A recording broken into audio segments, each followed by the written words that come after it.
Okay, welcome to Paranormasight, Mermaid's Curse.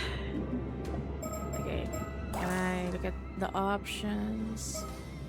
Well, I'm not doing anything, so let's do fast speed. Whoa.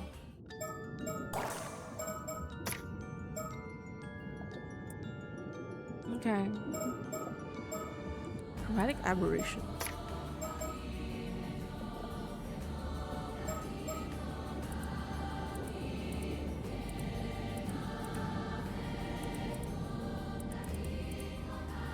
Okay.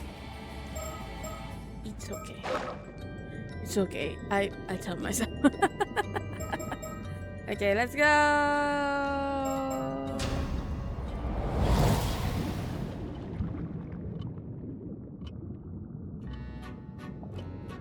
That's a freaking. Hello there, Storyteller. Long time no see. My apologies for the wait. Welcome, welcome. How wonderful it is to see you again. I am the Storyteller, your guide to the world of Paranormasight. Now then, I understand you might be keen to dive into our story, but here are some important matters I must address first, so please bear with me a little longer. First, this game uses autosave. The game will automatically save at regular intervals, so you may stop playing at any time. Next, please look at the upper right of the screen. This is the menu button. Okay. From here, you can check the text log, view files, and adjust your settings for auto mode. You can also adjust the volume and other game settings in the options menu. If you find that certain effects make the text difficult to read, you may turn them off. Okay, that is good to note. I recommend you check the brightness, controls, and other settings now before continuing. Already did that, sir. Thank you. Oh. They kind of made the files a little bit pretty. Confirm, cancel, menu, zoom in, zoom out. Fast forward function. Oh, I don't remember this in the first game or like ever using it. Press and hold the cancel button to fast forward to the game. This will skip through all content regardless of whether you have previously read it or not. Release to resume normal speed. Okay. So that would be useful. Let's skip all the content until we see pretty girls. Okay, I did it though. Now let's go over the basic controls. When the game is in your control, you may drag the screen to look at your surroundings. You will once again become able to move after this, so try taking a look behind you before turning back to me.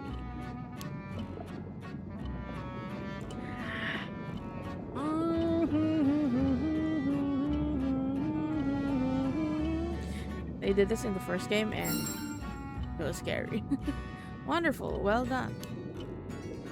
You may also select the face of an individual in front of you to talk to them. Please go ahead and try me. Face. Face. Bravo! A fine display. There are times when you will be presented with options such as these. Ready for the pretty girls. I've heard there are a few. What is this place? Do not fear, you will come to know where we are eventually. Once you have seen everything an option has to offer, a check mark will appear next to it, like so. Oh, so you've forgotten who you are, have you? But there's no need for concern. It is for that reason I am here to guide you after all. You may be confused at first, but continuing through the story should allow you to remember your true objective. There's on the screen. That is all for my explanation of basic controls. I will explain other essential functions when the time is right.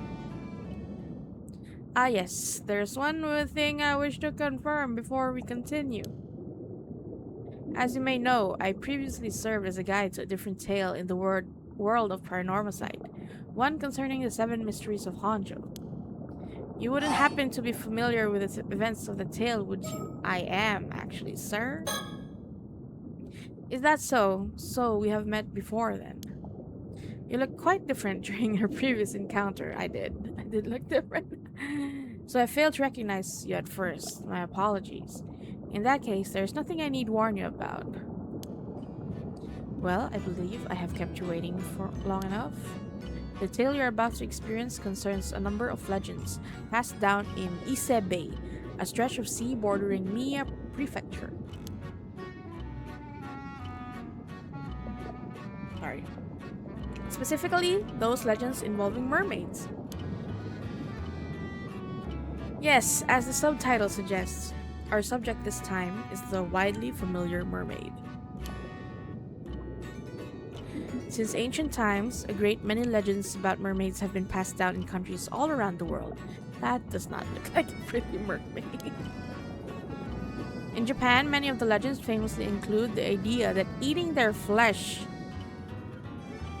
grants immortality. Okay.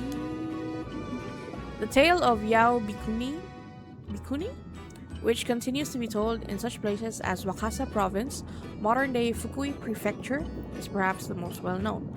These legends have spurred those with a yearning for immortality to seek out mermaids since ancient times.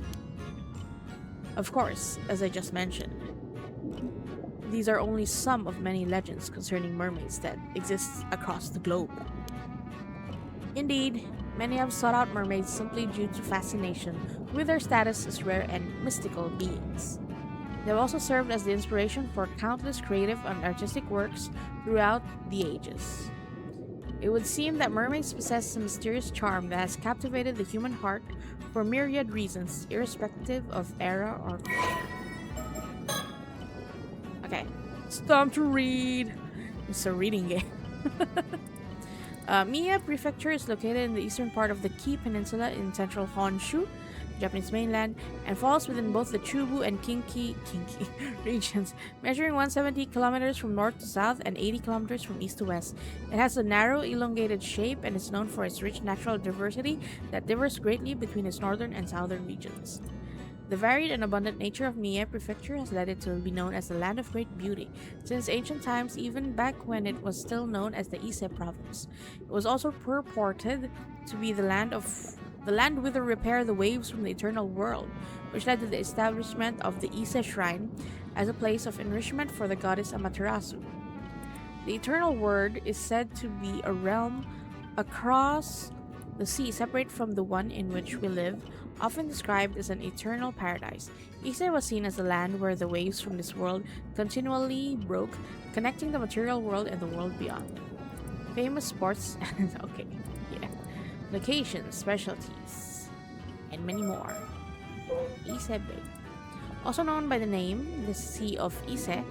Ise Bay is an enclosed. I need to turn off the chromatic aberration, it's fucking with my eyes. The Japanese mainland, although its exact range varies in this game, it refers to the area of sea surrounded by land up to the line drawn from Cape Irago in Aichi Prefecture to Cape Dayo in Mie Prefecture. Mermaids. A general term for half-human, half-fish being. The first recorded appearance in Japan of a creature believed to be a mermaid was more than 1,300 years ago in the Nihon Shoki. At the time, the term mermaid was not yet in use, and most records are anecdotal reports of sightings of creatures resembling both fish and humans in various places. In ancient Japan, as well as in other parts of East Asia, depictions of mermaids often blurred the line between human and fish, frequently portraying them as grotesque monsters. The Middle Ages saw the spread of the legend of Yao Bikuni, the legend throughout Japan, which claimed that eating mermaid flesh could grant eternal youth and longevity. In the early modern period, the image of mermaids diversified, attracting wider public interest. Mermaid mummies were exhibited in slideshows, and illustrations and literature featuring mermaids became more common.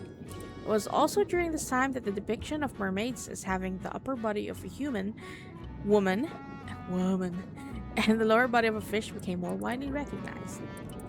Although the details vary from country to country, the most common depiction of mermaids in the West likely stems from the sirens of Greek mythology. Sea monsters that, over time, came to be represented as the familiar half-fish, half-human figures. These mermaids were thought to be more akin to spirits or fairies in nature, enchanting those who encountered them with their beautiful feminine appearance and singing voices. Many records of mermaid sightings by sailors during the Age of Discovery have been preserved, and some theories suggest that mermaid sightings and their associated legends may in fact have originated from sea mammal called dugong. Oh, I mean, I knew that, but okay. Let's see.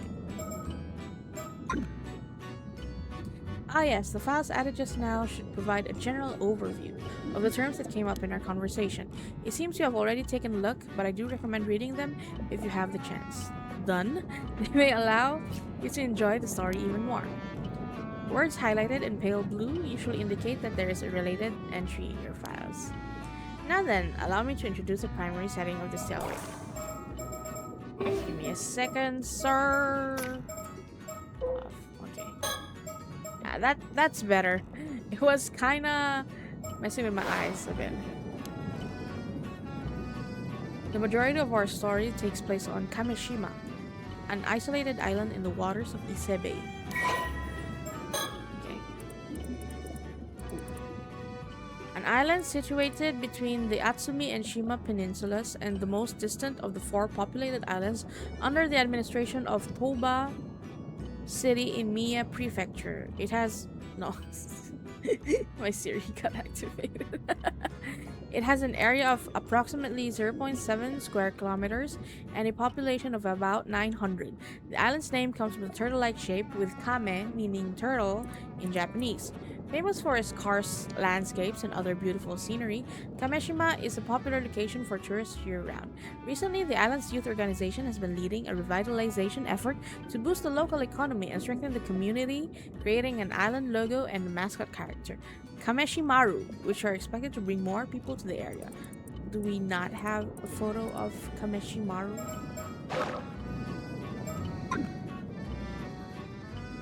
You will experience events through the eyes of a young resident of the island, Yuza Minakuchi. Yuza. Okay. If nothing else, please remember that.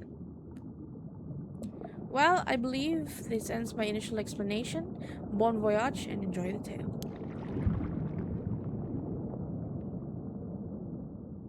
Water. Fish. The story is a work of fiction based on existing locations and legends. Please note that one of the locations that appears in this game, Kameshima, is a fictional island. Yeah. Did you come to me, or did I go to you?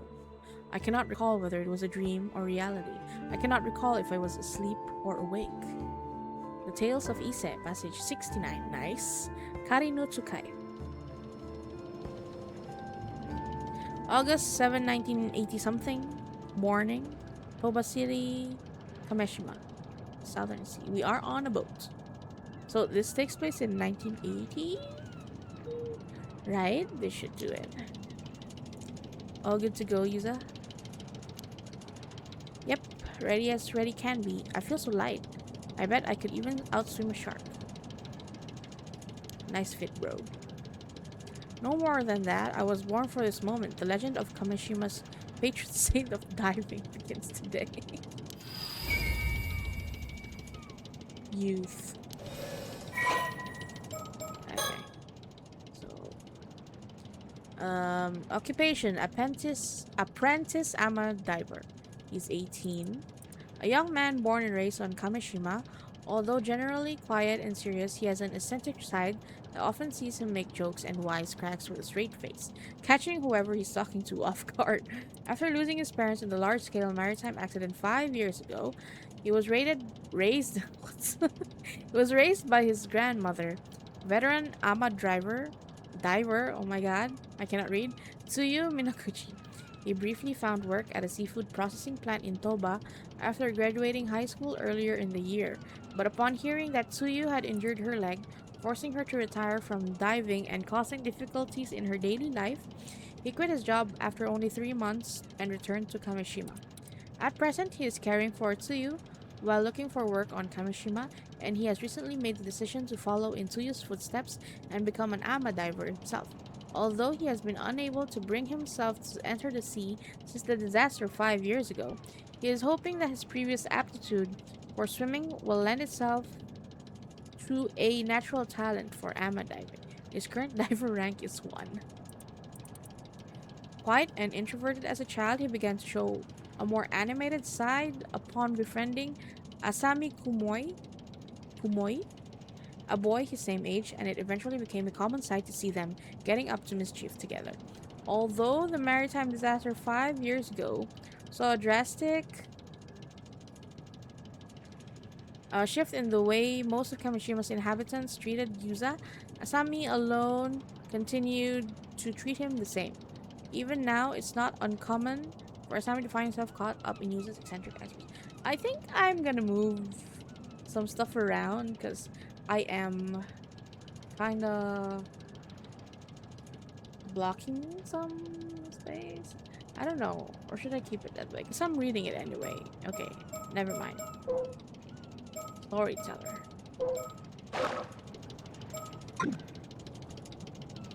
Whoa, that sounds pretty impressive, but this is your first time diving out in the bay, so don't push yourself too hard, alright? Yeah, I know it's my first time, but somehow I'm brimming with confidence. I just know I can land a massive haul if I try. Well, I'm glad to see you're raring to go, but make sure you don't go too far from the boat at first. Best friend. Sam. Okay. Oof, it's so long. Wait, let me take a sip of water.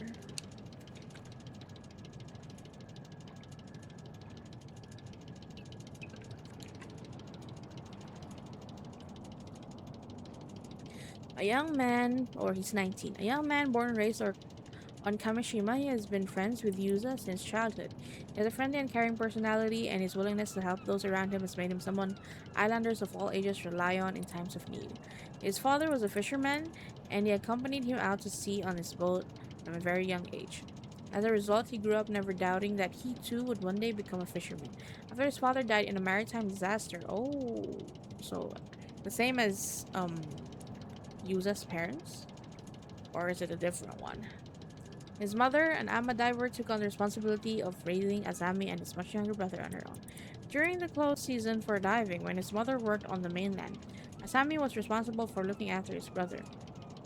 After graduating middle school, he refused his mother's suggestion to attend high school and quickly obtained a fourth-class boat pilot license while helping with fishing around the island. He is now able to take his father's small fishing boat, Sayun Maru, out on fishing trips on his own. He has a frank, easygoing relationship with Yuza, his childhood friend, and the two often get up to mischief together. Although he was happy for Yuza when he left to attend high school on the mainland and later found a job there, he also felt somewhat lonely. For this reason, he secretly welcomed the news that Yuza would be leaving his job and returning to Kamishima to take care of his grandmother. Okay. No need to worry, Asami. Just focus on getting the grill ready and we're having a feast tonight. I'll hold you to that. Flashbang! Diving minigame will now commence. Oh, okay. Follow the instructions to get used to the controls and then press dive when you're ready. What are the instructions? There's no instructions. Okay, fine. Dive, I guess.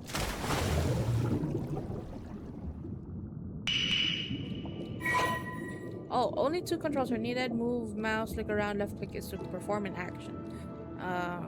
Available action will automatically switch between swim, harvest, and return to boat depending on the situation. Okay. Areas where sea creatures are located will be marked with exclamation point. Begin by looking around to locate any potential catches.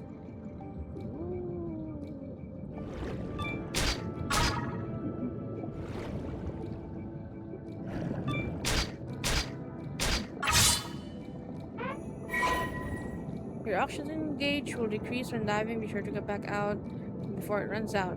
You can return the boat by turning your viewpoint upwards. Okay. Am I dead? I died. Okay. Man, we're fucking weak.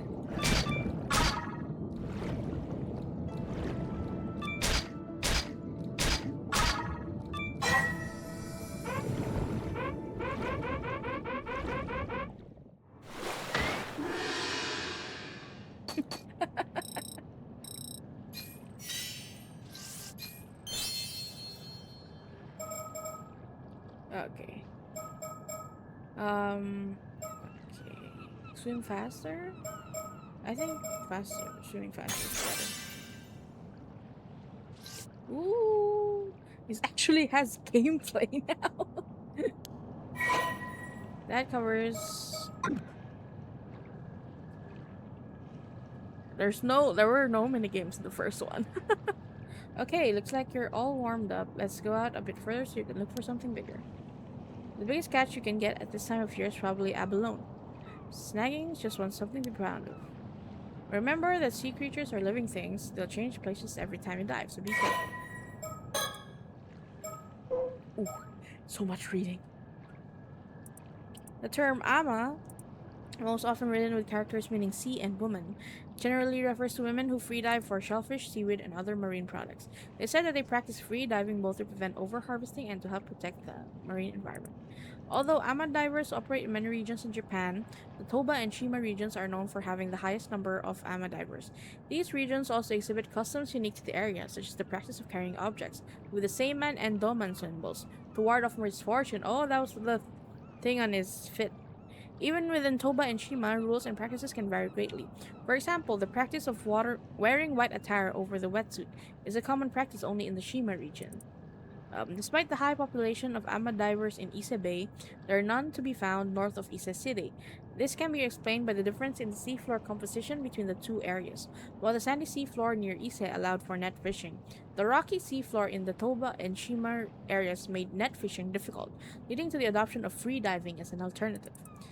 Abalone harvested by ama divers in Kusaki town in Toba has traditionally been processed into ceremonial dried goods known as noshi awabi, which are then presented as an offering at Ise Shrine. This practice is said to have originated when Yamatohime no Mikoto, the princess who enshrined Amaterasu at Ise Shrine, was searching for a suitable food to offer to the gods. When presented with abalones by an ama diver named Oben, the princess found them exceptionally delicious and decided that abalone would be the primary offering for the region. Okay, let me look at my. Okay.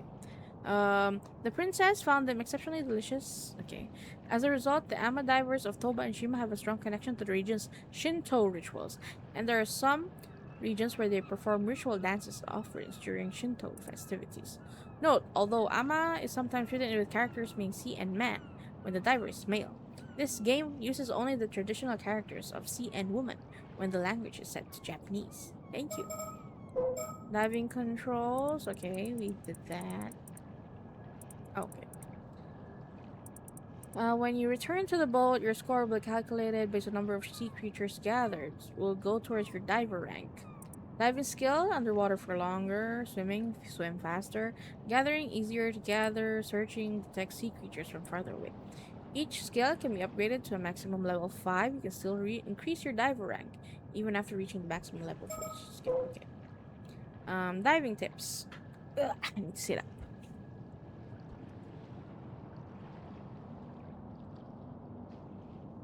Oh. Sorry, I forgot to tweet out that I am live and playing Paranormasight. I am live playing Paranormasight. Remains. Curse. Curse. Help. Twitch.tv. I cannot spell. Okay.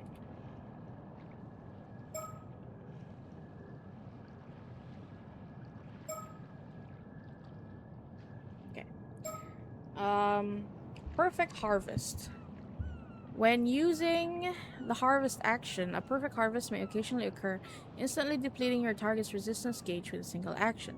The higher your diver rank, the more likely you are to achieve perfect harvest. Earn stars in your gathering log. Information on your catches will be recorded in your gathering log. Each catch has individual variations, and the lowest and highest amount of points you've achieved for each catch will also be recorded. Once you record the highest and lowest limits possible for that catch, a star mark will be added next to the point values. Okay. Underwater gathering log. Number caught 1, scallop Okay. Ooh, but wait, there's just like 1, 2, 3, 4. There's just 5? Really? It's not like you have to master everything all at once. You can take off whenever you're ready. Let's go. I wanna play. Alright.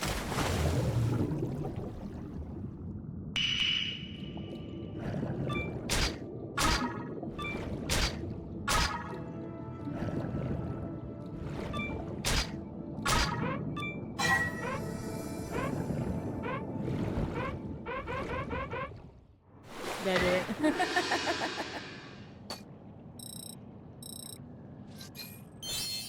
Yay! Rank up. Okay, so I think we need more. Let's balance it out.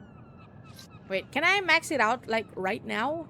How many dives are you allowing me to do?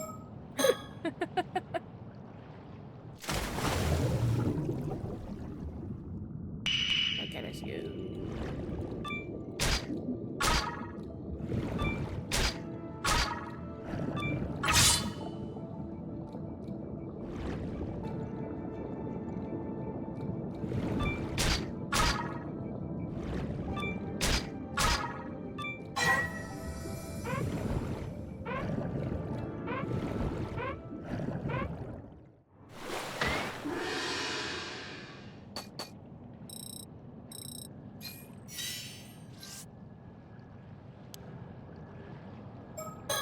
Gathering love.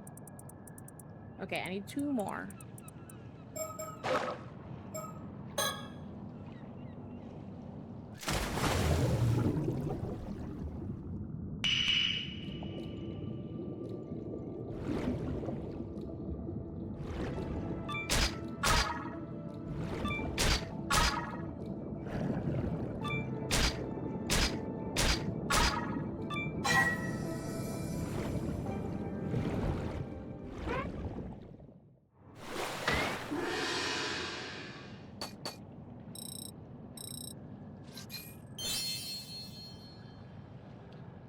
I think easier time, farther away. I think we need to swim faster.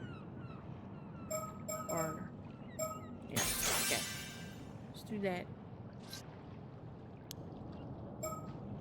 I can still go. How much can we go? How farther can we go?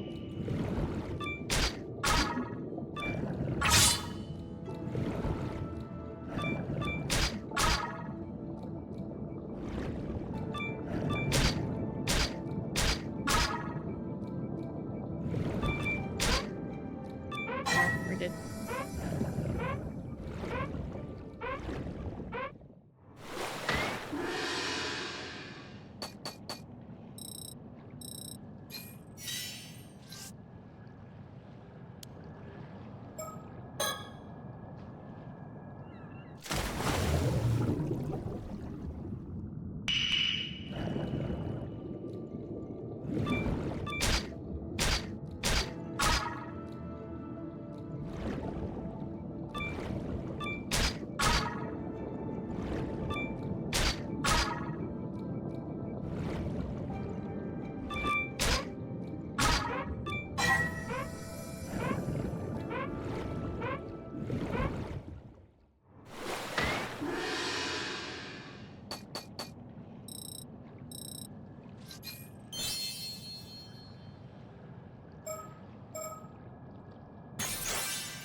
Really?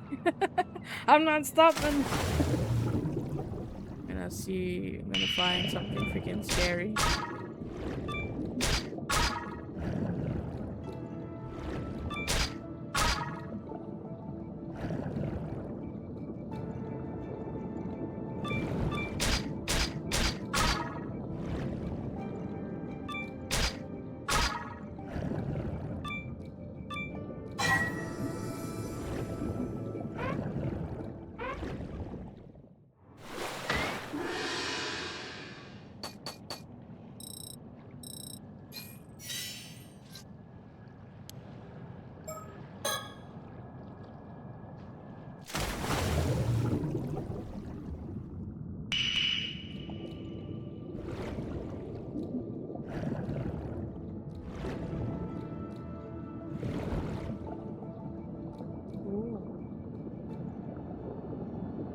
Hmm.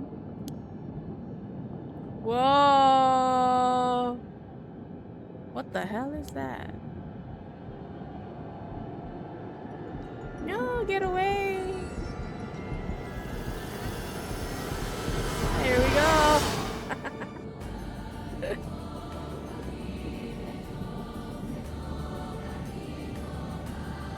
I knew that was gonna happen. Ooh. I wish I played longer though.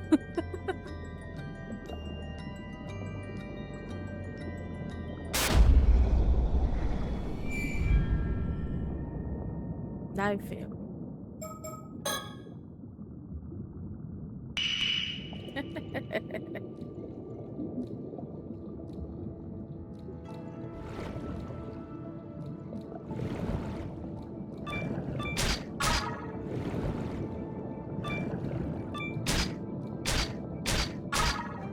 Yay! I get to play more chat.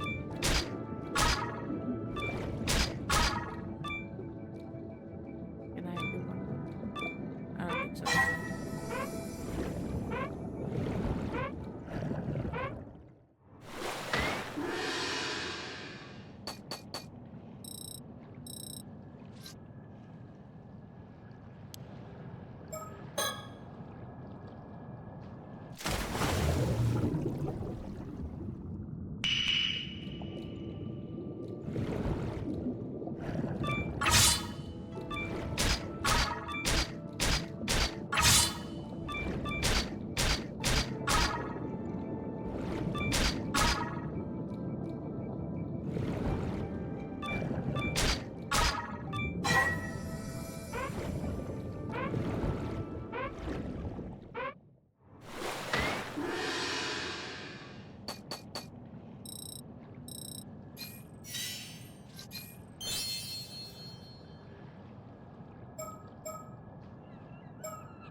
Nobody's stopping me.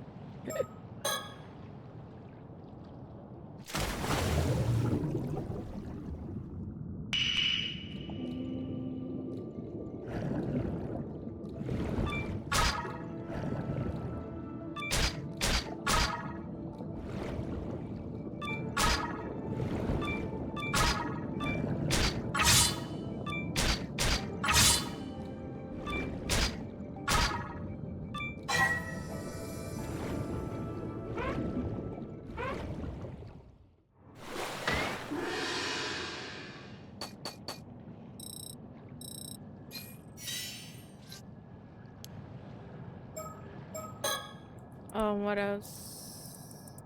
I still haven't found two, so I don't think I'm gonna stop.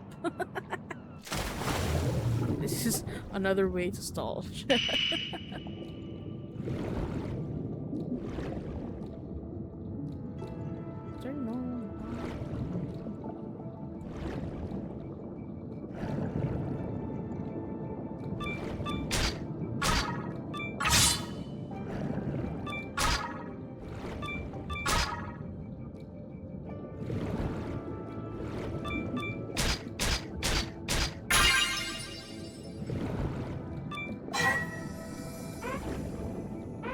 Got an abalone.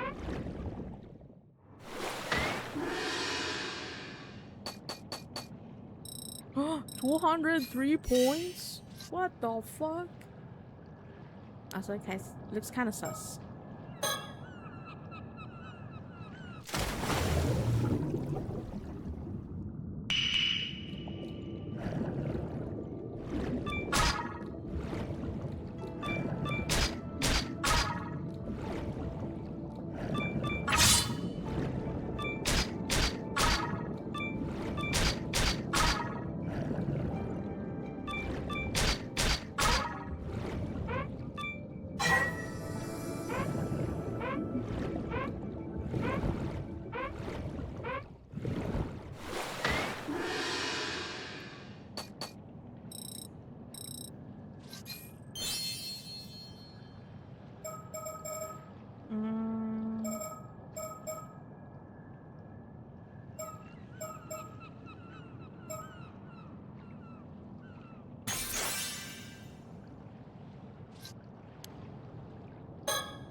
Locked in.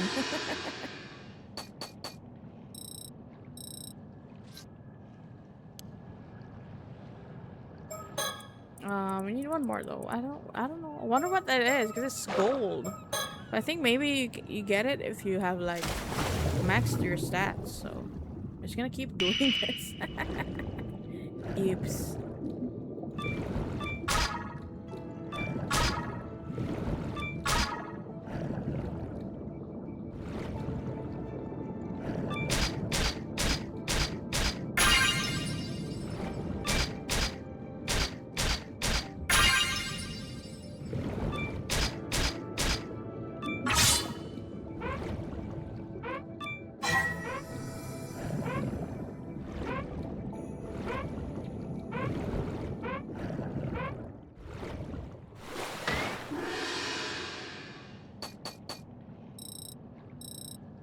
Holy shit. Let's see.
Did we finish everything?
I feel like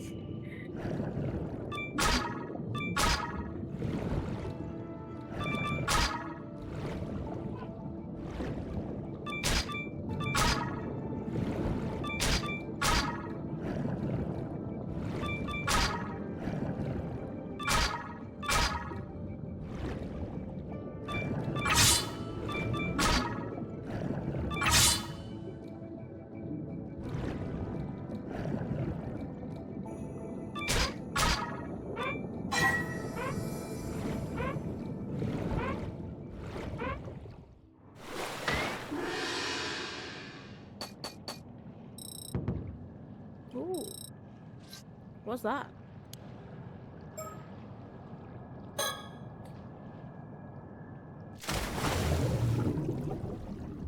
You just have to max it.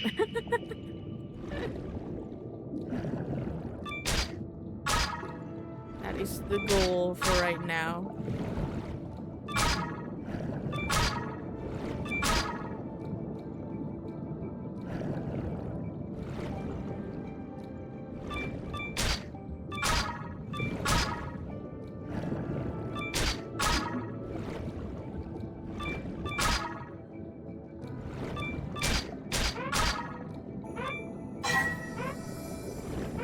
Oh shit, we're so far. Ah!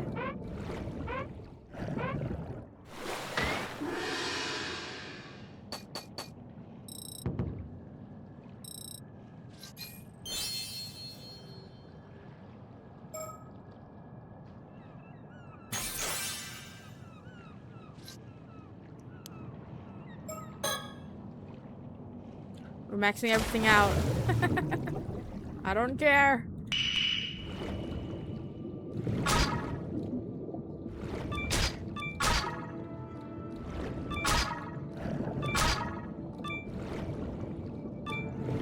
Oh shit.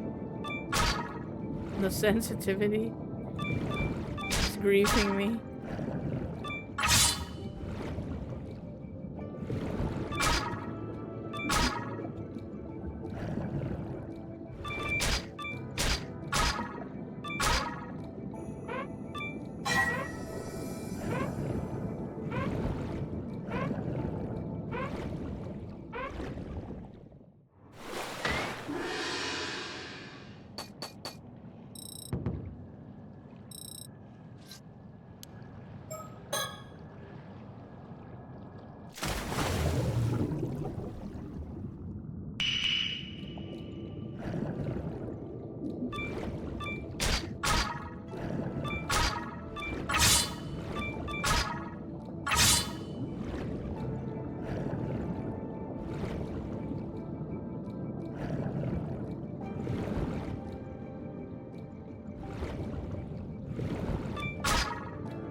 Nobody's stopping me. Okay, we be sweaty.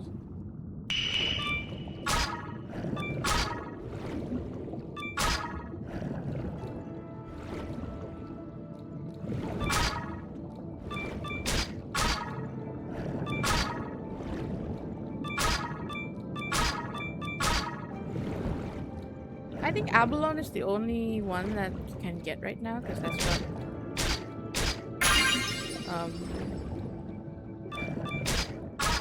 forgot already your friend's name. Oh, Lobster! I stand corrected.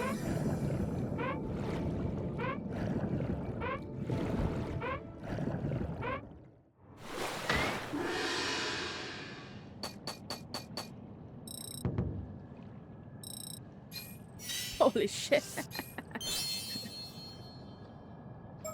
uh, yeah.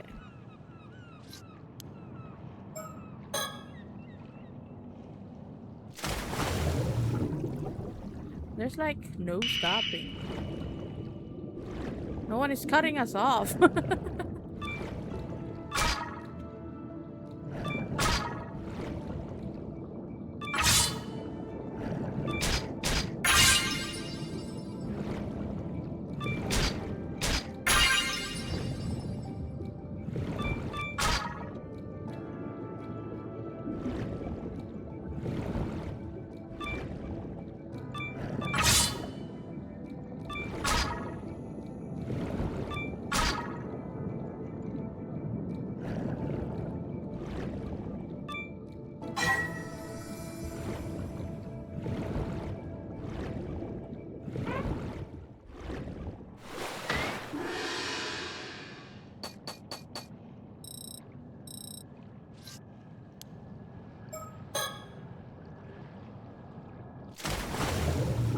Okay, next level, I'm upgrading the search thingy.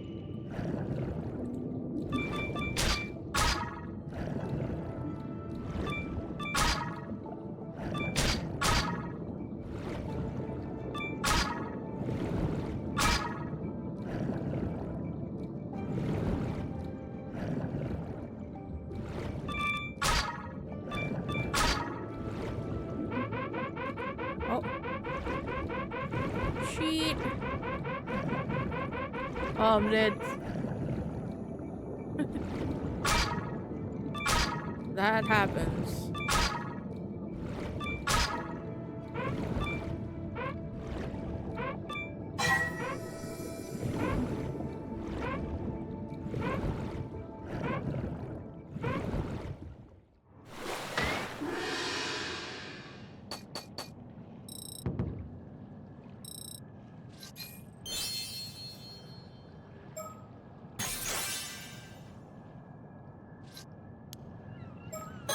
Nobody's cutting me off. I'm sorry, minigame. I'm sorry, main game.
Oh, there's a question mark.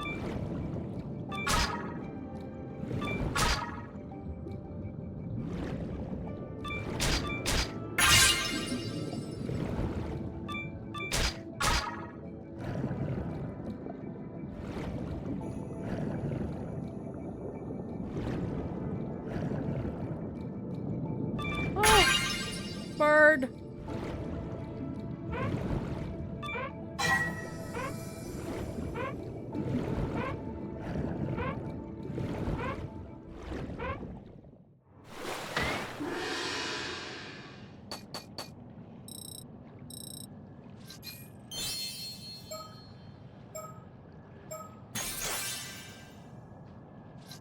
Okay.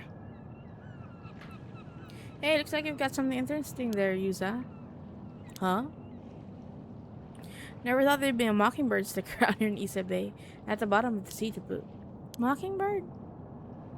You mean this bird sticker? I didn't think it was pretty weird to find a sticker in a place like that, so I decided to hang on to it.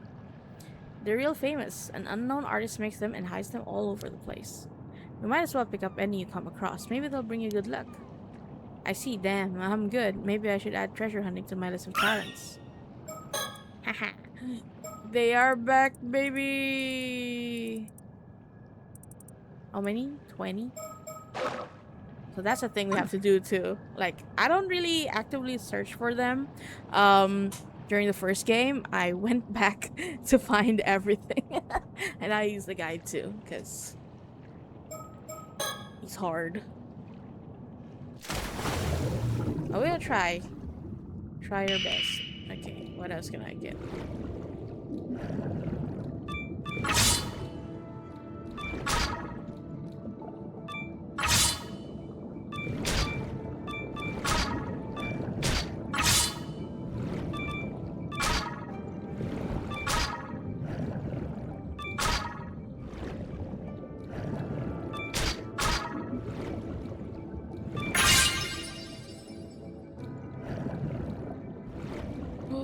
It's a treasure trove.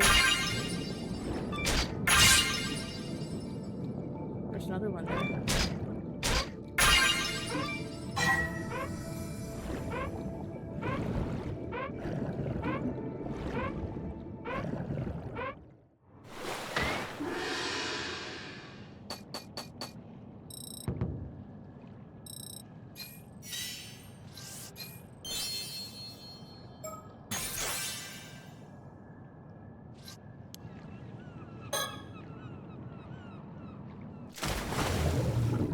Okay, where was that?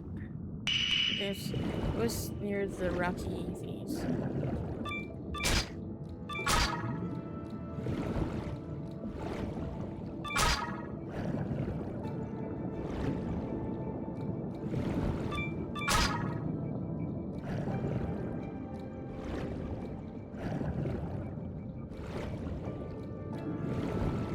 Oh, another one?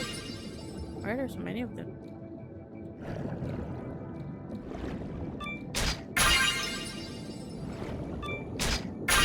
Yeah, I think Avalons like this place. Like, they like places they can attach to.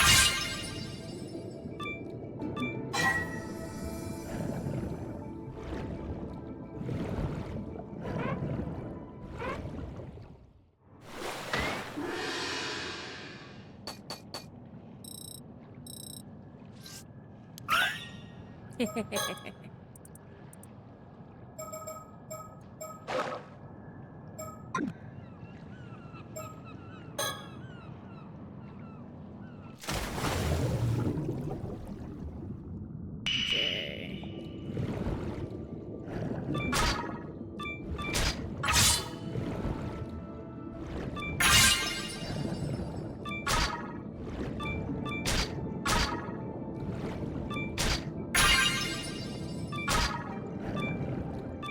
There's another one. I'm about to find a freaking ghost.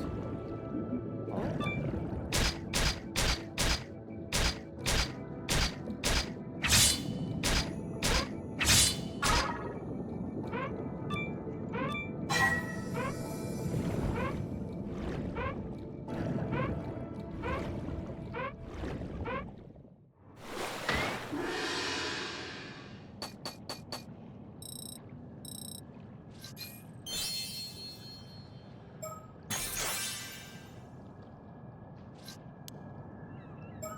What was that?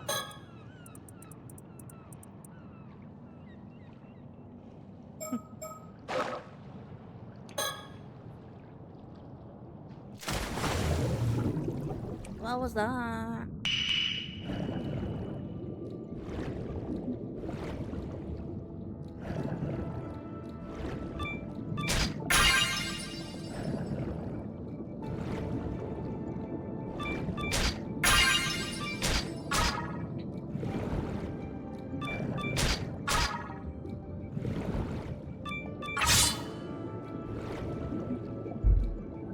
Oh. Where's my boat?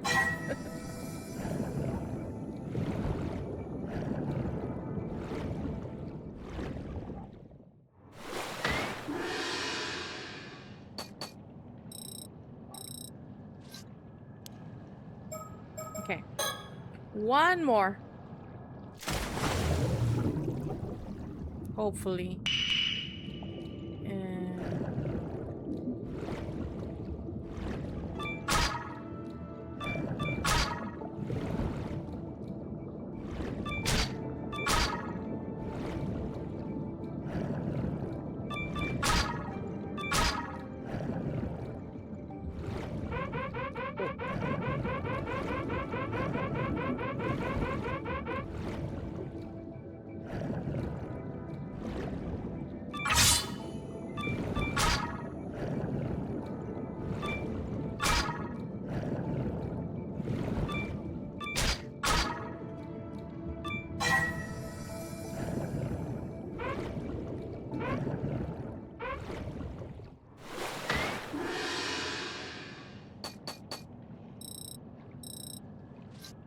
Oh.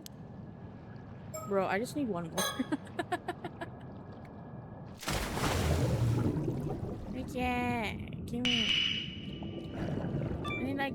We need. I just want to max my stats. You never know.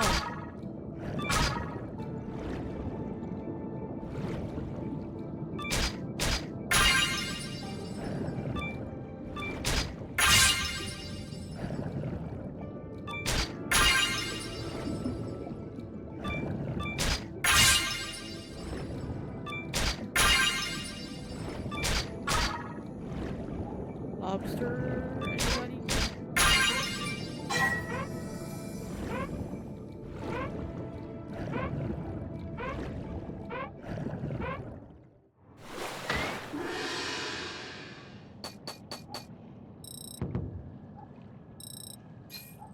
Oh, high score. Nice. And that is it.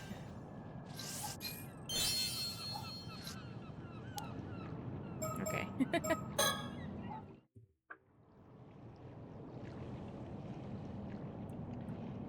Right, let's leave it at that for today. Good work out there, Yuza. Well, man, look at you. How did you improve so much in such a short time? You're basically pro level now. Wasn't expecting you to pick things up that quickly. Like I said, brimming with confidence. Also, plot armor. I didn't do that much, but I appreciate it. So, do you feel any different now? Did your body undergo any weird changes? What? Nope, I feel exactly the same. Nothing's changed. I'm the same old user I've always been. I guess we were a bit off the mark, huh? So what do you want to do now? Should we call it a day? Talk about the whole... Asami. Huh? Before we head back, could we talk for a bit? Sure, what's up?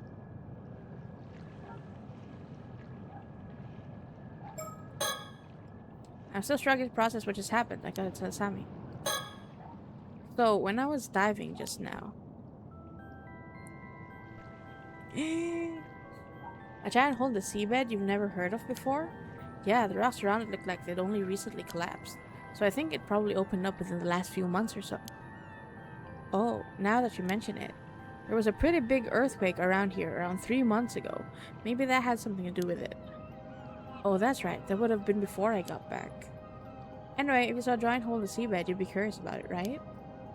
I sure would. Curious enough to try to take a look inside? It'd be pretty dangerous, but I guess I might, yeah. Right, so I went closer to try and get a better look. Did you see anything? I saw the signs. Well, when I looked down into the hole, a ghost or something that looked just like me suddenly rose up from the depths. A ghost that looked like you? It swam towards me with its hand outstretched. It looked like it was trying to hand something to me. Or maybe it was trying to tell me something. Man, what'd you do then? Did you take its hand? Sorry. I did. I felt like I couldn't resist somehow. I guess even the patron saint of diving does foolish things sometimes. The only thing I was a patron of was carelessness and lack of proper vigilance. Oh, sounds like there wasn't much you could do about it, though. Hey, Yuza? Huh? That thing you ran into, do you think it could have been a Tomokazuki? Tomokazuki?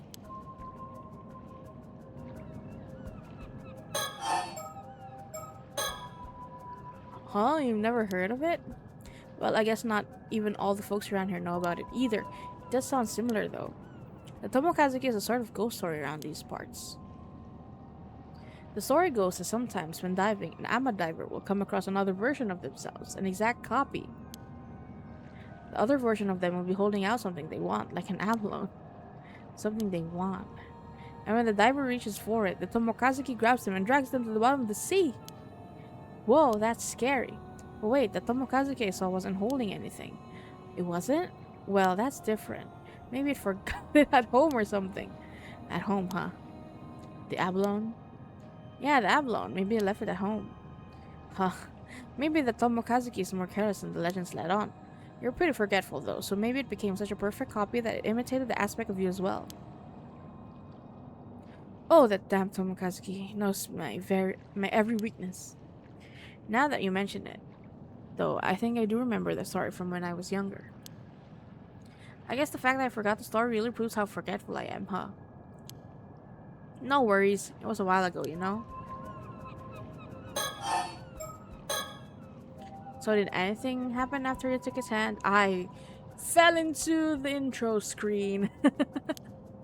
I don't really remember. When I came to, I was back outside the hole.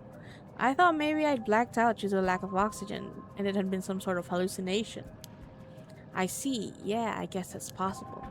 But if that's the case, that means I stopped you just to talk about some hallucination I saw. That would be super embarrassing.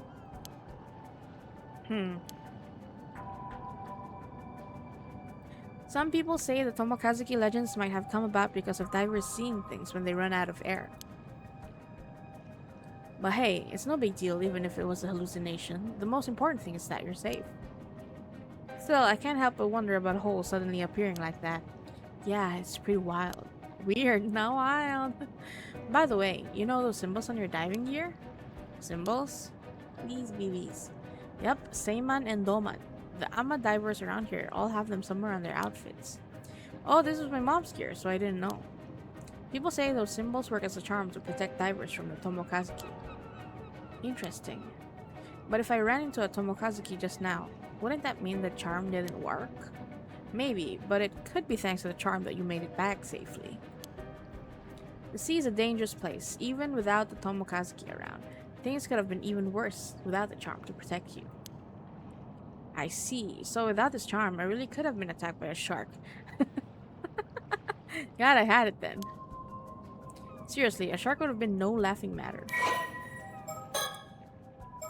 Seiman and Doman.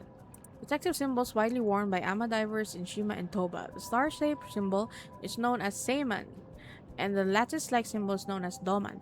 The two symbols are often embroidered side by side or drawn on clothing using purple dye made from shells. They are worn by ama divers when diving to ward off potential disasters that might befall them at sea.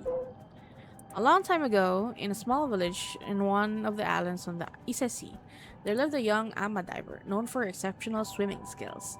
One day, the wind was strong and the waves were higher than usual. Undeterred by the turbulent weather, the young diver dove into the sea, but couldn't find even the smallest shell to bring back, let alone any abalone.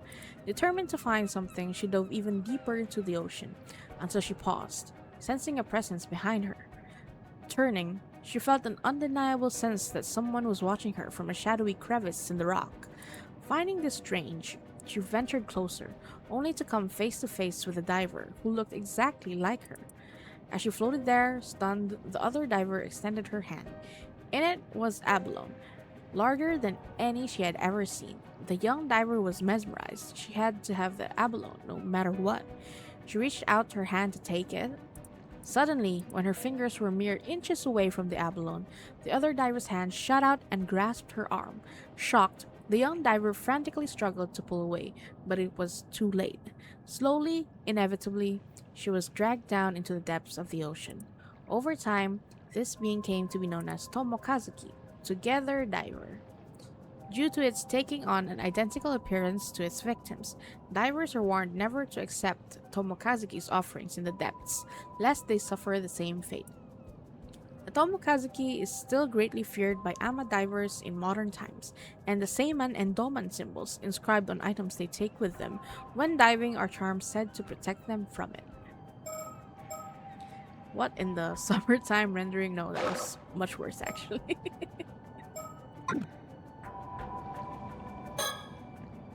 Hey, Asami, about that Tomokazuki just now. Yeah? Do you think it's anything to do with what we're looking into? Oh, recollection? What's that? Unlock past recollection chapter. Use something I want to do.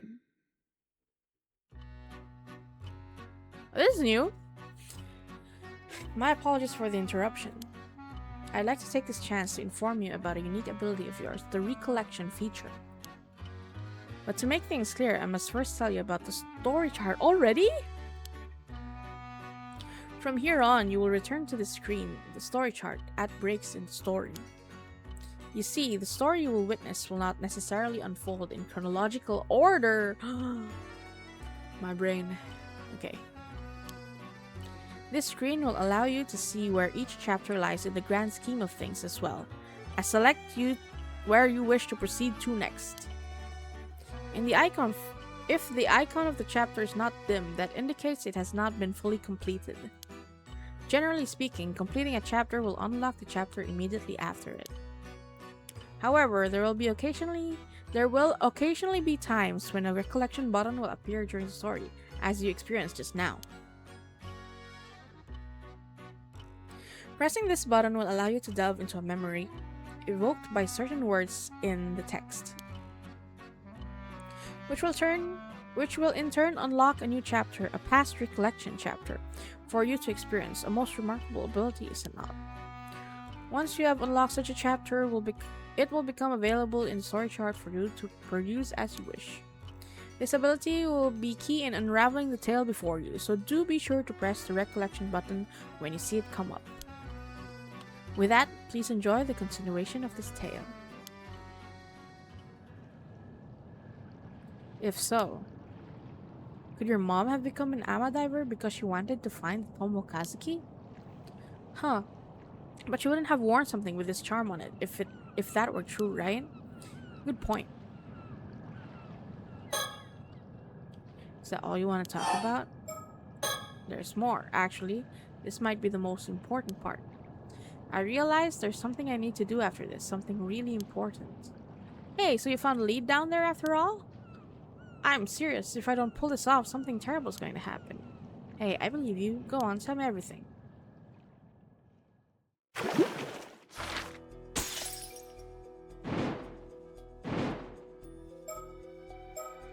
Oh? Wait, is this dim already? If this is like that, you've done everything. Oh, this is the minigame? Is this the minigame?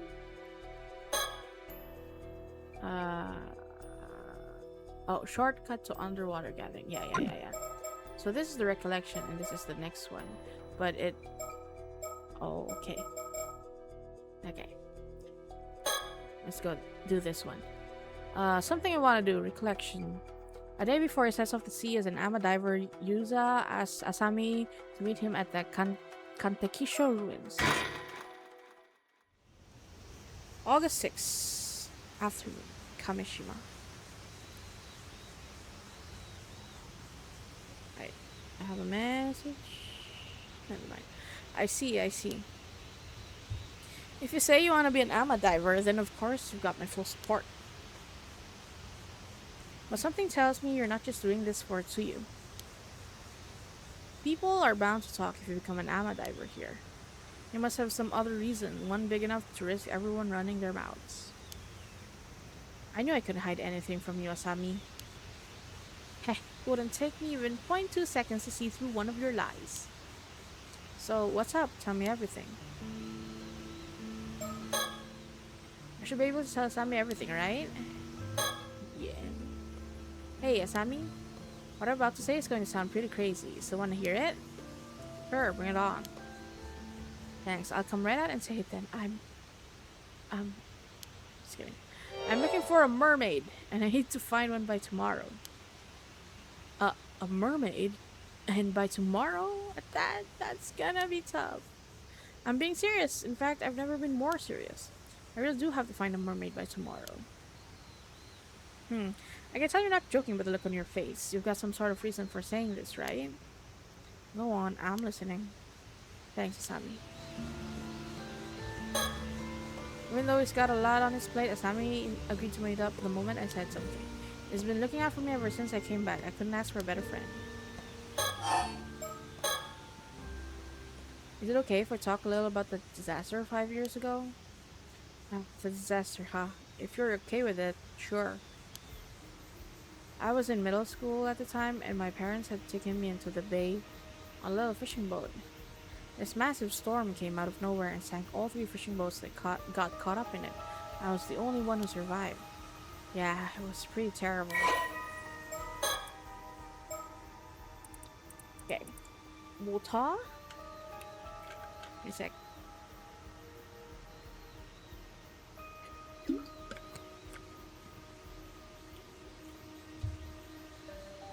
A localized storm that broke out in the sea in the south of Kamishima around 5 years ago, resulting in a maritime accident in which a total of 10 people went missing. Three fishing vessels that had set out to sea from Kamishima were suddenly caught in an unanticipated storm and foundered, leaving all but one of the 11 fishermen and ama divers on board missing. And the ships were later dredged up and searched. Not a single body was discovered. The sole survivor was Yusa Minakuchi, who was a middle school student at the time. His parents, Tosuke Minakuchi and Mare Minakuchi, as well as Asami Kumoi's father, Kyokichi Kumoi, were among the victims. Locals in the area reportedly heard an eerie rumbling from the sea on the morning of the incident. List of casualties: medium-sized fishing vessel Daiichi Kyosui Maru, foundered. Captain Koichi Kumoi and all five crew members reported missing. Small sized small-sized fishing vessel Omei Maru foundered. Captain Yukiji Nishikawa and one passenger, identity unknown, reported missing. Small-sized fishing vessel Minakuchi Maru foundered. Captain Tosuke Minakuchi and one other crew member reported missing. One passenger recovered with slight injuries, dissociative amnesia due to psychological trauma. The sole survivor. When the boat the Minakuchi family was on was about to sink, Mare and Tosuke put a lifebuoy on their son, Yuza, and helped him escape the boat before the waves engulfed it. Despite the slim chances of survival in such a dire situation, Yuza was miraculously found drifting in the sea the next day, still wearing the lifebuoy, and was successfully rescued. Although he had no external injuries, the shock of the accident had left him in a state of confusion, and he has little memory of what happened at the time.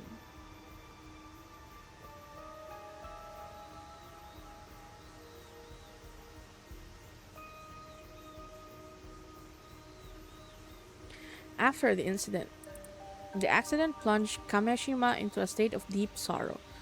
Fishermen and ama divers temporarily stopped fishing to mourn, and a memorial was erected to honor the lost. Perhaps due to his memory loss, the sole survivor, Yuza,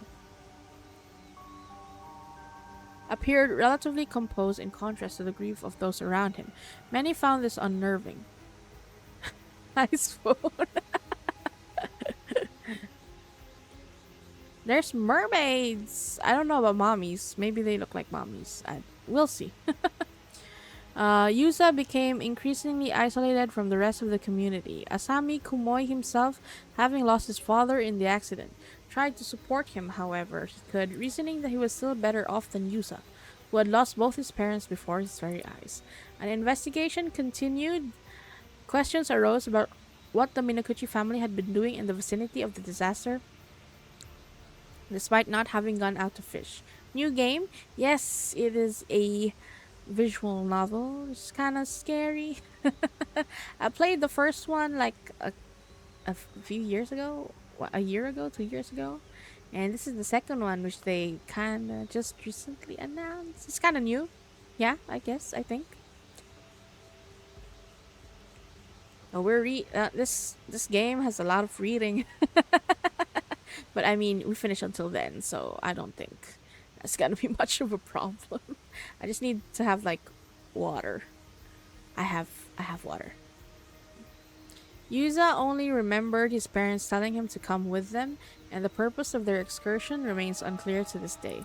It was not long before speculation began that Mare Minakuchi had done something to incur the wrath of the god of the sea, and the islanders, already suspicious of her due to her mysterious background, were quick to condemn her, citing the sudden, localized nature of the storm. In contrast, only words of sympathy were spoken for her husband, Tosuke. As rumors that Mare had brought disaster to Kameshima continued to spread, Yuza's grandmother, Tsuyu, sent him away from the island to board at a high school in the mainland. She had sensed the islanders' resentment beginning to turn toward Yuza and hoped to shield him from becoming an even greater target of their ire. Even now, 5 years later, after the accident, feelings of animosity toward Mare Minakuchi remain deeply ingrained in the people of Kameshima. With the truth of the accident still shrouded in mystery, deep scars and suspicions continue to linger in the hearts of many of the islanders. That's it.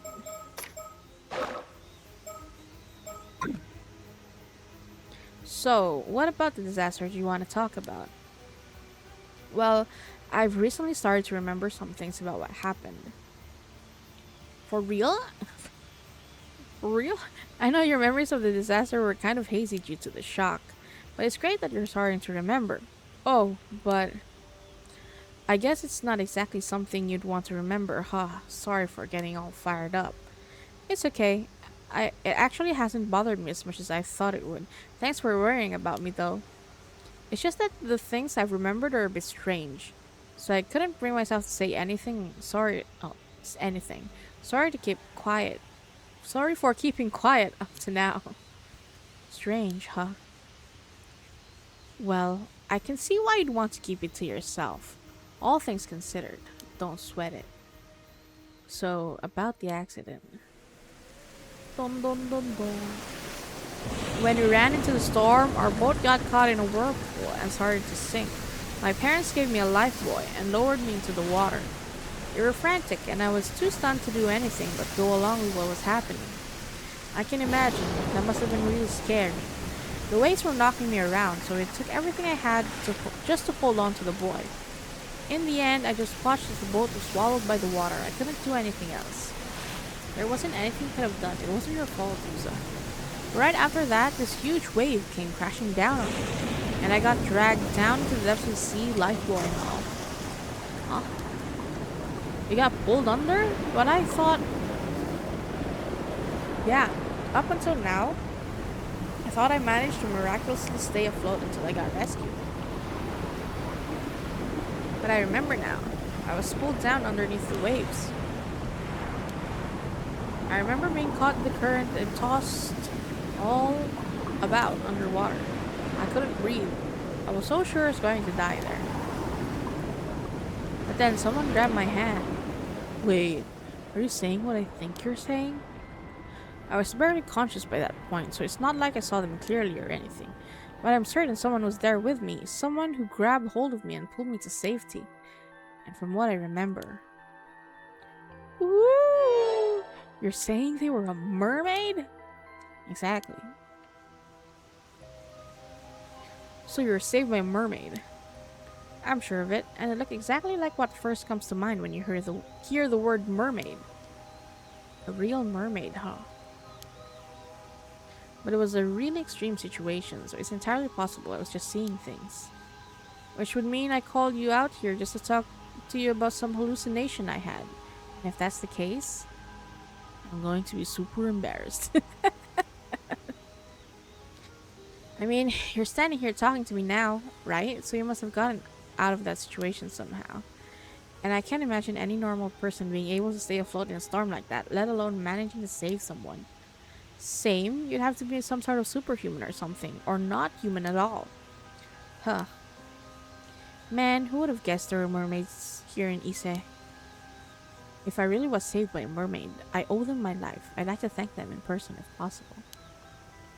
Makes sense, so that's why you're looking for them, huh? Well, if you manage to find them, I gotta thank them for saving you too. So I was thinking of heading to where the disaster happened and diving there to see if I can find anything. Wait. Are you sure? You almost died there. I'll be fine. In fact, since I've never gone near there since the disaster happened, I was also thinking I'd like to do something to honor my parents and your dad's memory. Yeah, I'd like to at least offer flowers, if nothing else. The others here have always kept their distance, but it's not like going there is forbidden or anything. Let's do it. Thanks, Asami. I owe you one. Okay. Huh, but there's no guarantee the mermaid will still be around here, right? I'm thinking it'd be good to have more of a lead before we head out there. About that, do you mind if I say something crazy? Again? Sure. What's up? You remember my mom, right? Of course I remember Miss Mare. Well, she wasn't originally from Kamishima, but she met my dad when she moved here and ended up marrying him. But even to me, she never seemed to really fit in here. Well, I can't really disagree there. She never spoke to me much either. Some people even outright told me not to talk to her, you know? Said she was suspicious because she didn't know anything about her. Stuff like that. I guess that's understandable. She didn't really involve herself in community activities. I almost never participated in local events. It felt like she was always keeping her distance from the other islanders somehow. 20 years here, and she was still considered an outsider. Yeah, I never knew how to bring it up to you, but I always kind of wondered. There's some sort of reason for that? Not as far as I know. Dad and Gran never seemed to mind, so I figured that's just how she was. But looking back at things now, it was pretty weird. Huh. Mare Minakuchi, this is our mother. Yuza Minakuchi's mother. Having gone missing in the Kamishima Southern Sea disaster 5 years ago, she was declared dead a year later after search parties found no sign of her. Ah, I see. More than 20 years ago, Mare Somekawa arrived on Kamishima with no possessions to her name. Huh? Sus? Expressing that she had taken a liking to the local environment and wanted to move there. However, she remained tight-lipped about her background, only revealing that she was from a small town out in the mountains and that she had had to leave her home for undisclosed reasons. And although her request to move to Kamishima was accepted, many islanders remained suspicious of her. After settling on the island, she showered an interest in the Ama lifestyle and eventually took it up after displaying a talent for freediving, with Tsuyu Minakuchi acting as her instructor. During this time, she grew close to Tosuke Minakuchi, Tsuyu's only son, and eventually married him a few years later. The two would go on to have a son of their own, whom they named Yusa. Despite this, Mara was unable to fully shake the air of mystery that surrounded her, and many islanders continued to question whether her presence on the island might cause trouble down the line. Something of a free spirit, her nonconformist ways and somewhat naive personality meant that she was often absent from local activities, leading to further criticism from a portion of the population.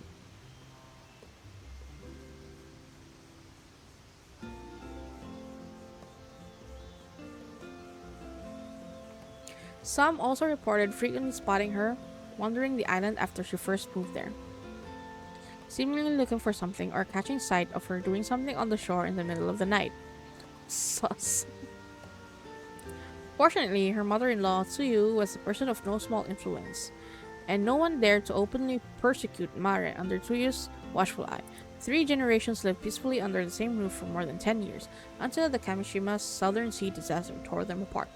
Since her disappearance in the disaster 5 years prior, a growing number of people have accused her of somehow being responsible, citing her various instances of suspicious behavior as justification.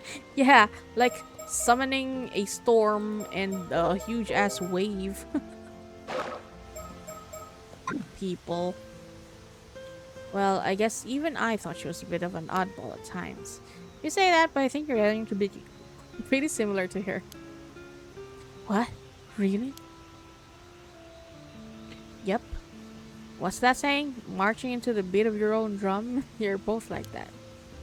Really? I never realized. I've been so blind. A blind fool. Yep, there it is. That's what I'm talking about. He's so cute.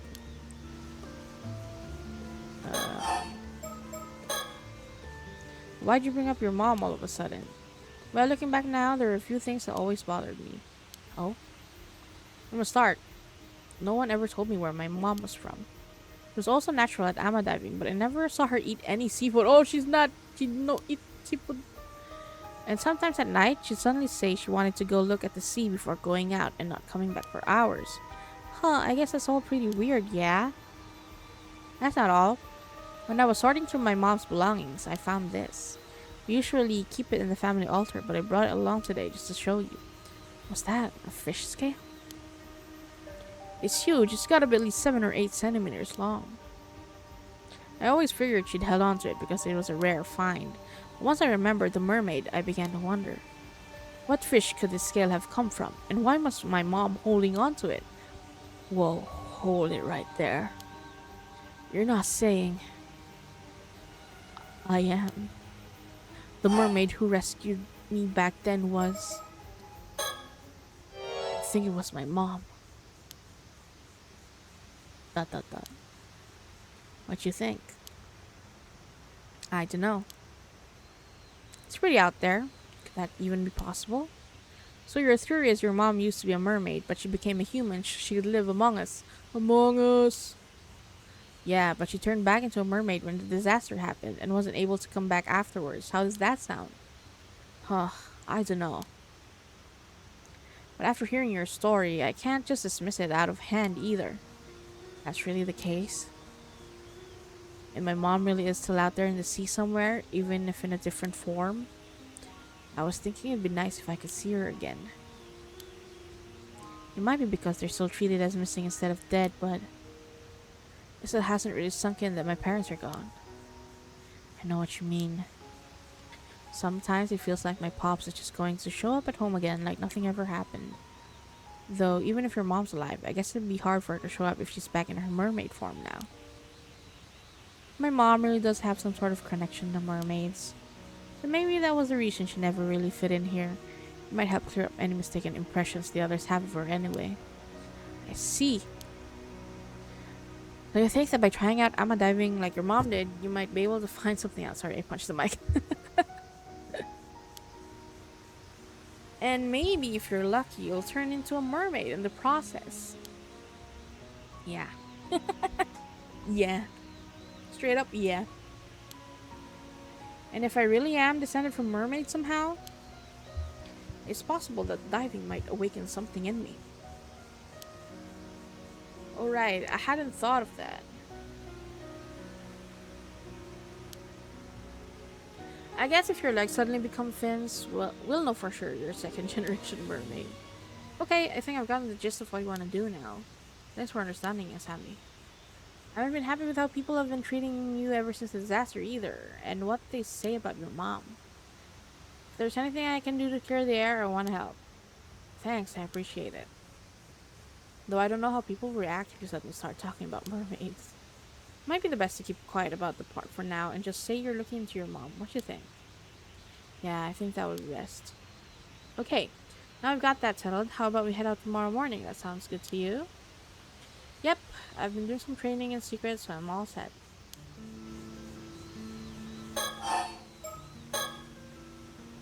Still, having to find a mermaid by tomorrow is pretty sudden. What's up with the tight deadline?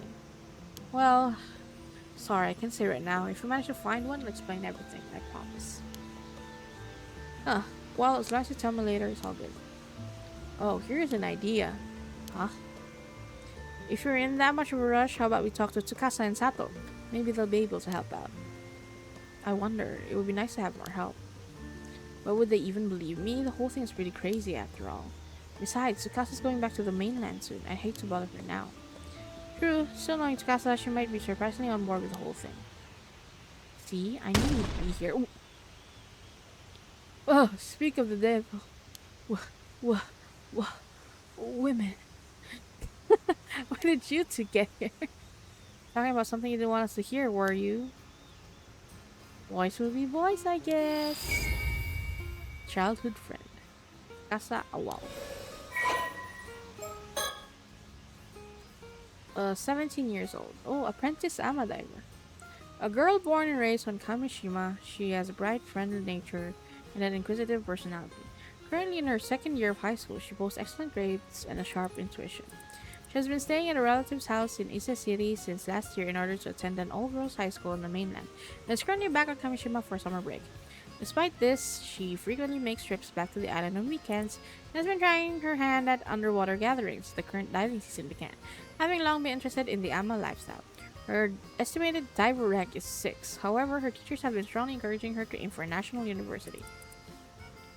She has been friends with Asami and Yusa since childhood, with their close rapport making up for their difference in academic years, and it was more common to find her playing with the two boys than with girls her own age up until middle school. However, since leaving the island to attend high school, she has grown more conscious of their age difference and has put some distance between herself and them. She hit it off immediately with Sato Shiranami, a girl who came to Kamishima to lodge with the Wakamuras a few months ago, and was looking forward to showing her around the island and helping her adapt to life there whenever she returns home.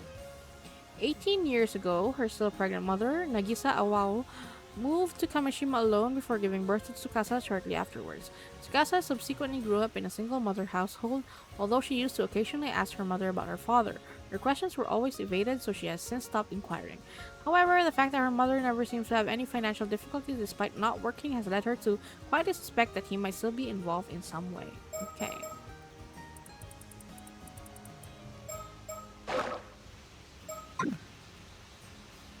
Hey, you guys all wrong. We weren't talking about anything like that. Yeah, you gotta hear me out, Tsukasa. I was powerless to resist. I refused at first, but Asami insisted and... Oh, tell me more. You might as well admit it, Yuza. And Sato was with a sudden keen interest. Enigmatic girl. Okay, she's also 17. Mysterious girl currently lodging with Shinobu Wakamura, a local Kamishima magnate. Roughly 3 months ago, Sato suddenly arrived on Kamishima claiming that she was a child of a relative of the Wakamuras. She showed no sign of attending school or doing any sort of work, instead spending her days holed up in the Wakamura household, leading many islanders to wonder just who she is and what she's doing there. Those who know about Wakamura's high-interest money lending behind the scenes speculate that she might be the daughter of one of his borrowers, sent to work as a domestic servant to pay off a debt. But Sato herself is extremely easygoing and doesn't seem to be bothered by the endless rumors. A huge television fan, she spends much of her spare time glued to the set in the Wakamura household, with her most recent obsessions being soap operas and 2-hour thrillers. However, she isn't all that fond of period dramas. Same girl! She's good friends with Tsukasa, who is close to her in age, and the two can often be seen enjoying themselves wandering the island together. Such a cheerful BGM.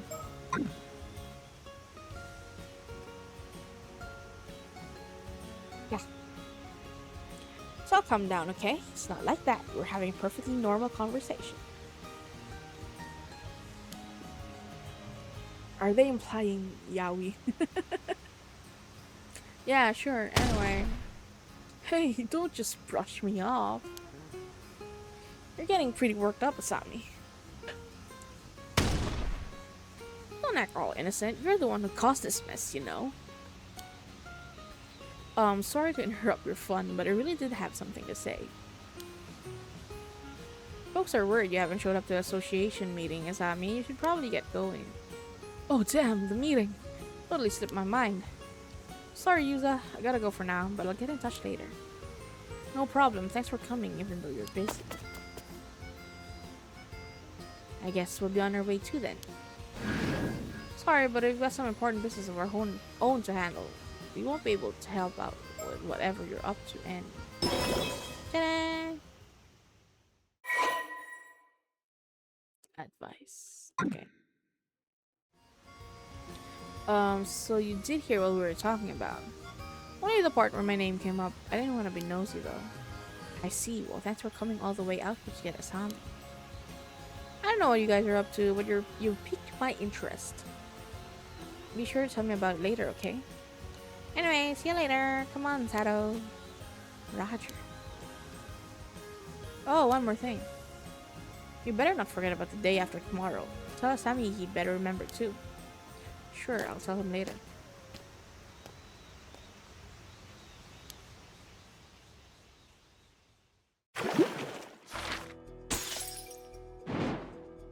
Ooh.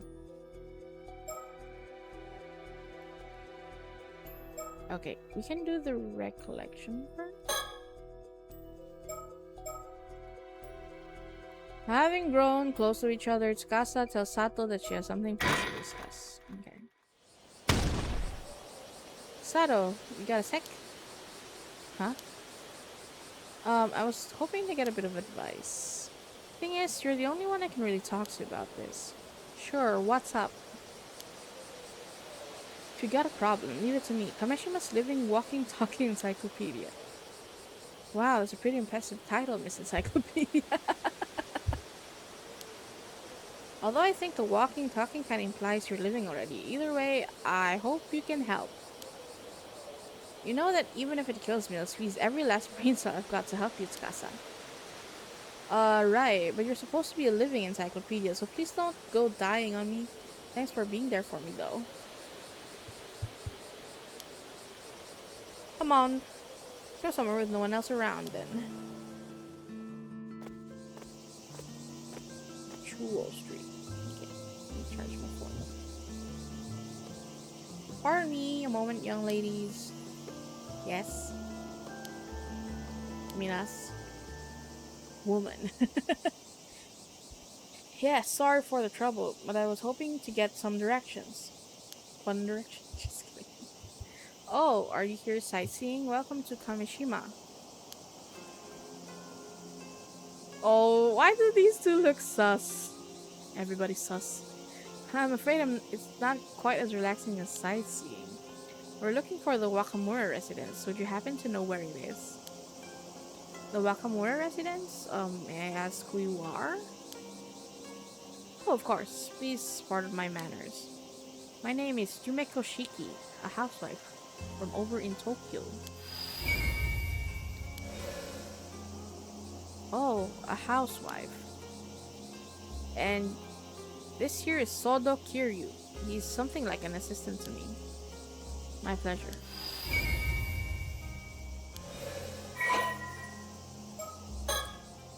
Okay. Housewife. Okay. Oh, it's so short. Oh, you must be guests for the old man. The Wakamura home is just up the slope after you head through that alley. It's a bit of a maze though. Want me to show you? Ah, so it was that way. Thank you, but I believe we can manage from here. Believe it or not, we've been running all around the region. We're quite used to the area now. So many recollections already. What the fuck? Oh, Futami Gaura investigation. Okay. Got it. Take care then. Ma'am, is something the matter? No, it's nothing. I'll tell you later. We'll be on our way then. Sorry for stopping you. Huh, those two had a really strange vibe. The old man sure gets some unusual guests. Yeah, there was something about them. Don't you think that's the kind of aura the sorcerers would give off? Ah, I know what you're getting at. I've heard those rumors too. Everyone's saying that old man Nakamura has been super reliant on some shady sorcerer lately. Oh, that's what he looks like. 55 years old. The single most influential person on Kamishima.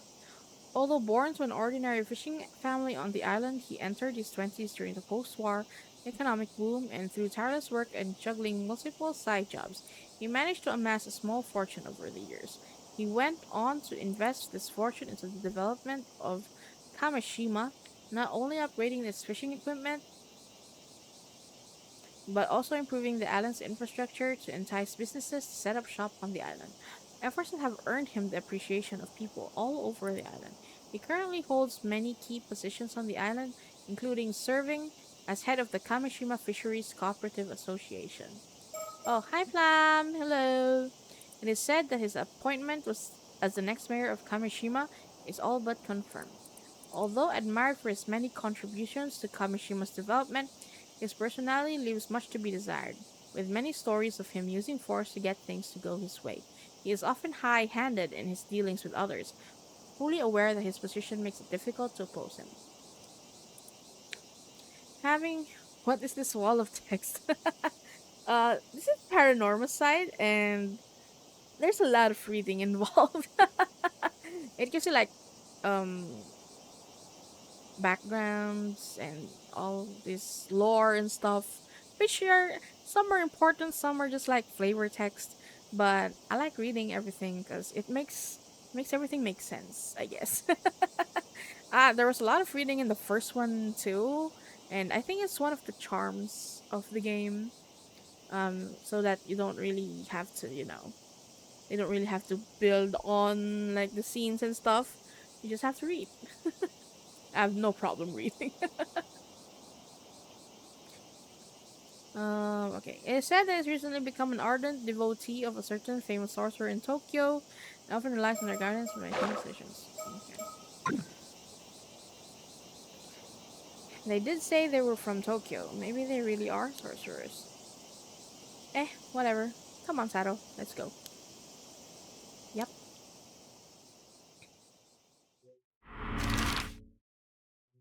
It's the VN you're talking about. Yeah.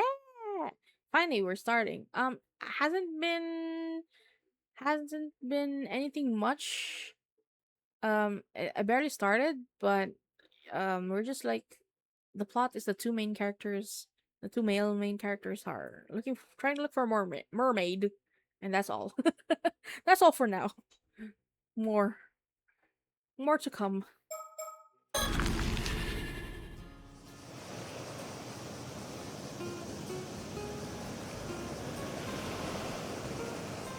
Okay, this spot should work fine. Oh man, now that I'm actually about to talk about it, I'm getting super nervous. Tsukasa asking for advice, something must really be weighing on her. She's really so quick to decide and act on anything. This is rare for her. Now that we're here to talk, she suddenly looks like she can't get the words out. Maybe I should be the one to nudge and ask for my side. This little bay is quite hard to find, so hardly anyone ever comes here, including tourists, which makes it a great place to talk in secret. Oh, the sound of the waves, something, something.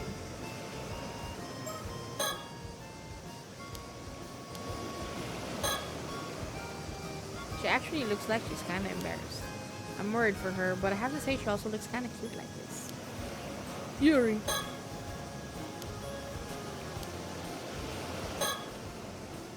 Alrighty, you said you wanted some advice, so let's hear it. How can I help you, Miss Tsukasa? Well, I do want your advice, but I'm not really sure where to start. Wow, I guess this really isn't an easy topic for her. In that case, let me start her off with another topic to loosen her up. How about summer break? I guess we'll be heading back to the mainland soon now that the Obon holidays are over. Yeah, I head back to my boarding school in 3 days, so I've only got until the day after tomorrow to take it easy here. Right, time sure flew by. I'm really gonna miss you. Me too, only 2 days left, huh? 2 days. What am I gonna do? I guess whatever she wants advice on is quite time sensitive. So the plans you were talking about for the day after tomorrow. I guess it's to get together with the others before you head back. Yeah, that's right. Plans with Asami and Yuza. I couldn't give them much time this trip, so I figured they might be feeling a bit left out. Makes sense. You're pretty close friends. Totally. Even grown up, they still do the dumbest stuff. Just can't leave them be. Maybe I should leave you all to enjoy it without me then. No way. They're the lucky ones to have someone as cute as you to come along with me. Man, can't believe my summer break's already coming to an end. Yeah, it's kind of sad. Oh, Tsukasa, that reminds me. Did you catch that 2 hour suspense drama the other day? Right, you said you were looking forward to it. I didn't see it. Ma was watching a period drama. Tarn, the actor you like, had a good part. He turned out to be the killer, though. Aw, I wish I could have watched it. You did just kind of spoil it, though. Wish we had a VCR like yours. You can record music shows and watch them over and over, right? That sounds amazing. Not many houses on the island have one though. Yeah, I know it's a bit of a luxury, but being able to record and keep TV programs is the best. You love TV way more than I do. It's great you can enjoy it whenever you like. You really can't get enough of your TV. Eh? You think I watched too much? What have you watched this summer? Well, I guess I'm pretty much always watching whenever I'm home. Haha, nice. You should thank old man Wakamura for letting you watch as much as you want. We're hardly ever allowed to watch TV at boarding school. Even at home, I'm always fighting over what to watch with Ma. Makes it damn hard for me to keep up with the conversations at school, you know. TV's just got too much influence on everyone. You can't blame them either. It's pretty fun. These days, it's the internet. Speaking of TV, I saw something on the morning news. Yeah, what happened? They said an ama diver in the mainland went missing at sea. Ah, yeah. I thought that too. I hope they find her safe. Oh. Hydrate. Thank you for the hydrate, Hyman.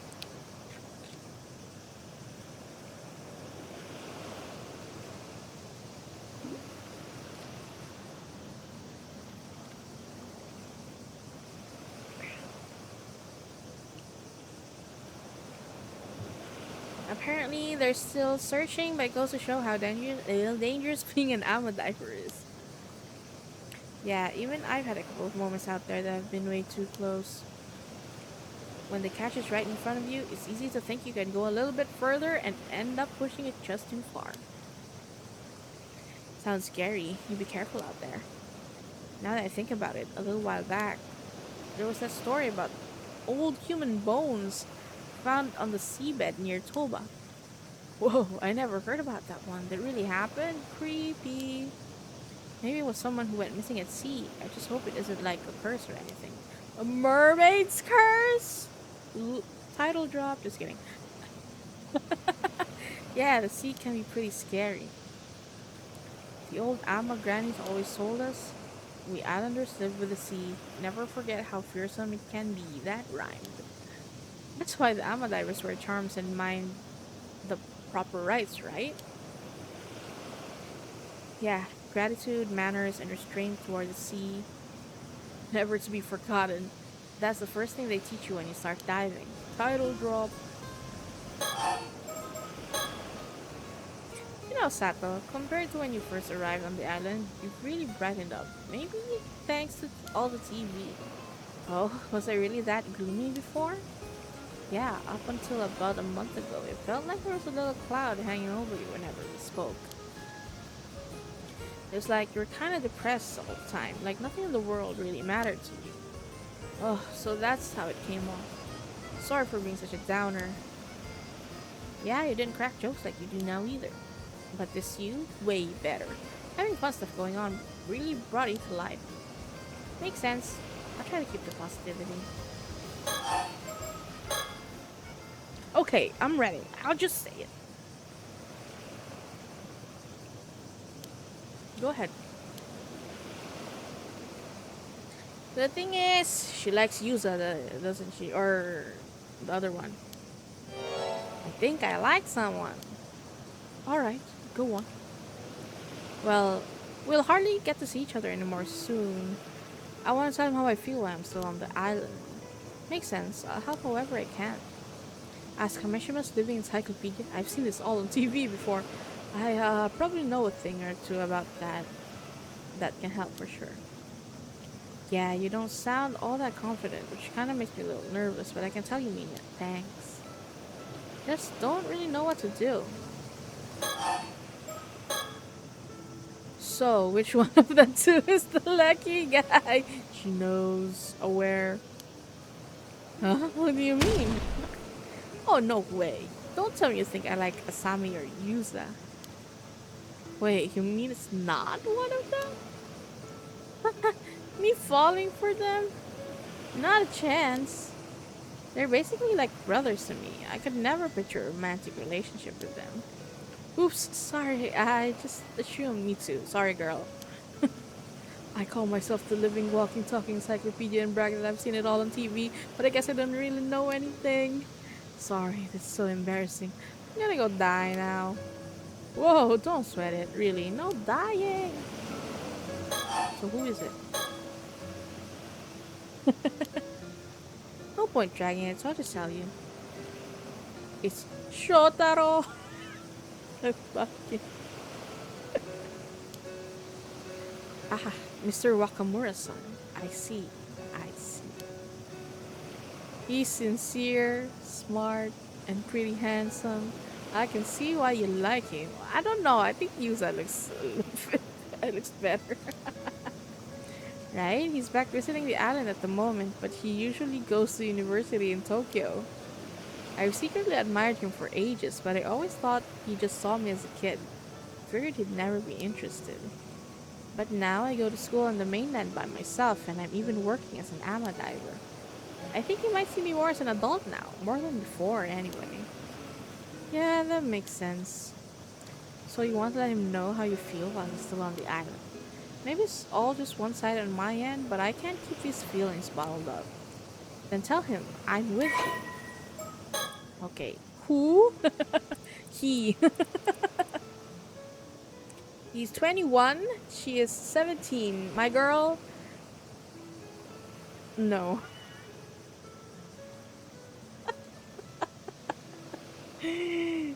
Just no. The only son of Shinobu Wakamura, a local Kamishima magnate.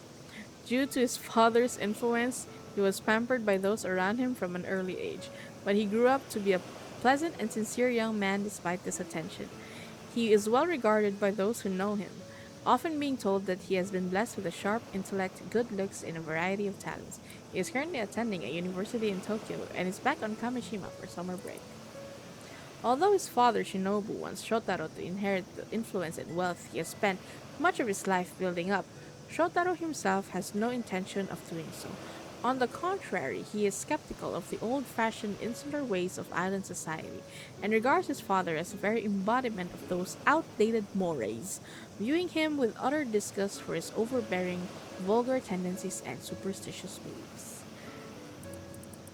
Okay, so he's nice and forward-thinking, but he's 21, girl. You are...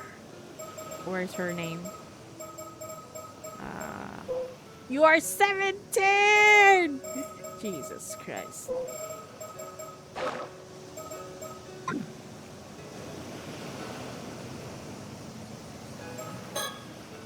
Shotaro, we do live under the same roof, but I'm holed up in my room most days, so we don't actually interact that much.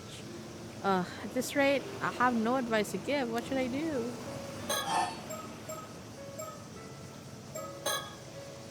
You're staying with the Wakamuras right now, yeah? Know anything about him that might help? Oh, I'm afraid Miss Encyclopedia might not have that kind of info. You don't have much info at all, do you? I mean, he's honestly not home most of the time, so there's a lot I don't know about him. Feels like he's always got something to do, checking in on folks all over the island. Like, I don't suppose you know if he has a girlfriend in Tokyo or anything. Huh, I'm afraid I'm not sure. Tokyo's packed with beautiful girls, right? A guy like him wouldn't be left alone for long. Well, from what I've seen, I haven't noticed him keeping in touch with anyone. Then, what about what he likes? Something he'd be happy to get. Ugh, let me think. Sorry, nothing's coming to mind at all. I really may as well just go die somewhere. Come on, don't say that. Thinking it through with me is more than enough. You've got to stop joking about dying like that. Okay, it's the same.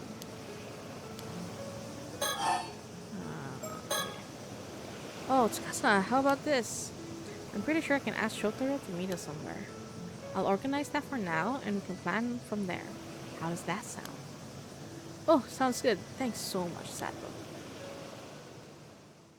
Wait, I wasn't finished!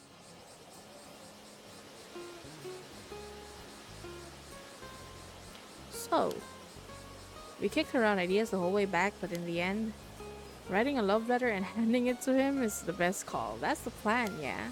Oh, this was in the 80s, so I guess. Yep, since way back when, the tried and true way has always been a love letter. A classic method, I like it. You're heading out to dive tomorrow morning, huh? Yeah, weather's looking good. Alrighty, then I'll ask him to come to the bay a little afternoon. That work for you? Yeah, I just need to have the letter ready by tomorrow. Hey, can you look it over before I give it to him? Of course, I'll fix it up even if it kills me. Thanks, I'll write it even if it kills me too. Ah, I'm already so nervous. Hey, you two over there. Speak of the devil. Is that who I think it's? Bro, the raised collar. It is. It's Shotaro. Oh wow, speak of the devil. Hey, sorry to interrupt.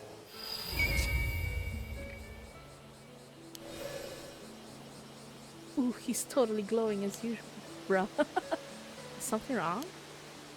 Have you seen Asami? He didn't show up to today's association meeting. Oh, I see. I haven't seen him today. Ah, I think I know where he is. I'll go get him. Oh, you do? Knew I could count on you, Tsukasa. Bruh! I'll let you handle it. Sure, no problem. Girl! Keep it together. Oh man, he called me by my name. I'm so fired up right now. Let's do this. Yeah, let's. First off, let's find those two. Bet they're up at the Kantekishu ruins. Let's go, Sato. Right behind you.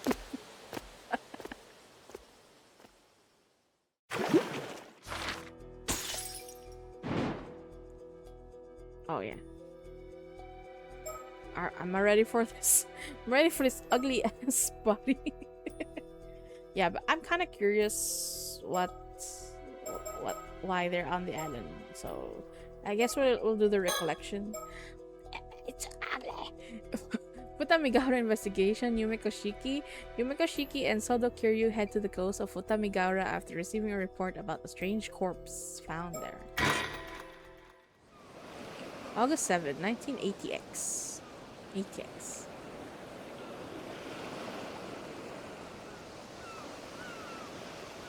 Mrs. Shiki, there you are. Sorry for calling you all the way out here. Not at all. Thank you for bringing the case to our attention. I hear you've got an unusual corpse on your hands. Well, forensics aren't there yet, so I honestly aren't here yet. So I honestly don't know whether it can even be called a corpse or not. But I do know that it'll cause a stir if anyone catches sight of it. So right now we're just trying to keep the busybodies away. I sure am glad it happened while you were still here, though. What with you being from the Tokyo Metropolitan Police? Oh! Supernatural affairs. Prefectural Police Detective Masaru Ide. Where is our cadaver then? Still in the water over there where it was found. Feel free to go ahead and examine it. Over here. Oh, I see. What vision ability? Oh. Well, okay, I can't do anything with that yet. Whee. Oh, sticker. Thank you.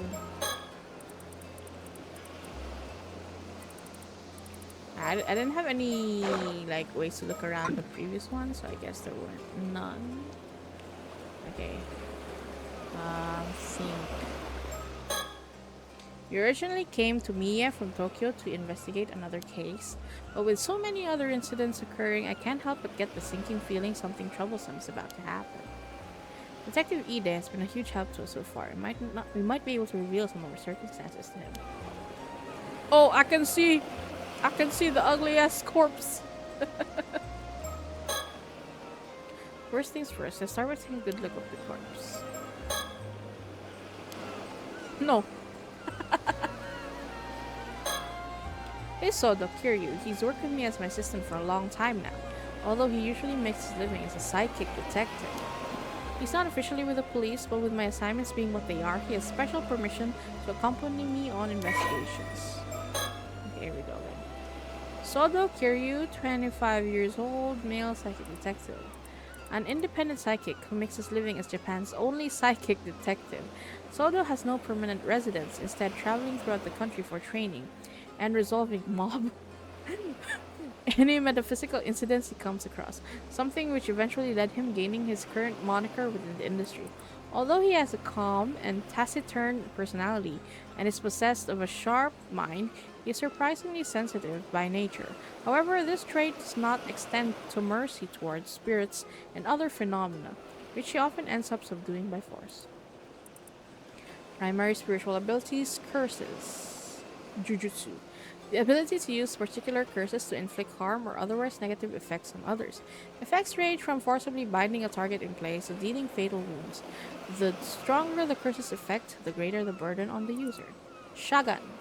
The ability to see the face of a deceased individual from their remains, allowing for recreation of their features via portrait sketch, Jujutsu. Only a small piece of the deceased remains is necessary to use this ability. However, enough of the thoughts and desires of the dead individual must remain for it to be effective. The feast.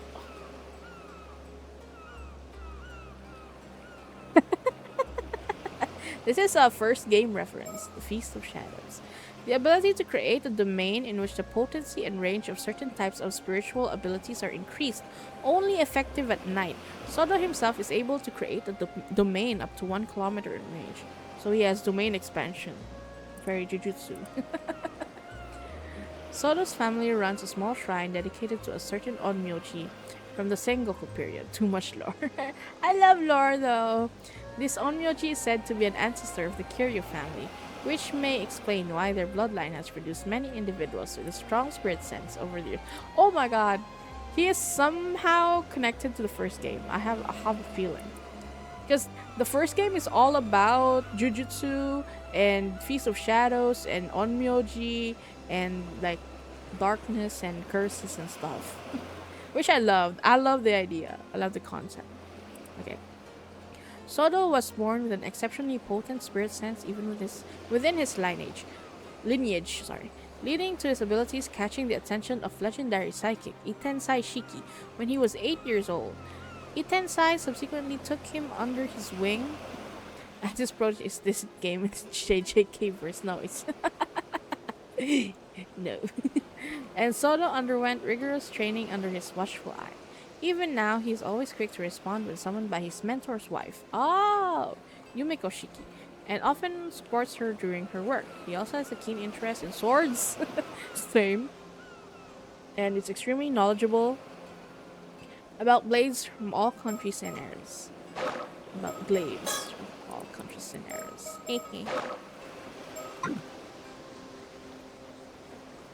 He looks. He's had his gaze fixed on the corpse ever since we got here. I suppose he's curious to know what led on to his current state. Is there anything that stands out to you so far, Sodo? I'd like to get a better grasp on the details before saying anything, I think. Okay. It's a shame.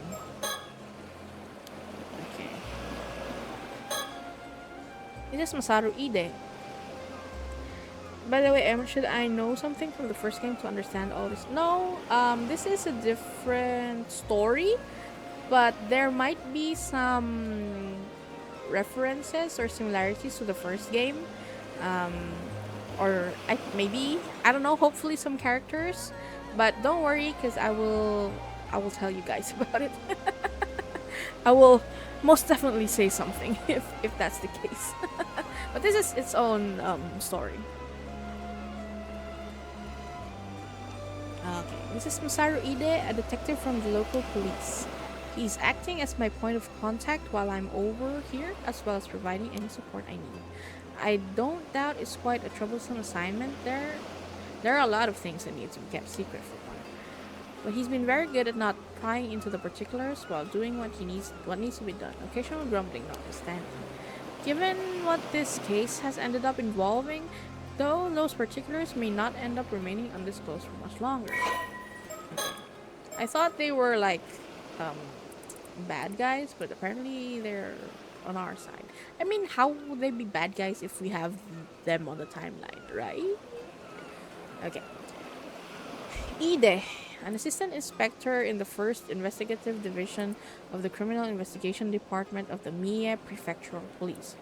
He often finds himself with whatever troublesome tasks come the department's way, something he makes sure to grumble about each time, but is a proficient detective in his own right, being diligent in his duties and having passed his promotion exam without difficulty.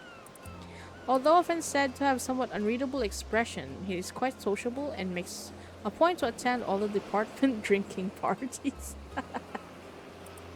Born and raised in Nie, Masaru never ventured beyond bicycle commuting distance of his hometown, Sioux City, until the time came for him to attend university.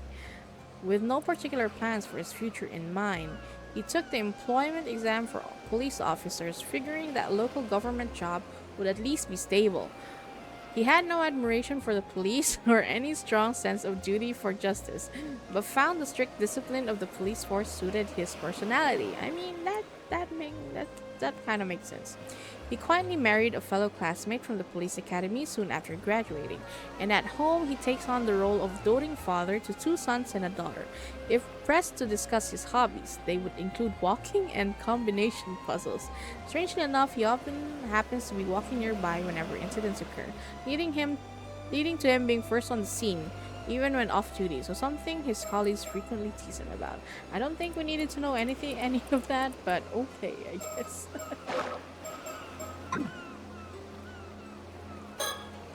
Okay. Uh, if that attitude of his is a deliberate ploy to get those he's dealing with to lower their guard, he's certainly not one to be underestimated. Okay. Do we know what the situation was when the corpse was found? I just got here as well. I did not read that. I'm sorry. So I'm not clear on the details myself. But from the sound of it, a local civilian happened across it about an hour ago as they were passing by. They got us on the scene immediately, so no one else should have seen it. That's a relief. We don't want people working themselves into a frenzy over this.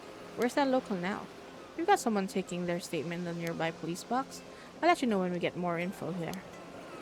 Please do. Huh? Weren't you going to examine the body? Sorry! This is Futamigaura. The coastline is northeast of Ise City. It's a pretty popular location for tourists, and there are several beaches nearby as well, so a bunch of people are milling around. It certainly is an impressive sight. It's too bad we couldn't come here as simple tourists. Futamigaura. The stretch of coastline along Futami town, so named during the events of the story, it has since been merged with Ise City. In the Watarai district of Mie Prefecture, as part of the Ise-shima National Park, it has been designated as a place of scenic beauty and considered one of the most scenic spots in Japan. The name Futamigaura is said to originate from a visit to the area by Yamatohime no Mikoto. According to legend, the area's beauty caused her to turn to look back upon it, leading to Futami, which means look twice, becoming a part of its name.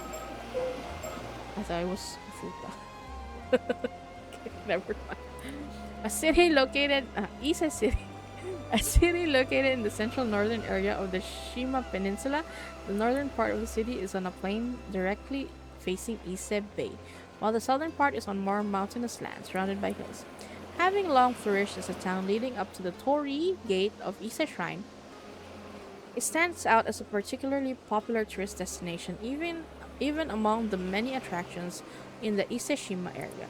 The city is sometimes referred to as Shinto, meaning the city of the gods. Although best known for Ise Shrine, many other temples and shrines can also be found within the city. The land overlooking Ise Bay is blessed with an abundance of beautiful scenery, including Mount Asama, which was included in the list of 100 famous Japanese cities spots during the Showa era. Okay, thank you. Okay, it's time. It's time to look at the body. Oh, scales. I see. So this is the corpse in question, is it? Unusual is certainly one word for it. It's all dried up now, almost like it's been mummified. But apart from that, it's pretty safe to say it's a mermaid, right? Huh? Let's take a look. Let's take a closer look at it. I don't wanna jump scare my face. the body's lower half is identical to a fish's tail. If this was a fish, it'd be a pretty huge one. It would seem like the fish half of the body begins from the shoulders downward. Huh, all the mermaids I've ever heard of have had the fish half start from the waist down. If it is fake, maybe whoever made it didn't do their research? Really? Several of the mermaids described in old Japanese legends had their faces as the only human part, though. Seriously? Guess that makes me the one who didn't do their research then.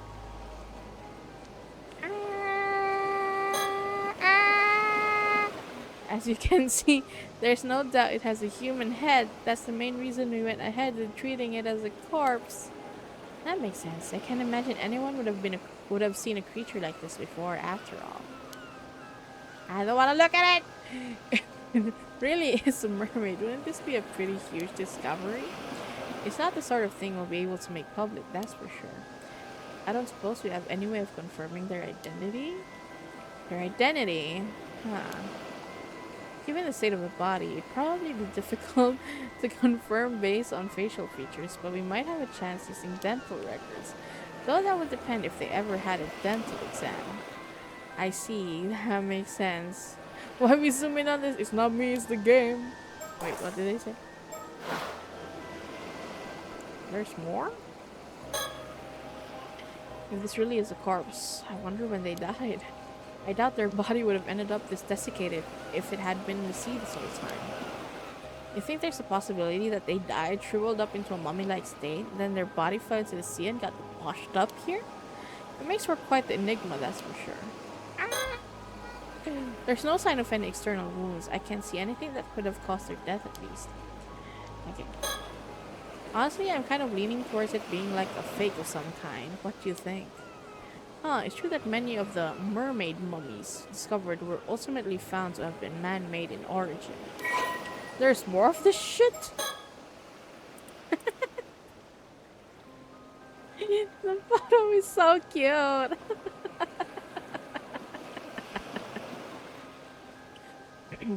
Relics believed to be either the embalmed or mummified remains of mermaids are preserved in temples throughout Japan.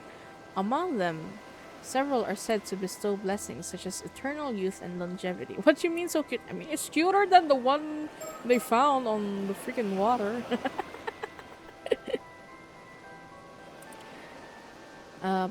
And longevity. Among them, several said to bestow blessings such as eternal youth and longevity or sound health and are treated as objects of worship.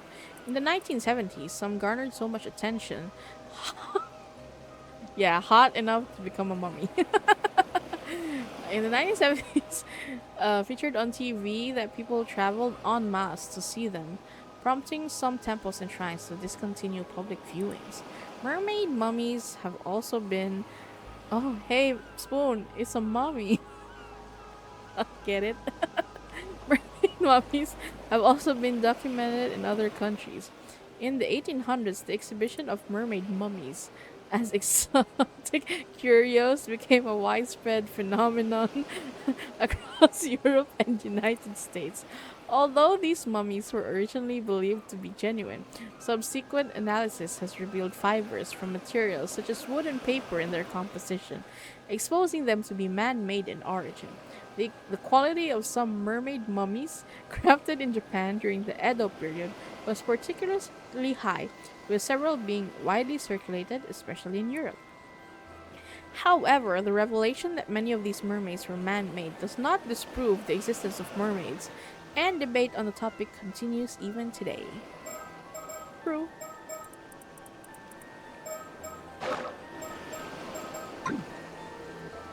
You won't find me complaining if it is. No need to investigate a fake corpse. After all, maybe that's being too optimistic though. We'll just have to see about that, won't we? There's more. When I first saw this expression, I thought they must have died in unbelievable agony. But at the same time, I can't help but feel like they almost look satisfying. Could just be my imagination though. Oh my god, is this Yuzu's mom? Satisfied. Head, torso, tail, nothing else. first. Okay.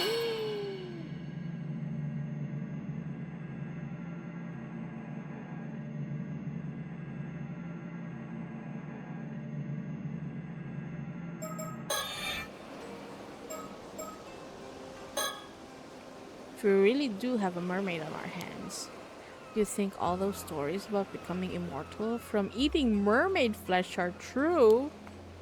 Oh, so you're curious about that too, detective. Well, I don't know if I'd actually want to eat it.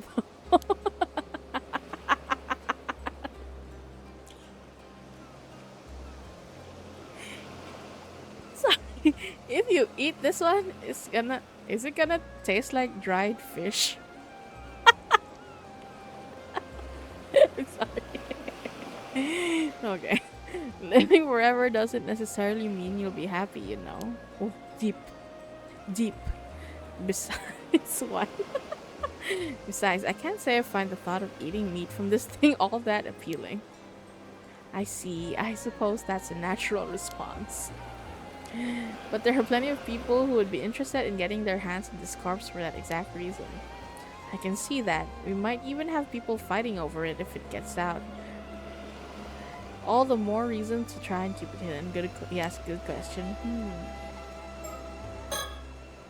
Sure is a troublesome thing we've got on our hands here. Wait, am I not done?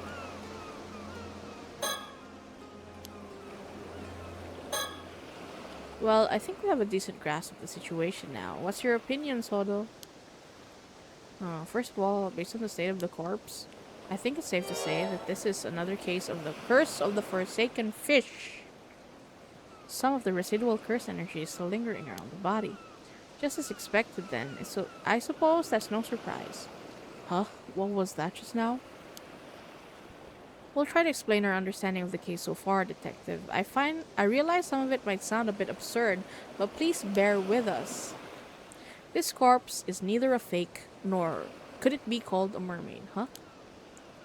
It's the remains of a human, one transformed into a fish as the result of a curse. Oh. What? A former human. And a curse, too? It's pretty hard to know what to say to that. One thing's for sure, that's not going to fly in the case report by itself. Mind explaining a bit more for me? Of course, let's start with an explanation of our circumstances then.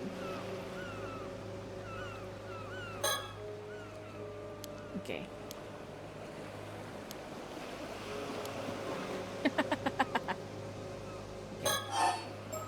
Talk about departments. Here we go. First, I suppose I should start with a brief explanation of the department I work for. Aren't you part of the secret department in the security division over in Tokyo? Are you sure you should be telling me something like that? I'm not going to get caught up in any troublesome business if you do, am I? No need to worry, I doubt I'll come to that, probably. Our work is mostly kept a secret because it's something of a pain to find people who will accept, let alone understand the circumstances each time. But you've been very supportive so far. I can't imagine that will be a problem. Well, if you really insist, go ahead, I guess. As you say, my department is indeed part of the security division. Its proper name is the Paranormal Affairs Bureau. Yes, so a little bit of the info. In the first game, there's also a detective from the Paranormal Affairs Bureau. So I guess they are going to be a mainstay in this series. But that one is a different dude. So this time we have a female detective. Interesting.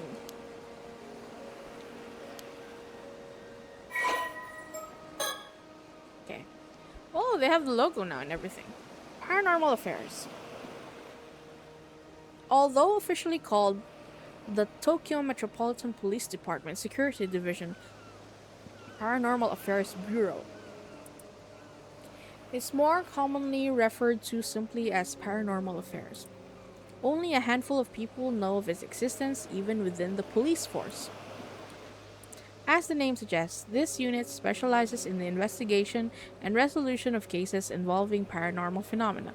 Since the existence of such happenings is not public knowledge, nor is it readily believed by the general population, the Bureau's activities are conducted in the utmost secrecy. As there are currently only 5 members in the unit, including the chief, they utilize a network of psychic contacts across the country to assist with their cases. Oh, the current chief of paranormal affairs is a man named Huiru Nakagoshi. He's still the same in the first game, I think. That's also the name of the chief. Although said to have been born to a family of psychics who have been involved in keeping the world safe from paranormal phenomena for generations, Huiru is an elusive figure. Very few have met him in person, and he is rarely seen in the office. It is said that this is because he has often been the target of curses. However, some theorize it is in fact because Kuiru is not actually a flesh and blood human, with some going so far as to question if he really exists.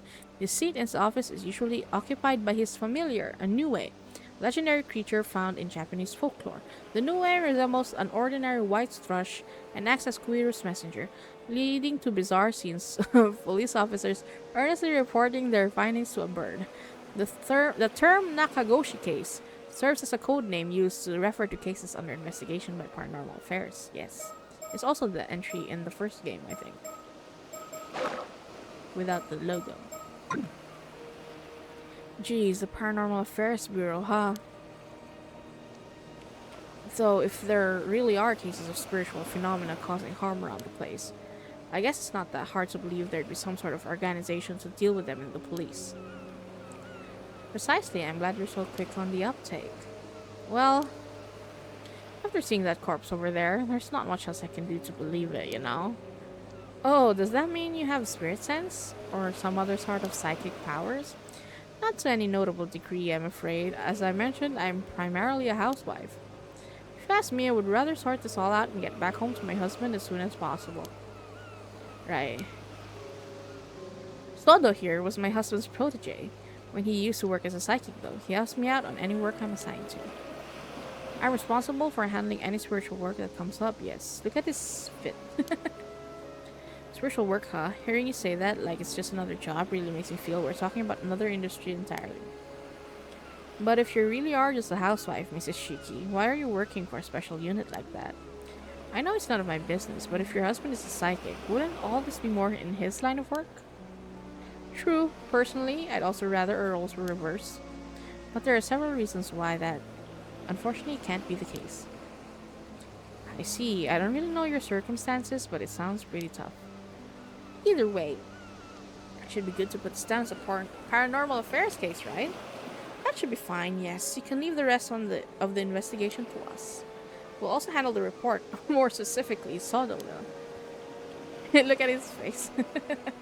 Really? Thanks, that's a great help. Not again. Oh. Oh, they updated the thingy. Okay. I saw something, but okay. A woman who balances her work as a housewife with her position as a full-time employee of the Paranormal Affairs Bureau, a secret department within the Tokyo Metropolitan Police.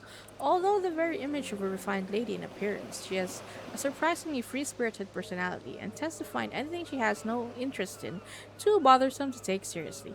Things that do catch her attention, on the other hand, often command all of it, and she will actively involve herself in looking into them.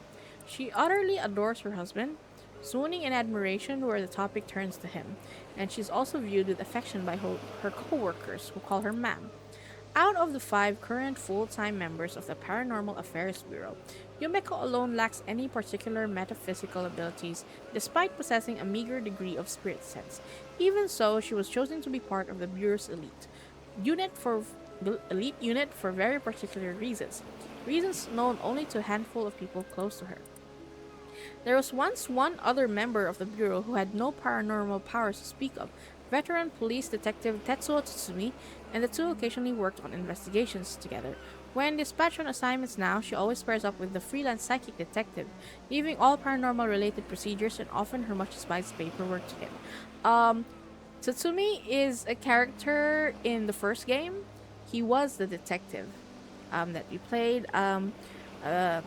A bit of a spoiler for the first game. When he worked as a detective, he was investigating like serial murders, and then a few years later, because the title of the first game is The Seven Mysteries of Honjo, which like there's some curse curses were like released in the Honjo area. So he was investigating some sort of crime, but it actually evolved into something that the paranormal affairs had to be involved in, and ultimately um, he solved the case and he stopped the bad things from happening with the help of the other characters in the first game. So yeah, Tsutsumi, he's a likable character and he's kind of funny too. But yeah, I think so. This means that he's not working for Paranormal Affairs anymore. So maybe this happens after the first game. So it's in chronological order? Question mark. We'll see. But at least it's nice. It's good to know that um, they the two stories happen in the same universe. Okay. Yumiko's husband is also a psychic by the name of Iten Saishiki, and Soto is his cherished one. Okay. Oh, profiles? Oh, just one. Files updated. Okay, psychics and spiritual sense.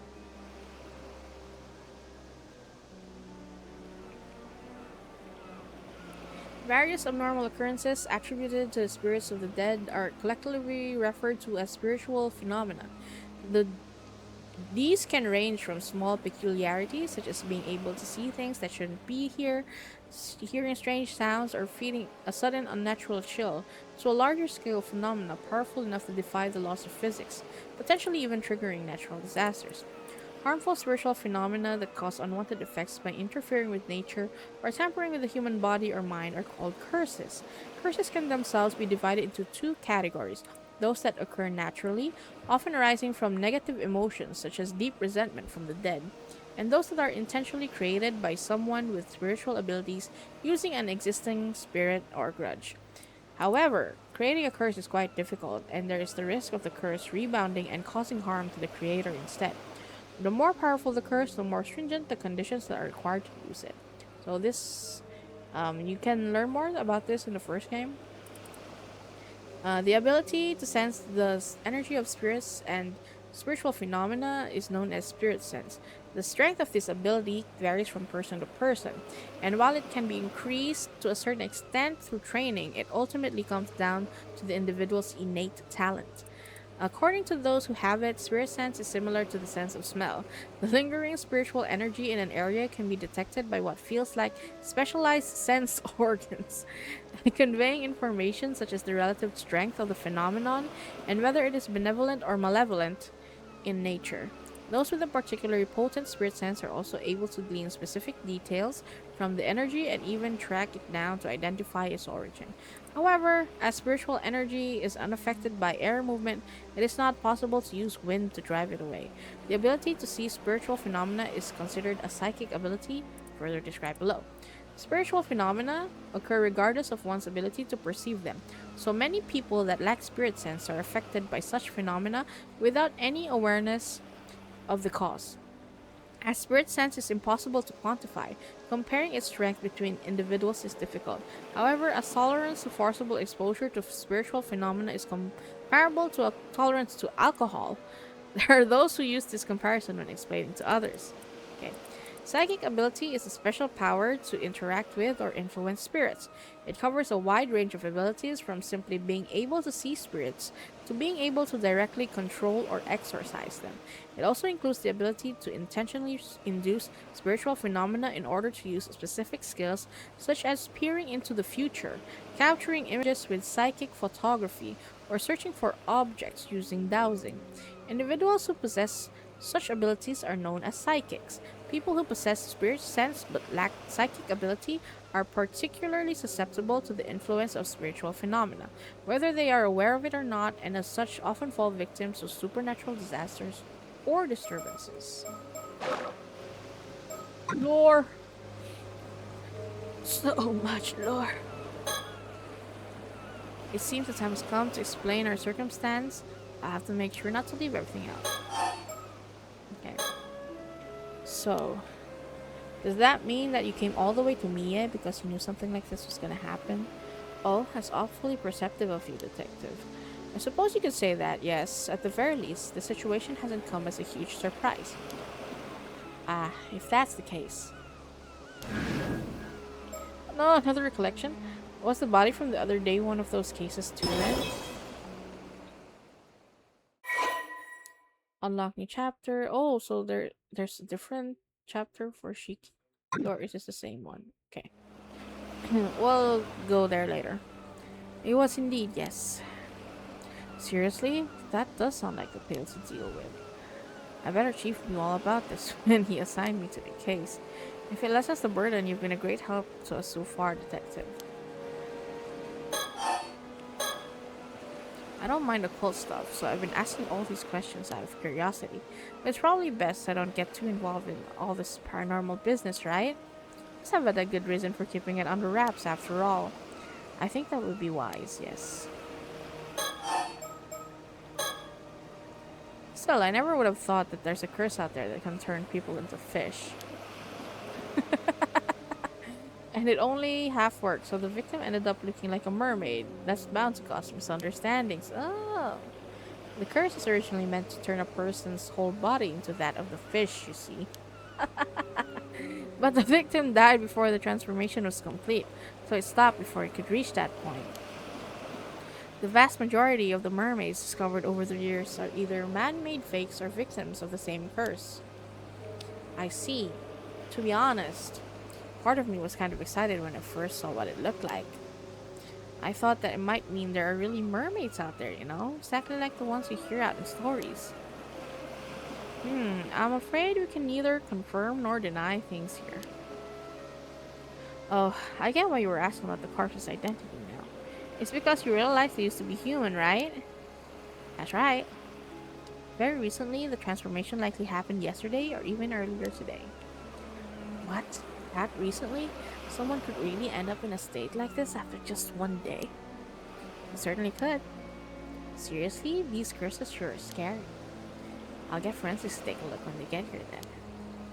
Please do. The investigator in question has worked on paranormal affairs cases before, so they shouldn't need any explanation. Oh.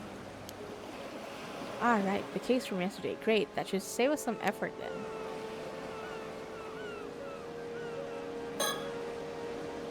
The sound of the waves and the buzz from the onlookers filled the air around us. I suppose it's inevitable that the police being around will draw people's attention. I just hope it doesn't cause a commotion. Okay, that's done. Cursed one day, a mummified corpse the next. Sure is a scary world we live in. I sometimes find myself wondering if I have a bit of spirit sense as well. There have been times I've caught sight of strange things when walking down a road at night, and when I looked into it later, I found that the place I'd walked by had been the site of an accident or the like. Oh, that might be the real deal then. It's definitely a possibility. I would advise not going too close to anything you see of that nature. It becomes easier for them to target you if they realize you're aware of them, you see. Jeez, what will happen then? I guess I'd end up possessed or something? There's that danger, yes, in the event you are possessed. You may find yourself afflicted by headaches, muscle stiffness, hallucinations, memory problems, and impaired thinking are also not unheard of. Ugh, headaches and muscle stiffness definitely ring a bell. I sure hope it isn't the work of some spirit. Do people have their personalities taken over when they're possessed too? Huh, maybe possible with spirits who had a very close relationship to their target, such as if they were siblings who were a parent and child.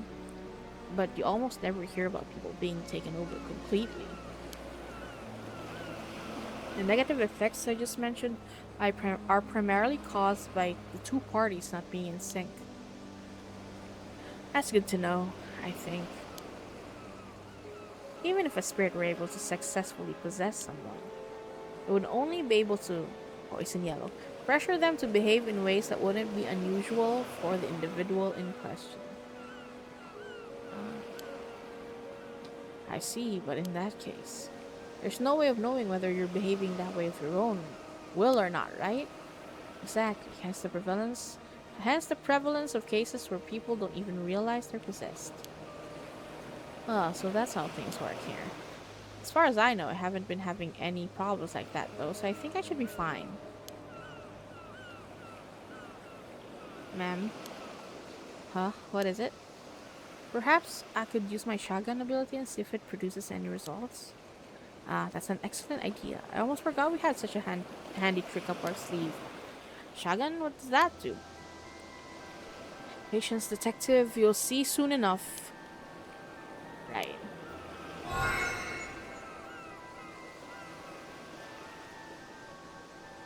There. It's done. Oh, so it went well, did it? Well done, Sodo.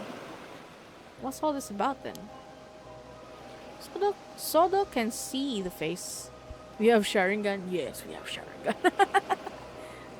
But I think maybe it's more like Rinnegan. Can see the face of the deceased from a piece of their remains, however small. He can then sketch their features based on what they saw. Ah, so that's how you got a sketch of the victim in that other case. An ability like that would be priceless if you could use it on the force, you know. Well, I hear it doesn't always work, so it's unfortunately not foolproof. So, what did our victim look like? Oh! About that, I think it might be faster to see for yourself. Wait!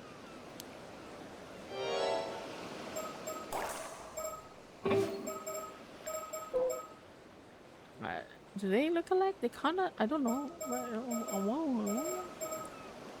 Am I tripping?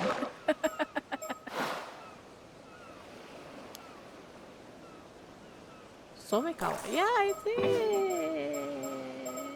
Oh no? Who's Somekawa? Oh, I guess it's only the hair-ish. I'm just tripping.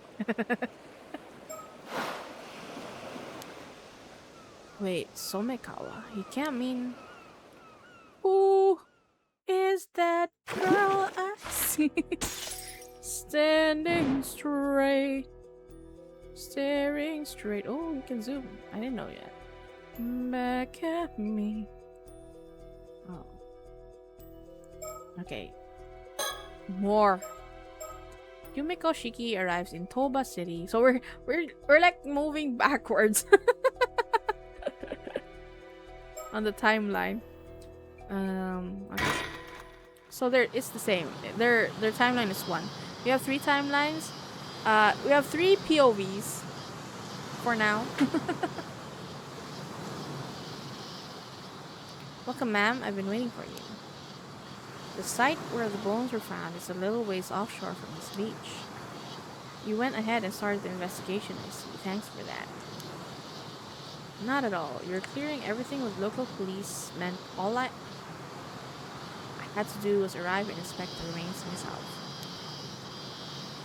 To get straight to the point, there's no doubt the signs of a curse are clearly evident.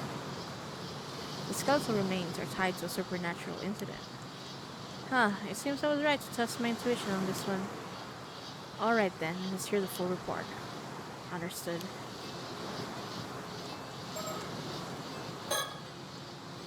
I'd already planned to come here to the Toba in Mie Prefecture together with Sodo on another case, but the news of skeletal remains being found in the area caught my eye, so I sent him ahead to investigate. As expected, it turned out to be the result of a curse, likely a troublesome one at that.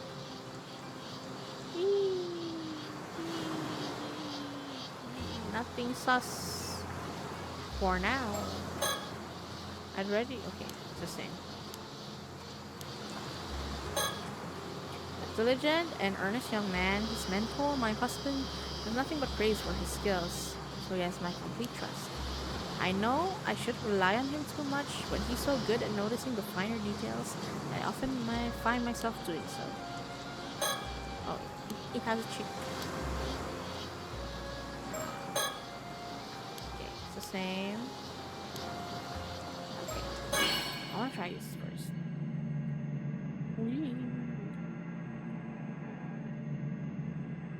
Comes the song. Doo-doo-doo-doo.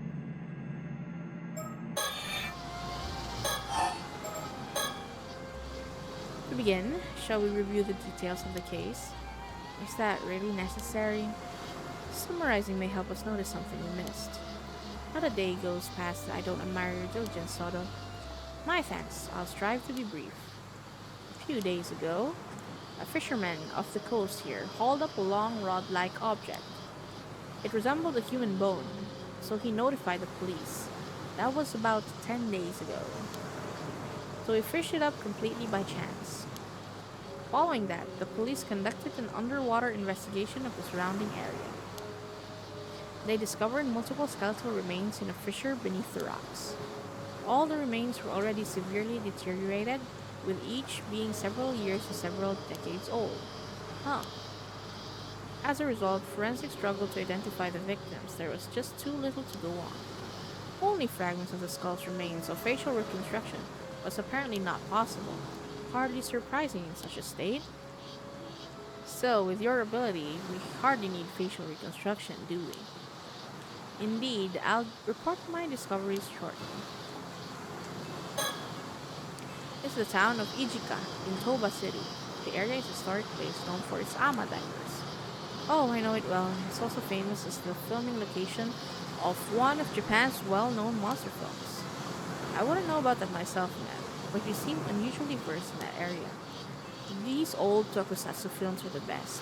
You should watch them for yourself, Soto. As you wish, I'll look into it.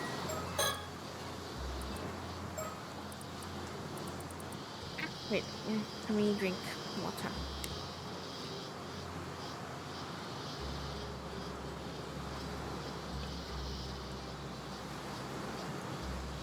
Okay. Ijika town is a fishing settlement located within Toba City in the eastern tip of Shima Peninsula. The area takes its name from Ijikajima, an island offshore of the region. It is said that the hollow in the center of the island was so reflective as to resemble a mirror, leading to Yamato Hime no Mikoto giving it its current name, which is written with the characters for stone and mirror. The Rias coastline is a particularly beautiful sight and is well known as a spot to watch sunrise. It is also notable as the filming location of the first entry in one of Japan's most famous monster film series and sees many visits from Japan fans as a result. Godzilla?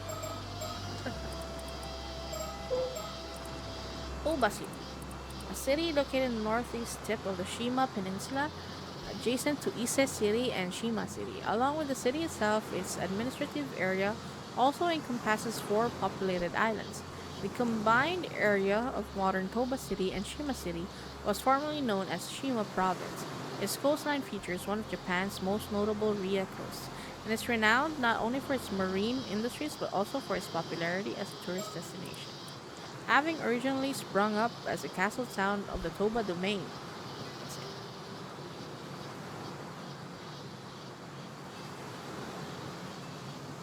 The years following the Meiji era saw Toba flourish as the center of the Shima region, with an abundance of marine products available in its waters.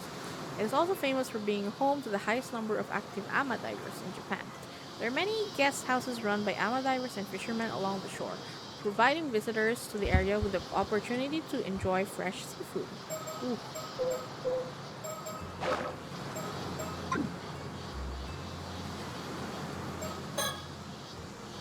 Multiple skeletal remains found resting on the seabed. Something smells fishy, and I don't mean the bones.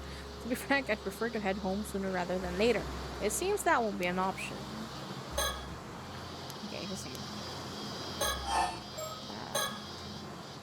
One possibility comes to mind. Will you humor me? Please, go ahead.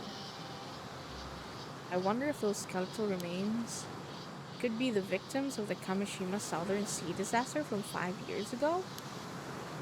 Regrettably, that is not the case. Oh, darn it. Please don't sound so defeated. Forensics confirmed 5 bodies in total. They said that each had decomposed over a different length of time. Oh, meaning they all didn't die at the same time? Correct. The most recent appears to date back 6 years. The others go back some 10 years before that, and another 10, and another 10, and so on. So roughly one body every 10 years? Indeed, I imagine that any older remains may have simply decayed entirely. Which means someone's been using that fissure as a place to dump corpses for decades? It's surrounded by rock, and with minimal currents in the area, it's unlikely they drifted there naturally.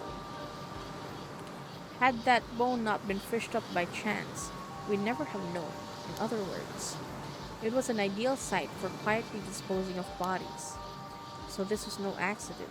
Someone did this. I imagine quite some resentment must have piled up over the years. Indeed, but I've already cleansed the lingering resentment in the area. Leaving such resentment to fester could lead to a curse manifesting after all. Efficient as always. My thanks. There is one more point of concern that all the remains have in common. Go on. Each body bore a clean, precise cut, clearly severed. Severed? You're saying they were sliced straight through the bone? Exactly. Each was sliced down through the bone, all with a clean cut as smooth as the last. Forensics noted that reproducing such uniform cuts would be extremely difficult. Even with industrial equipment, such precision would have been unachievable decades ago. Huh. One possible explanation is that a master swordsman, wielding a razor-sharp katana, cleaved each of them in a single stroke. Yes, well, that would certainly explain it. But warriors don't exactly run around with swords in this day and age. Which brings us to the possibility of a curse, I suppose. Correct. If the cuts were made by supernatural means, the rules change. And as it turns out, there were traces of a curse at each of the severed points.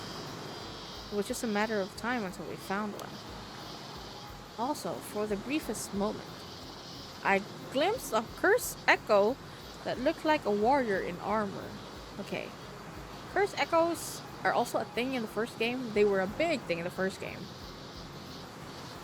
So they're like, as I said, like an embodiment of an unfortunate event or resentment that manifests into a curse. A cursed echo in armor? Well, that looks cool. Yes, judging from the crest on its armor and given our location, it appears to be a curse tied to the Heike. Right, the Heike. I'm not sure if I'm pronouncing it correctly. I hope I am. You are familiar with the Heike, I assume. Well, I'm not too sure. They're a branch of the Taira clan, a warrior family who rose to power at the end of the Heian period. From their base in Ise province, they expanded their influence, reaching great heights under Taira no Kiyomori. But in their pride, they were defeated by the Genji in what is now known as the Genpei War. Ah yes, of course, I knew that. The tale of the Heike preserved just how prosperous they were before they fell. Many who lived through the downfall carried deep regrets. Their resentment is especially persistent. Many traces remain even today, and then they can be quite meddlesome. Indeed, you hear about it all over the place. I guess even by expert standards, it's quite the problem. Oh my god, it's so long. Okay. Abbreviated genealogy. Masamori, Tadamori, Kiyomori, Yomori, Tsunemori, Norimori, Yorimori, Tadanori, Shigemori. Sorry. It can be like it's a rap. A tongue twister. Motomori, Munemori, Tomomori. It's so cute. Okay. Tyre Clan, Ise-based branch. Samurai. I'm just gonna read keywords. Read out loud the keywords. Taira no Tadamori.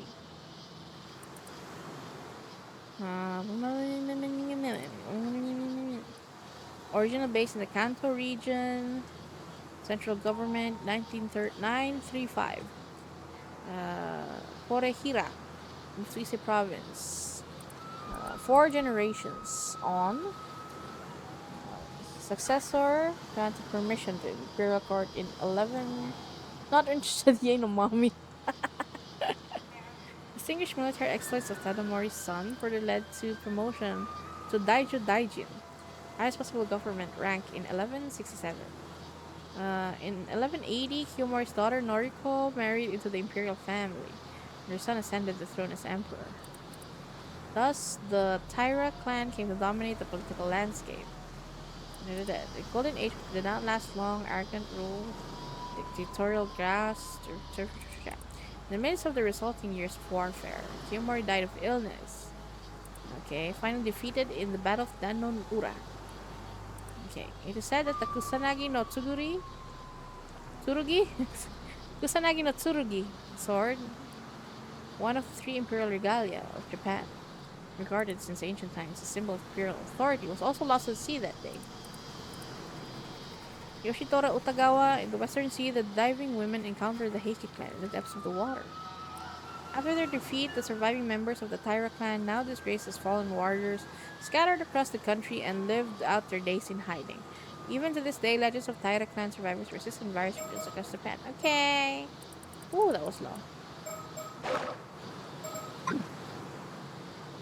Was more the katana that the cursed echo carried? I believe it may have been the famed blade, Nukemaru. Ooh. Nukemaru. Yes, a blade passed down through the Heike, once wielded by Taira no Tadamori. I see. It would seem your love of swords has proved rather useful here. So, what you're saying is that these skeletal remains were cut and killed by the power of Tadamori's curse? I can't say it was Tadamori himself, but I am confident it was a curse from someone within the Heike. At the very least, give me that blade. It offers an explanation for those mysteriously perfect cuts. Huh, but the body's being dumped every decade. Surely that can't be the curse too, can it? Correct. I imagine that part likely involves further intervention by someone else. So this wasn't an accident by some spontaneous curse. There's a perpetrator out there. Indeed. However, I can't imagine any psychic with enough power to wield such a curse would dispose of bodies so poorly. My theory is that someone is using a curse stone. They're killing through this curse, then discarding the bodies. A cursed stone? Think of it as a talisman that lets even those without spirit sense use the power of curses. They are created when intense resentment fuses into a suitable relic. That sounds dangerously convenient. There were a few incidents involving cursed stones in Tokyo last year, didn't you hear? Oh, so, Seven Mysteries of Honjo. This is a year after the first game. Ooh, interesting. So, Tsutsumi retired? Oh, now that you mention it, that somewhat rings a bell. Ah! Curse stones, a type of curse tool that allows even people without any spirit sense to wield curses. As long as the tool meets the above criteria, items of any shape or size may be referred to as curse stones. Many curse stones have conditions that must be fulfilled to use them, often based on the spiritual power and characteristics of the curse itself. If a curse stone has low spiritual power, it may only be possible to use it under specific circumstances, such as when under the influence of the Feast of Shadows, a spell that heightens the potency of certain types of spiritual energy. Yes, this happened in the first game. We know this. So it's good that they're like giving callbacks to the first game, but also informing those who have no idea what happened in the first game too.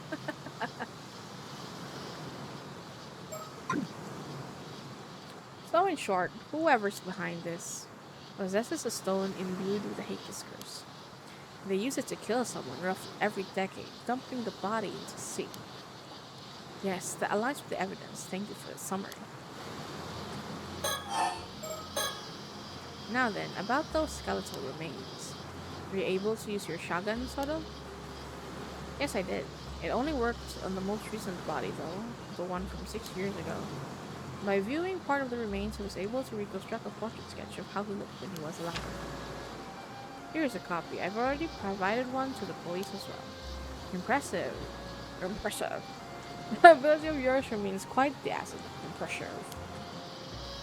Not always. There are times when the vision just doesn't come through. It's far from infallible.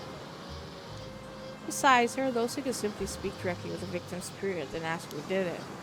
Even so, none of these methods would hold up as admissible evidence in court. But as the lead in our investigation, it's more than enough. Excellent work. Thank you. We had the police compare the sketch against missing people from 6 years ago, but no matches were found. Darn. Would have made things much easier. Detective Ide is continuing the investigation.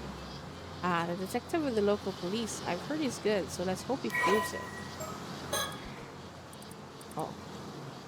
Toba, Seabed, skeletons. Case we already know this though. Victims' identities unclear. All victims are male. Ooh, okay. Each body is thought to have been disposed of at different times. Most recent body. Other remains, no signs of gradual aging. In the presence of older remains, they are completely decayed. Unlikely that the bodies could have drifted into the fissure naturally. Okay. Victims were believed to have been killed by a curse wielded by someone connected to the Heike. Okay.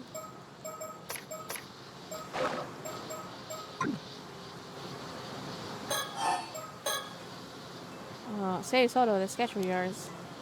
Maybe we should show it to some of the locals. Ah, good point. Someone might recognize them if they were around here 6 years ago.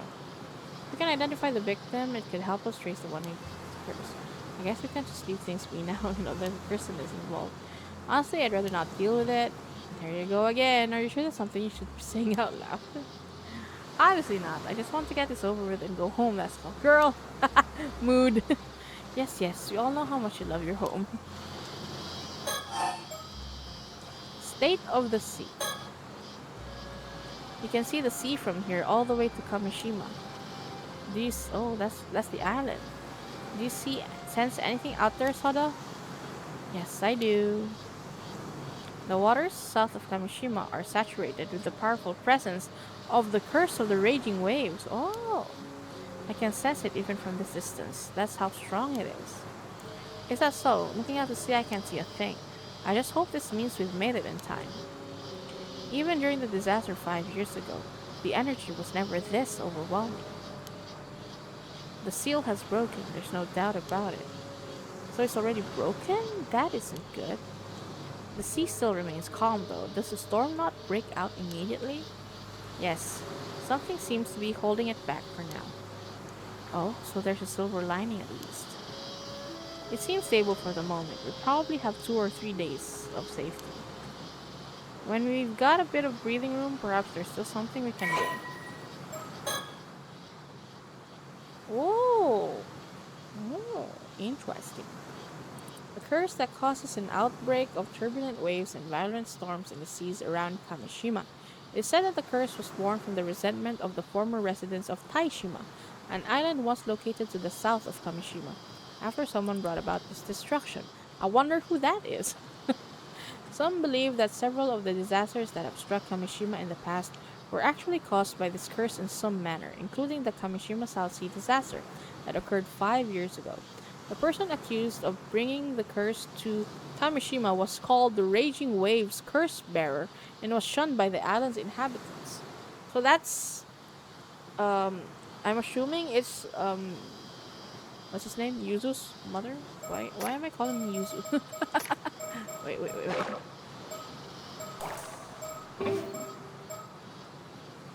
Yuza. I keep calling him Yuzu. That they called Yuza's mom the curse bearer of the raging waves, I think.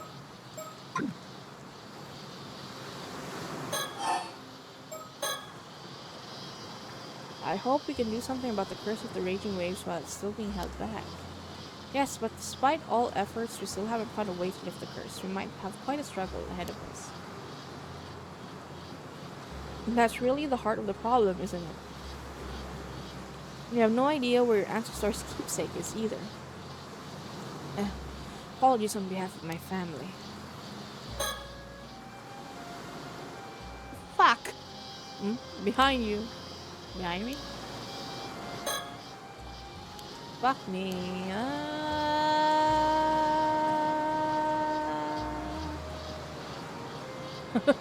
Oh, he's a person.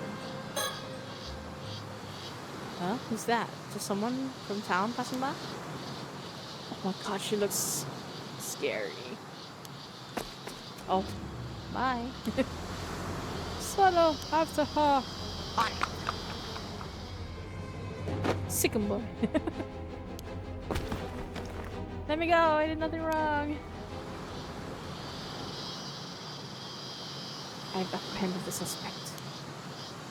Good work. Sorry for the rough handling. Mind helping us out a bit? Huh. What were you doing here? Why did you run? What? Ow! Don't get smart with me. You're the suspicious ones, sneaking around, poking into things.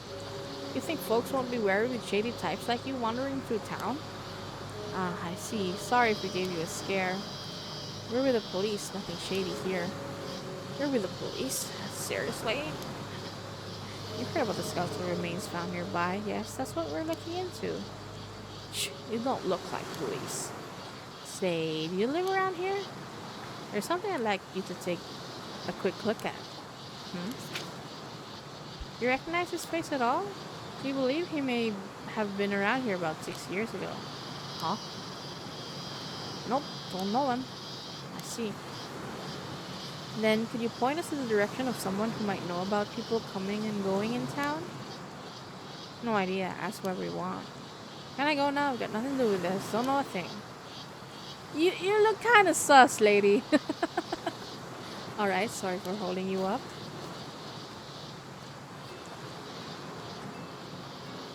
What a peculiar woman. It was like her mind was somewhere else entirely. Well, either way, we should talk to more people in town. Agreed. My hair's so sus. Yeah. Also, wait. Also, could you ask around and find out who that woman is? Several hours later.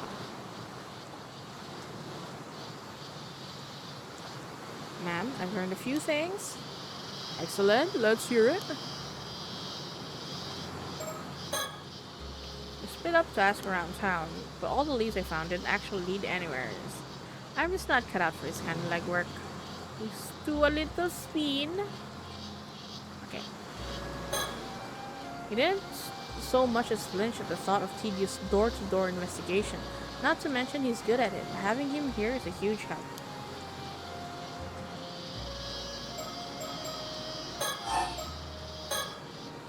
I showed the sketch of the victim to several townsfolk. However, it would seem that no one here recognized him at all. Unfortunate, I suppose chances are he wasn't from this area to begin with. Guess we'll have to place our hopes on Detective Ida then.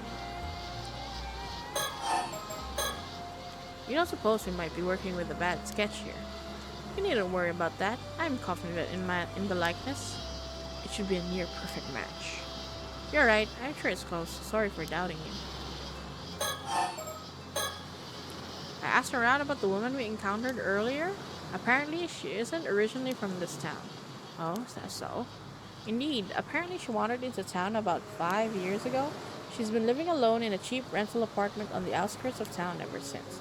When she first arrived, she had nothing but an old wooden box, which she was clutching as if it were very dear to her. Nothing but an old wooden box? Supposedly, she used to work as an ama diver. Around when she first moved here, she'd occasionally go diving for fish. But these days, she keeps to herself and no one ever sees her diving anymore. No one really knows how she supports herself, and many of the islanders find her unsettling.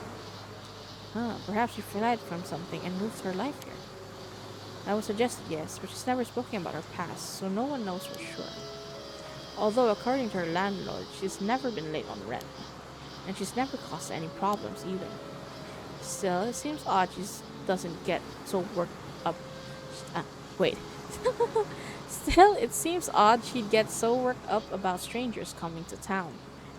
Like Santa. Doesn't seem like she's in any position to be worrying about that. I think she might be hiding something. It's possible. Her attitude changed the moment we said we were with the police. Perhaps she was keeping watch over the coast where the bodies were dumped, waiting to see if someone showed up. Right, I mean the most recent bodies from 6 years ago, and she arrived in town 5 years back. The timing is rather suspicious when you look at it like that. We'd best keep an eye on her. Agreed. Were you able to get her name? Apparently, her last name is Somekawa, but I didn't manage to get her first name. Somekawa? Why does that name sound so familiar? You've heard of it before? I think so, but I can't quite remember where. Oh, it is her! I was like, I was doubting myself, but that's her name. Mare Somekawa. Yeah. Good thing I checked again. Those look like her. Kind of. Mother! You have been here. Why didn't you come back? Oh, it could be her, or it could be a relative or a sister or something. But I'm thinking it might be her. Might be her. Because the accident happened. The accident was 5 years ago, and she came to the town 5 years ago. So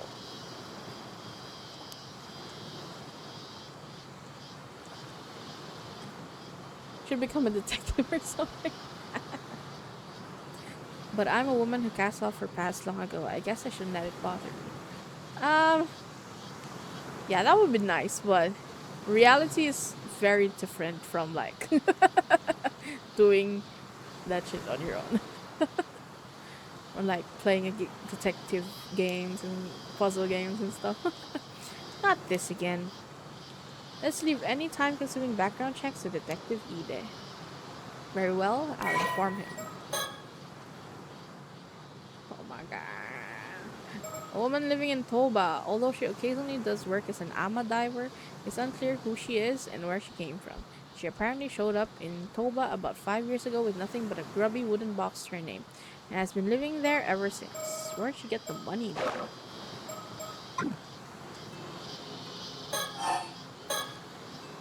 So this means that woman might have been marking us since we got here.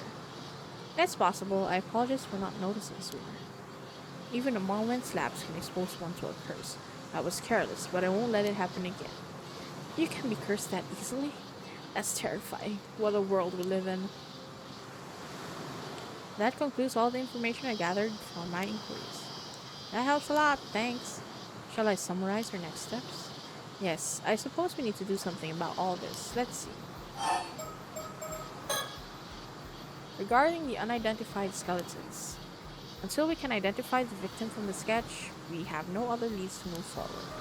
I believe this is best left in Detective Ide's hands. Yes, agreed. And I think the same goes for that Somakawa woman from earlier. We'll have Detective Ide look into her. It's nice to have someone we can rely on. I agreed on that end too.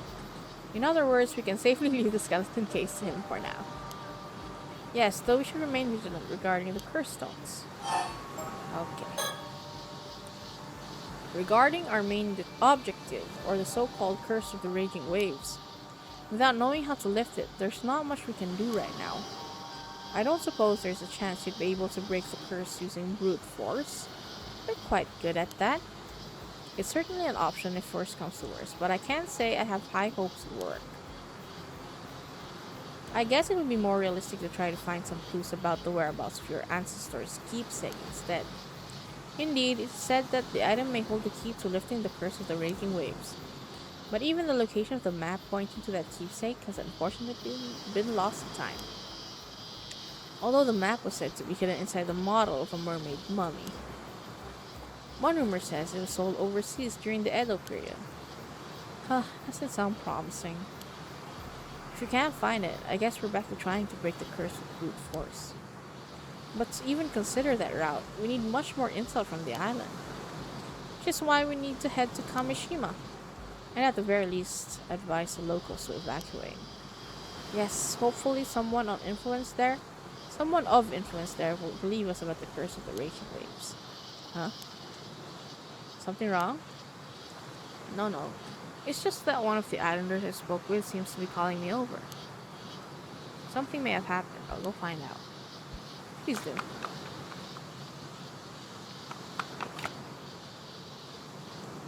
Ma'am? What was it?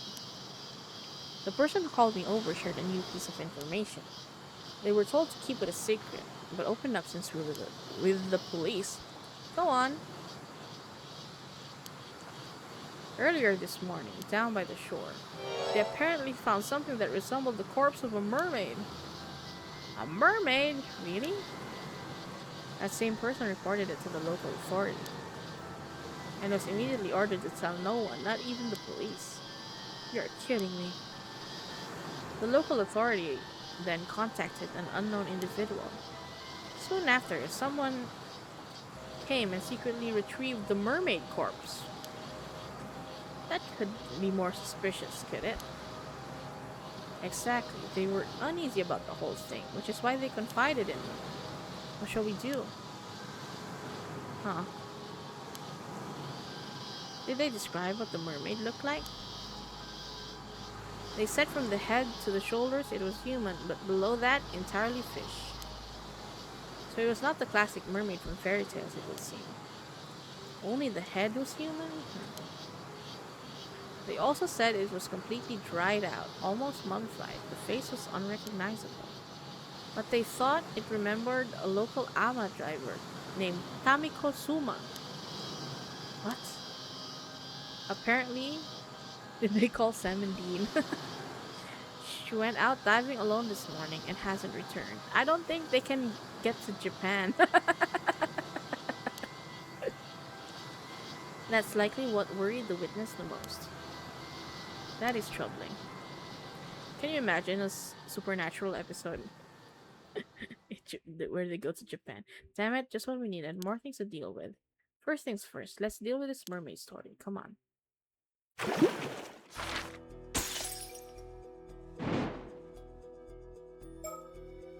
Oh.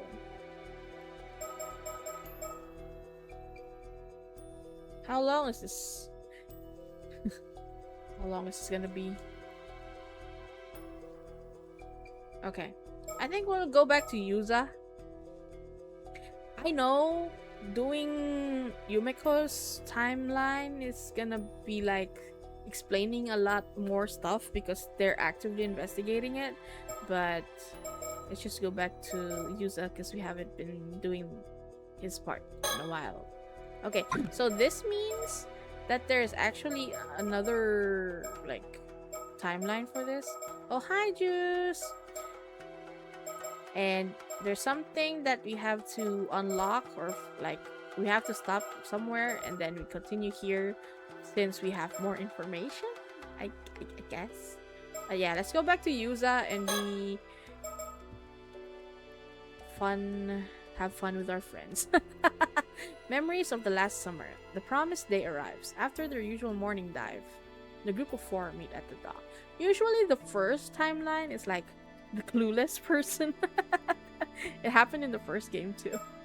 But yeah, let's see. And they did say that there will be like safe for 2 more days, and I think that's this day. Okay. Hey, Asami, Yuza, over here. Good timing. I just got back too. Well, Tsukasa, how'd it go? Not too shabby if I do say so myself.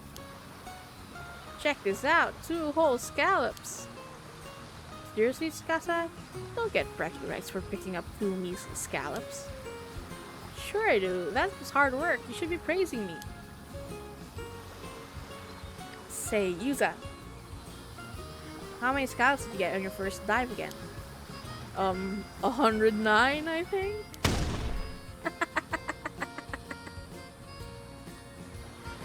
No way, are you kidding me? Guess there's a good reason they call you the patron saint of diving. Oh dang it, now my cover is blown. That'll teach me to snag every scallop I see.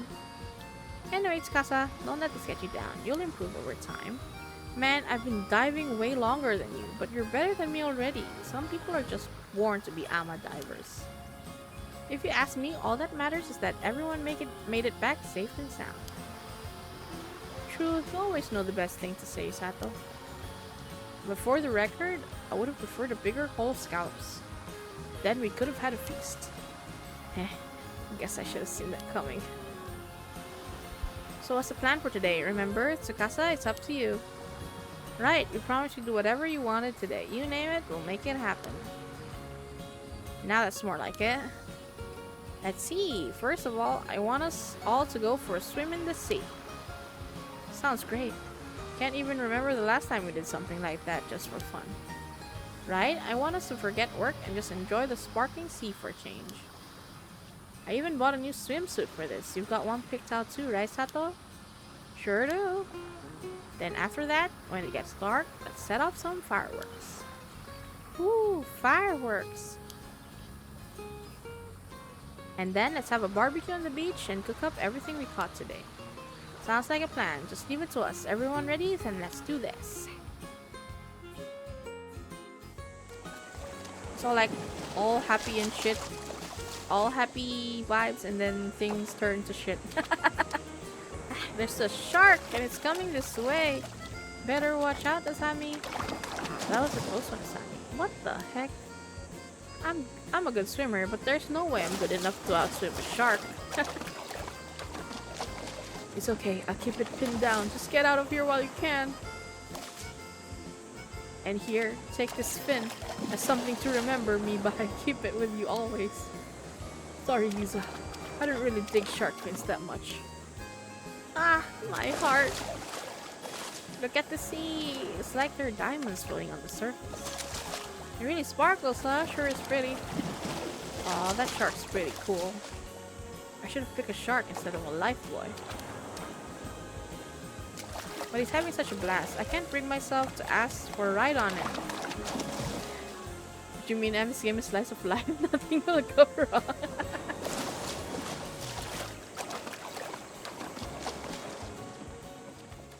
Yeah, sure. One grilled squid coming right up. Don't throw it. It's piping hot. You're getting squid juice everywhere. Ow. Let's see how you like it. Catch the... that's hot. Hahaha, you did that to yourself. Hey, check out this huge sea snail Tsukasa caught. It's massive. That's right, I'm a severe rookie when it comes to scouts, but I got a haul of sea snails to make up for it. So eat up, Asami. Have as many as you want. Hey, can I borrow that lighter? Sure. Want some squid too? Oh, I can just grill it directly? Yeah, that's Kamishima-'s specialty. Fireworks style squid. Wait, you're actually doing it? The juice is going everywhere. It burns. Oops, sorry, my hand slipped. There it is, the famous Yuza one-man show. I have a bad feeling, chat. It's broken. Wait. Okay. Something. I can resume this. Oh, so there's something I haven't done with the gathering? Okay. Let's see. Let's see what's up here.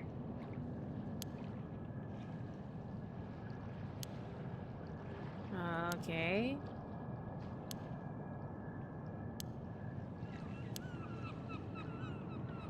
Okay. Oh, so that's why this dialogue exists. Because they were talking like they were thinking that his mom was a mermaid and so that makes him half mermaid and so that's where this came from. Like, did your body undergo some changes? Okay. And same old Yuza. Guess you're a bit off the mark then.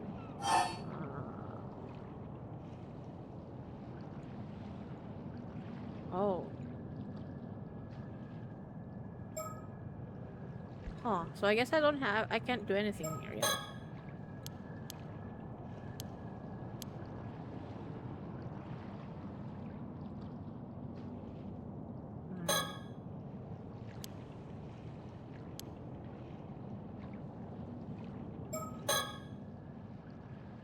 Oh. Found you, baby.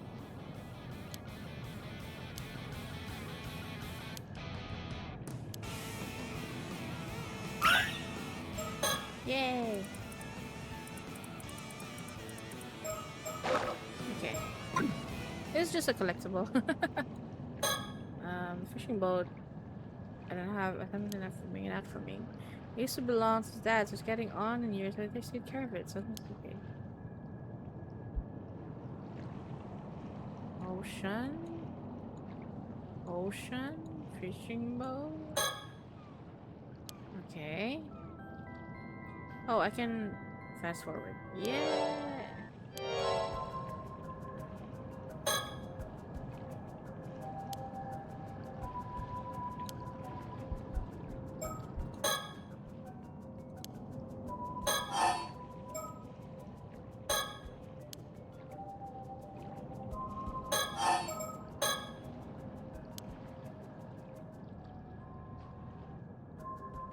Oh, I like this fast forward feature. I don't think we had this in the first game. Okay. Oh, thank you for the 10 stream streak, Juice. Wow. 10 stream streak. That's... Wow. Thank you. Okay. About the Tomokazuki just now. Okay. Okay. Okay. Okay. Okay. I think we've hidden. There's more.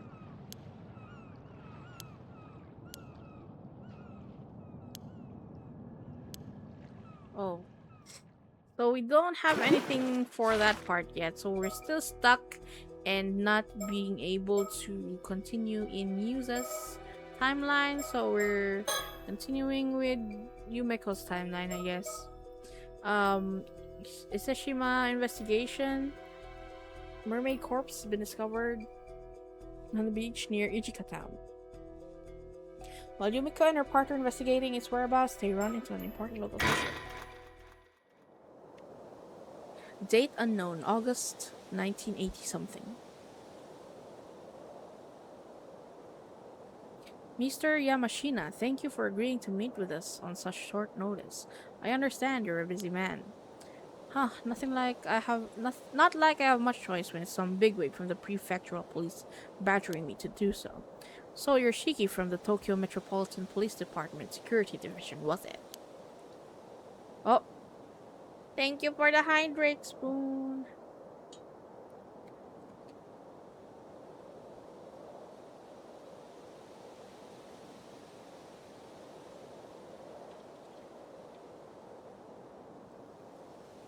Okay. I'm Yuchi. Ha, and here I thought you were just some housemaid. What?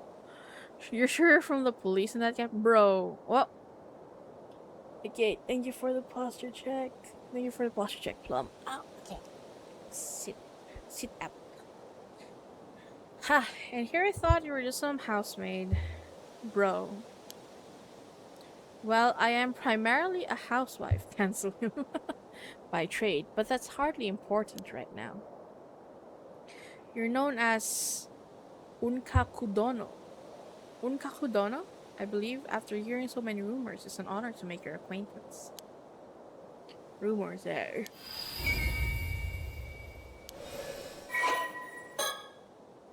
Just says asshole. Just kidding. He's 70 years old. Wealthy tycoon. Okay. Unmarried. I wonder why.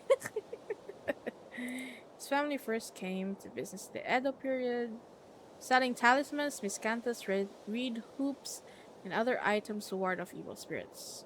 During the Meiji period, trading company. Okay. Uh. Mm, After amassing his fortune, keen interest in ambitious young people, which led to the emergence of many successful businessmen, including Shinobu Wakamura. Okay, those who have received support, uh, gratitude, sense of awe bordering on reverence, referring to him as Unkakudono, title that evokes a figure elevated above the clouds. I mean, his head's like up in the clouds, I guess. Yamashina has always shown a strong attachment to wealth. The shadow of the many success stories. So, yeah. Bankruptcy or arrested. Oh my god. Fueling endless unsavory rumors about him. Unconcerned, unbothered. Even as a lifelong bachelor, he has surrounded himself with many followers, both publicly and privately, and has never lacked for anything to satisfy his personal needs. A few years ago, successor. Perhaps for this reason, he developed a keen fascination with immortality around the same time. Said to be secretly investing vast amounts of money into research on the topic. Ooh, okay. So he is one of our suspects, I guess. I hear you've been doing some under the table research into immortality. And so what if I am? Well, now, I wouldn't have expected you to be such a dreamer, but it does make you a little bit more relatable. You can laugh all you want. What's it got to do with the police anyway? It seems on this particular occasion it has quite a bit to do with the police, unfortunately. You don't say. His reasons on the negative. Ow.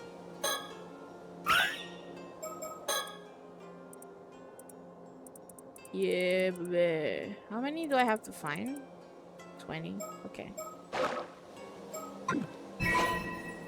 You found 5 mockingbirds. You can access the mockingbird relationship chart. What does that even mean? That's new. These splendid gardens all fall within the grounds of Mr. Yamashina's Ise City estate. Part of me wonders why he needs so much space when he doesn't have a family. But I suppose he has an image to maintain.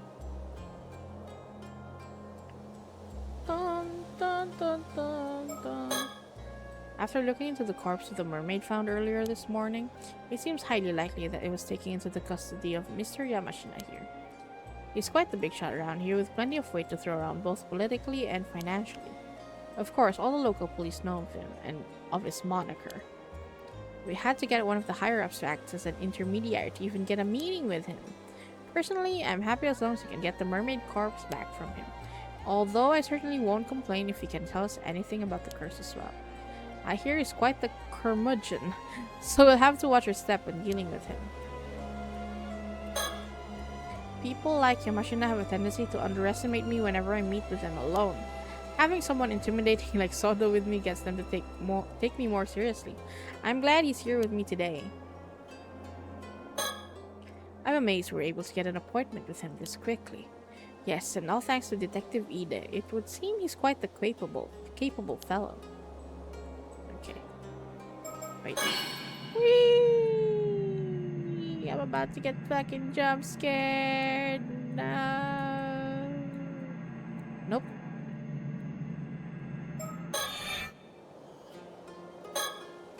This is Yoshiatsu Yamashina. He's a tycoon with multiple properties and companies to his name, mostly based here in Iseshima. He's long been rumored of being involved in various shady dealings. Special Investigations has had an eye on him for a while now, but they haven't managed to find any concrete evidence so far. It seems he has a knack for pinning the blame on his subordinates before finding a way to slip away. Needless to say, he and the police are quite familiar with each other by this point. Is Yumeko single? she has a husband. Though I don't doubt he has the local police chiefs and politicians under his thumb behind the scenes. There's no need for me to get involved in all that. I'll be satisfied as long as I get the information we need from him. Apparently he wears that crested hakama every day. Not exactly casual wear for most people. Wearing something like that in the summer heat, that's commitment to keeping up appearances.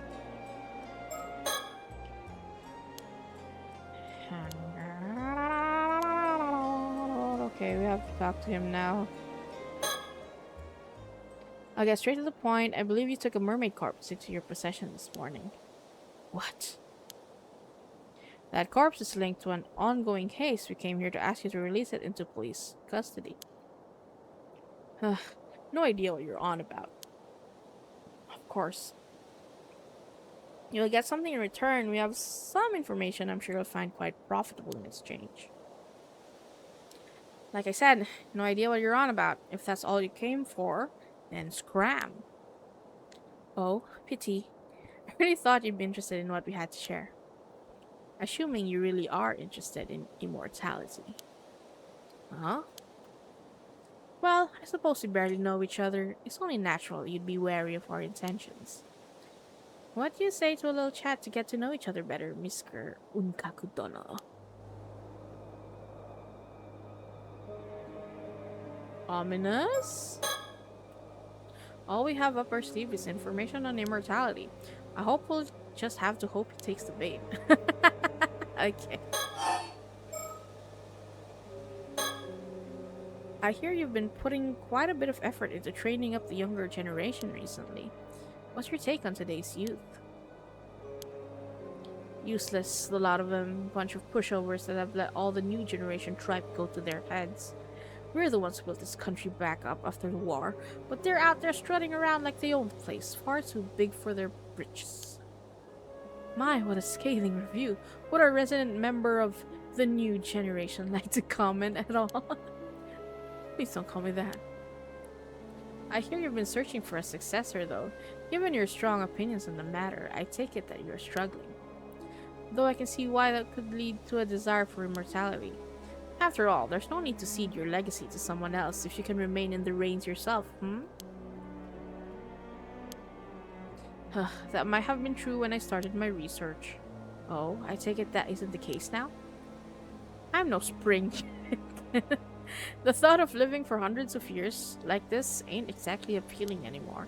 Don't see much point in immortality if I'm already long past my prime. Well, that certainly is different from the rumors. My apologies for jumping to conclusions. You have my wholehearted agreement that immortality doesn't necessarily bring happiness, though. Let me clear up one more thing while we're at it. I've already decided on my successor. Oh?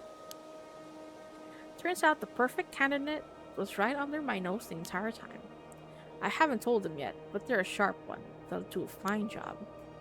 Is that so? I'm glad to hear it. I suppose that would mean that you no longer have any need for immortality then.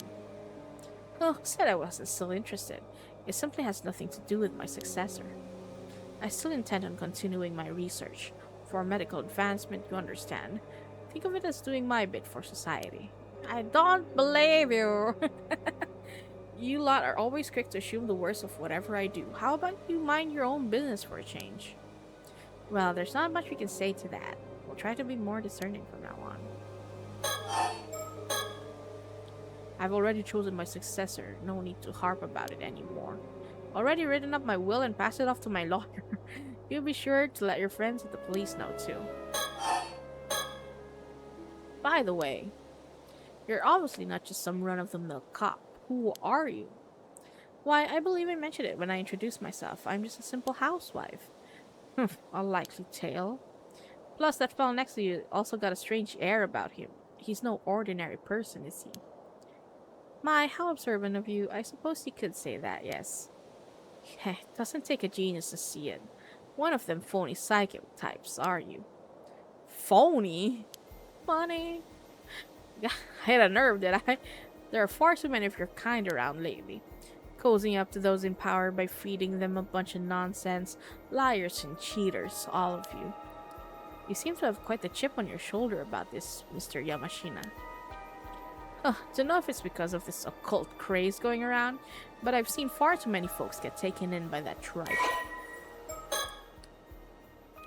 Occult craze! Spiritual phenomena, supernatural, aliens, cryptids, lost civilizations, extrasensory perception. The list goes on. Such unexplainable phenomena are quick to take on a life of their own. A plesiosaur named Nessie. Nessie is real, living in the Loch Ness. Sightings. So much more. I like it though, I'm enjoying it. Mythical creatures like the Chuchinoko or Hibagon, the urban legends of the Kuchisake Onna and Hanako-san, television reports of spoon-bending physics, mob documentaries featuring spirit photography and UFOs that become the talk of the school the next day. These are only a few examples of stories that have captivated the public's interest. Magazines specializing in paranormal phenomena continue to thrive with no end to the craze in sight. I mean, Nessie is real. I mean, even now, like, people are into that shit. At Wakamura over on Kamishima's spoon bending. Why am I getting bent? One of them. Talk about waste of potential. Bakamura. Can't say I care much about who you are anymore. Ow! You going around with some phony psychic tells me all I need to know. How dare you? Solo, calm down. He can think what he wants. You can punch him in the face. There's one thing I should warn you about. Eating the flesh of that mermaid you found won't grant you immortality. And what would you know about that? Well, you know, one hears all sorts of things in this day and age. I don't know where it came from, but there seems to be a legend that eating mermaid flesh will grant one immortality. All I wanted to say was that it's just that, a legend. It has no basis in reality at all. How can you be so sure? Just think about it. If that legend were true, wouldn't it be strange that no confirmed immortals have ever been found? Yeah, who's to say they aren't just living and hiding? The legend of Yaobikuni is passed down in over 100 places across Japan, yet not a single verifiable immortal has been found to show for it. So you mean to say all those legends were fake? Please. If even just one of those tales is true, there's always the chance there's an immortal hiding away somewhere. I see, you really are quite the dreamer, aren't you?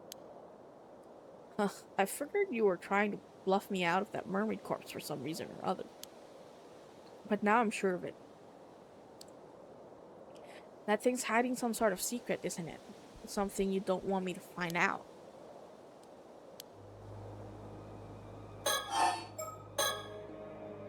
So you admit you have the mermaid corpse then? Caught. Caught in your own web of lies. Oh, don't worry. We assumed as much from the start. If I'm not mistaken, that mermaid was in a sort of mummified state, no? He's gonna eat it. And he's gonna say it tastes like dried fish. I thought you'll be eating it as it is. Surely there's no harm in handing it over. You can hog it for yourself. So you can hog it for yourself? You won't fool me that easily. You don't think that a rare specimen like that ought to be placed in the care of a proper research institute? I'm saying I'll get a specialist research institute to study it. Problem solved. I suppose so. I'll make sure that mermaid gets studied properly. Don't you worry about it. Why is there no check mark? Okay. By the way, you're quite well connected around these parts, if I'm not mistaken.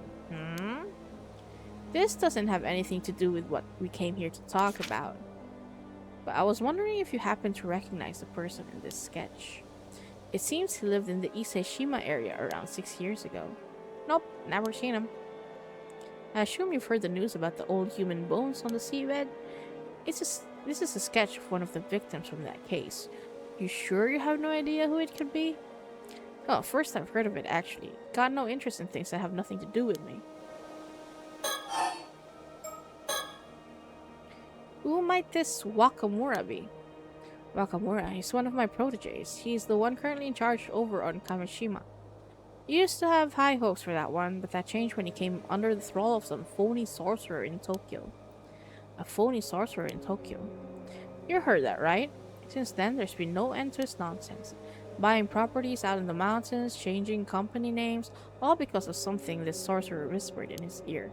He even told me the layout of my house was unlucky and tried to get me to renovate the place. Just recently, he was going on about some curse causing a big storm, that sort of rubbish. A storm caused by a curse, you say? He even said the storm 5 years ago was caused by the same curse. He's been trying to wheedle me into helping him find some way to stop it. But I'm done with him and his ramblings. Man's clearly a lost cause.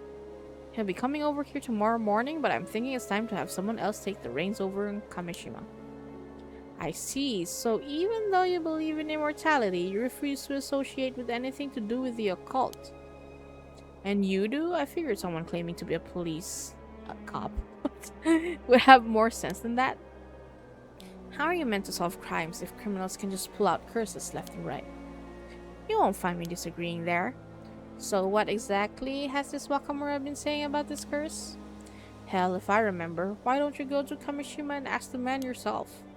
Maybe we will. Thank you for the information.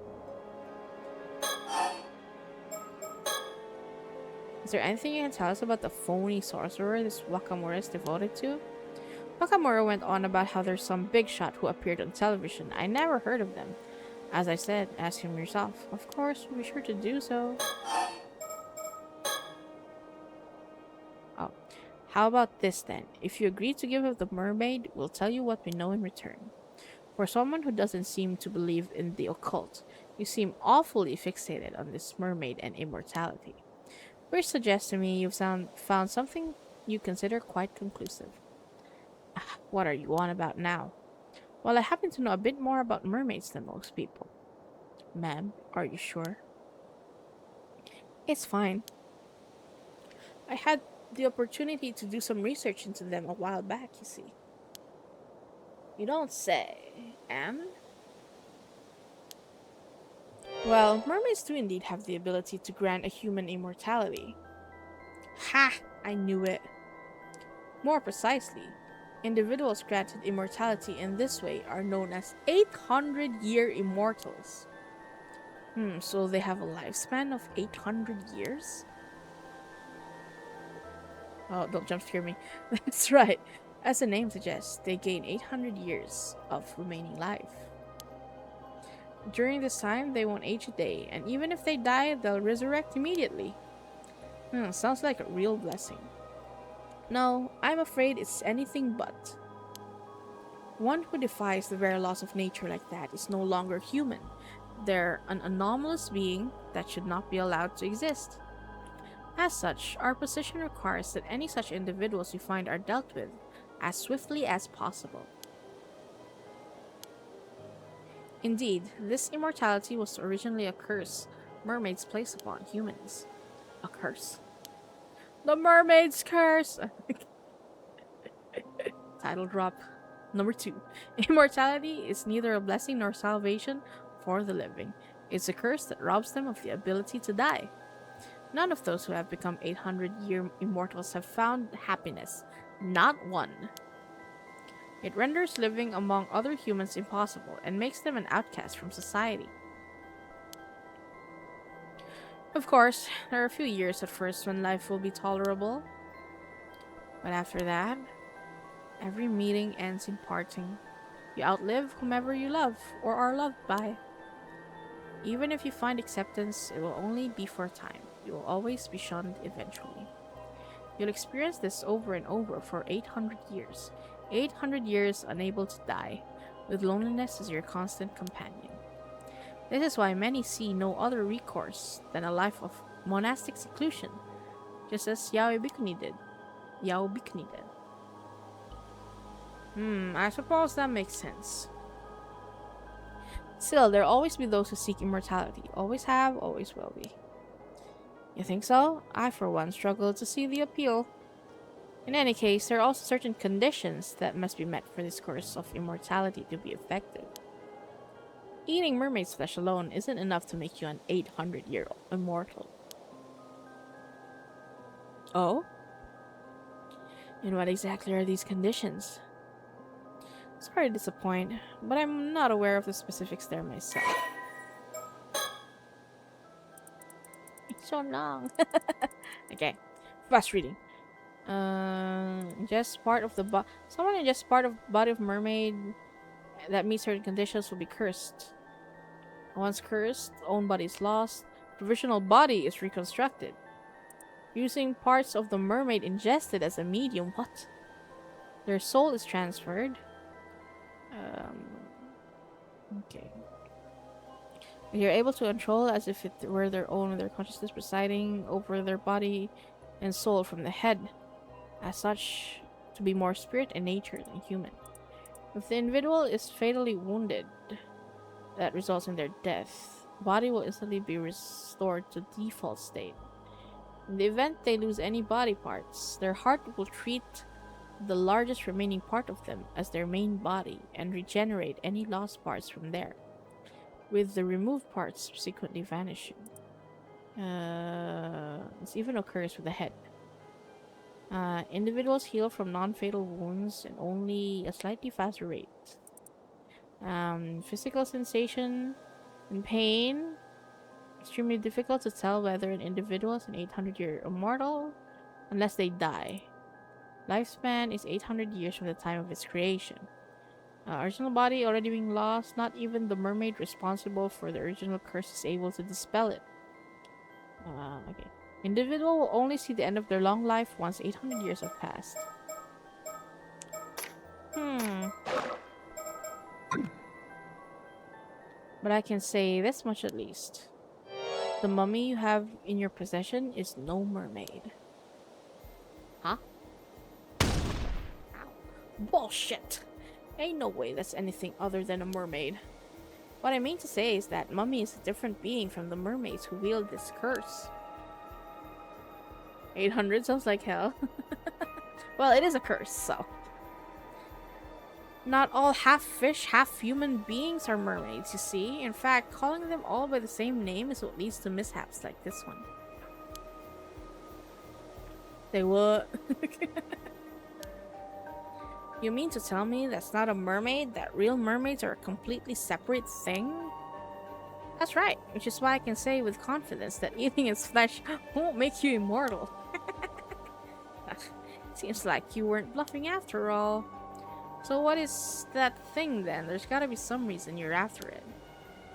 I imagine that even if you had it dissected and examined, all results would point to it being just a mass of fibers. In other words, nothing more than a man-made fake. There's a very good reason for that, you see. That mummy is merely the corpse of an average human, twisted beyond recognition by the curse of the forsaken fish. What? Another curse? Another curse wielded by mermaids, as it happens. That would be the remains of someone who died under it. It also happens to be the same curse responsible for the mermaids found every few hundred years or so across the country. You see now why we'd rather you handed the mermaid over to us. The poor soul deserves a proper burial, same as anyone else. Surely even you're not so hard-hearted as to deny them that. Curses this, curses that.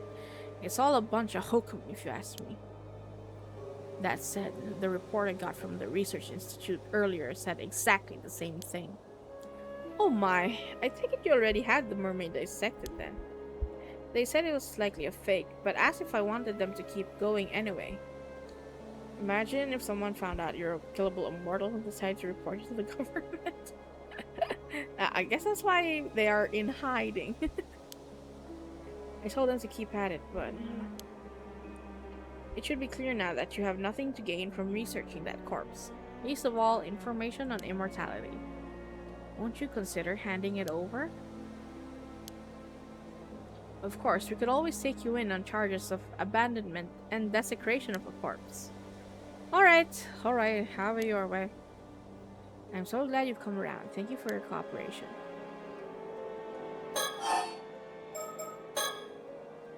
I'll give you the damn mermaid, but in exchange, I want you to tell me one thing.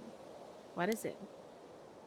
You say there are real mermaids out there. Where are these real mermaids hiding then? I suppose you could call it the eternal world. Eternal world? Yes, mermaids are not creatures of this world, you see. Their original home is Ryugu, the domain of the sea god. Oh. And how did you get there? It's hard to say that Ryugu's doors are only open to the dead. Going there is impossible for a living human.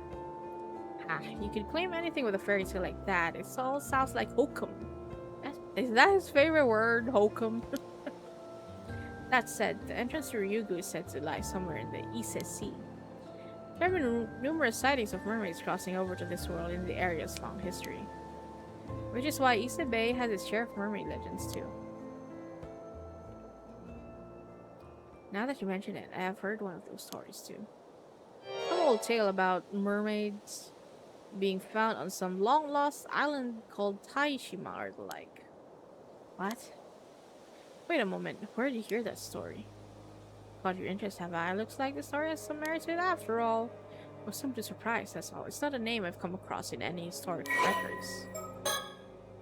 Okay. An island said to have been previously located in the south of Kameshima. As it has long since vanished, it is sometimes referred to as Taishima or Lost Island. No official records remain, and it remains shrouded in mystery, with knowledge of it preserved only in tales passed down between residents of the Iseshima area. Legends say the island was besieged by someone 400 years prior, and the curse of the murdered islanders caused the entire island to sink. Ooh. Look at his face. It's just something I heard from one of the young'uns I have out there looking for mermaids. I see, sounds like you've got a capable young hand.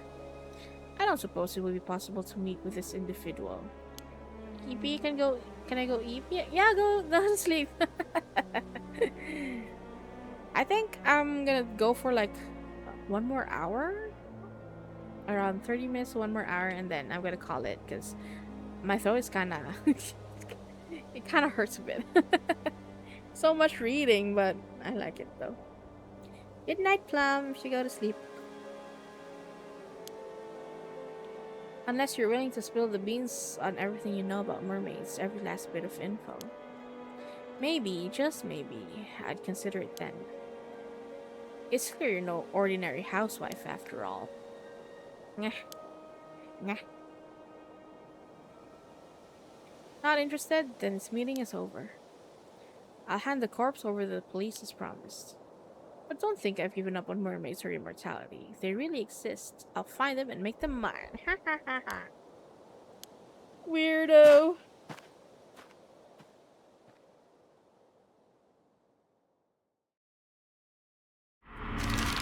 Oh,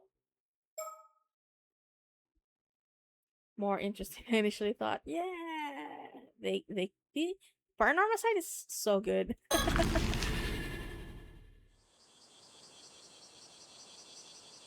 Change the location.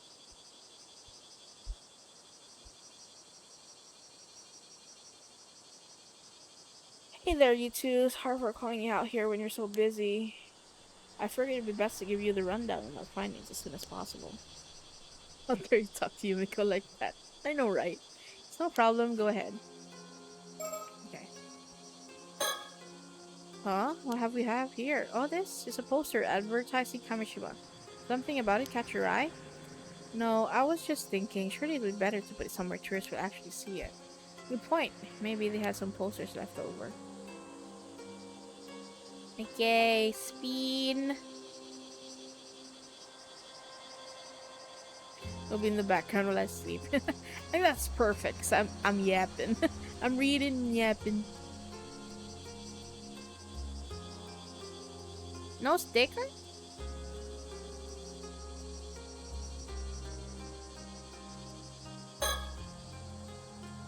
This is one of Isa City's residential districts. Right now, the ground is so hot, the air around it seems to be shimmering. A message came in from from Detective Ida just as we were about to head to Kamishima, so we stopped by to hear what he had to say. Impressively quick work on his part, to be sure. I just hope he had some good information for us. Okay. He's the same. Despite the heat, Soto looks unruffled as ever. I do hope he isn't just pretending to be alright. Let's hear what the detective has to say. Okay. Wait. That's just the police box I was waiting at. Something you're wondering about? Oh no, I just happened to find myself looking at it, that's all. Would you rather talk inside? Though there's no air conditioner, so it's probably cooler out there. Out here. It's quite alright. Talking out here should be fine. Why are you looking at it, dude? Okay, I don't think I have anything else I can look at. Wondering about my suit, are you? It's just a cheap old thing. Sorry, I don't have anything more presentable. So did you manage to meet up with Mr. Yamashina? Yes, thank you again for your help there. It seems he's willing to hand the body over without any fuss. Really? That's great.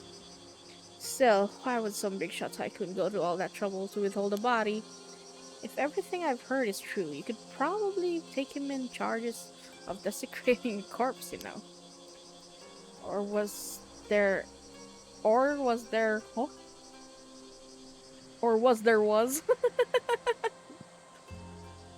or was there something special about that corpse? How observant of you, detective. I can, of course, explain if you'd like to know more. Wait a second, is it related to that secret department of yours? I think I'm better off not knowing if so. Oh, really? I don't mind bringing you to the fold. Ma'am, please stop trying to rope him into helping us. I've never met the guy, but I hear he's quite the cranky old geezer. How'd your meeting go? I'll bet he was pretty wary of you being with the police, but he didn't try to pick a fight or anything, did he? Oh well, I'm not sure you can say it went smoothly, but I don't think we upset him at least. Probably. You don't sound very sure about that. Oh right, that's exactly what I wanted to talk to you about. So I got all hands on deck to go around asking about that sketch you gave me. And we finally found someone who recognized the victim. Oh, that's great news. The person who recognized him was a housewife in her 20s who lived in Kumano 7 years ago. Apparently, the sketch looks like a 19-year-old she knew who left the village to go to the city. So 7 years ago, he was 19, no? From the sounds of it, the guy had no relatives to speak of. Left the village with nothing but the clothes on his back. He doesn't know what happened to him after that. I see. That would make him a young man with no relatives who left his hometown behind 7 years ago. Did we get the name of our mystery man? Sure did. His name was Kipe Ikuma. Kipe Ikuma. I looked him up in the residence registry, and it does look like he moved from Kumano to Isa City 7 years ago. But it seems he doesn't live at the place he put as his address anymore. Oh, that's unfortunate. I checked in with the apartment's landlord, and it would seem that about 6 years ago, the landlord had his contract terminated after he failed to both pay his rent and return to his apartment for several months straight. The landlord didn't put out a search request or anything, so that's where the trail ends, I'm afraid. If he went missing 6 years ago, I suppose it wouldn't surprise me if those were his remains. We'll keep looking into Ikuma to see if he was involved in anything that might have led to this murder. Of course, there's always the possibility we've got the wrong guy, so we'll keep asking around just in case. Please do. Toba? Okay. Okay. Testimonies indicate that the individual in the sketch. Okay. Victims. Okay, it's still the same.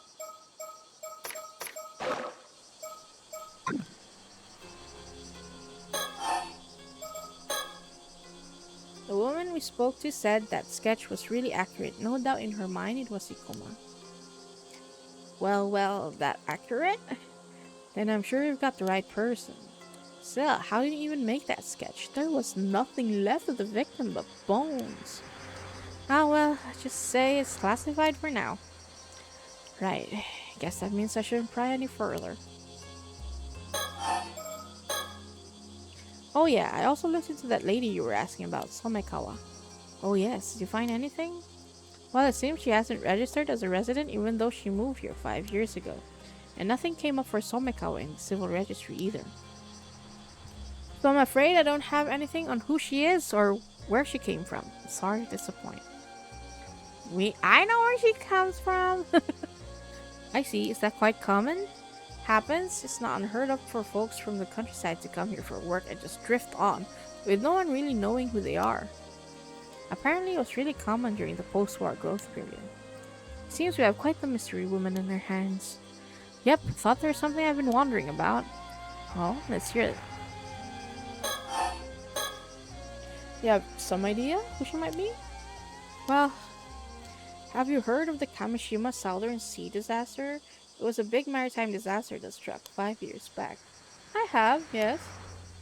One of the victims of that disaster was an ama diver and housewife from Kamishima by the name of Mare Minakuchi. but it seems her maiden name was Somekawa. So our mystery woman shares a surname with a maritime disaster victim? I'm impressed you managed to dig that up. I was already looking into the Kamishima disaster because of the skeletal remains. So it was a happy coincidence, if anything. Oh, so you thought they might be related too? I'm glad it wasn't just me. Anyway, it seems like the bodies of those disaster victims were never found in the end, which got me thinking. Hmm? Wait, are you saying? Yep. I was thinking Mari Minakuchi could have survived the disaster 5 years ago. And you think she then moved to Ichiga and started going by her old name of Somekawa again? That's right. What do you think? Seems like a long shot, but maybe? But if that's the case, why would she have stayed in Ichiga for 5 whole years without thinking to contact her family? Maybe she lost her memories in the disaster? Right, if only she had her old memories to rely on. It wouldn't be that odd if she went back to using her old name. Surely her appearance would still be the same, though. It's difficult to imagine no one recognizing her for 5 whole years. It's possible she just never ran into anyone she knew. That kind of thing's more likely than you'd think. Oh, speaking of appearances, I found a picture of Mari Minakuchi from a report on the disaster. I haven't met this Somekawa myself, so could you take a look for me and let me know what you think? Let's see. Ta-da! Oh, this is interesting. What do you think, Sodo? If she'd aged 5 years and grown badly gaunt, I can certainly see how this woman might come to resemble Miss Somekawa. Smash. My thoughts exactly. So you agree it's a pretty solid theory? It's certainly worth looking into, yes. But if she really is Mari Minakuchi, there's something else that concerns me. Something else? This is just what I've heard. But it seems like the islanders over in Kamishima think that Mari Minakuchi was the cause of the disaster 5 years ago. What? Why would they think that? No idea, but it seems like it's pretty much taken for granted by most of the folks over there. Even just mentioning her name is sort of taboo. So I was thinking it wouldn't be that odd if she felt she couldn't go back home because of that. Surely not. Seems as a good reason as any why she wouldn't want to come forward anyway. If she really is related to the storm 5 years ago, she's a point of interest regardless of her connection to the skeletal remains. Perhaps it's worth looking into that first. Can I leave talking to Miss Somekawa to you two then? We'll handle that, yes. Oh, okay. So people believe this Mari Minakuchi called forth the curse of the raging waves 5 years ago, do they? I didn't expect the curse of the raging waves to come up here of all places. Wait. That's it. I remember now. The sole survivor of Taishima. His surname was Somekawa. What? There was something else about Somekawa. A wooden box? Surely that'd be too much of a coincidence. Well, that's about all I had to report. Thank you, Detective. That's very informative. As for our next move, could we ask you to keep looking into Kibeikuma for us? Roger that. We'll see if we can find Somekawa again and hear what she has to say. Fortunately, it looks like our trip to Kamishima will have to wait until tomorrow. So it seems. Oh, you had business on Kamishima too? That was actually our original reason for coming here, yes. But now we've gotten caught up in all this other troublesome business, so it looks like dealing with that will have to come first. And here I was hoping to get this over with as soon as possible so I could get back home to my husband. I see, you sure are devoted to your husband. Oh, very much. Though I do worry as he never eats properly when I'm not around. Okay, I'm gonna drink water. My throat's kind of hurting.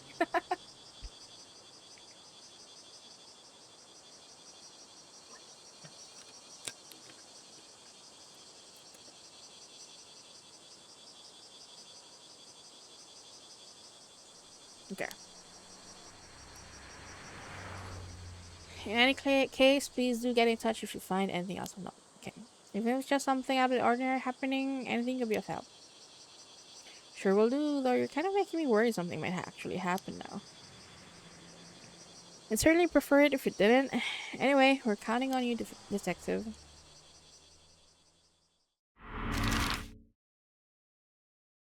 Mm. We are on a trip today.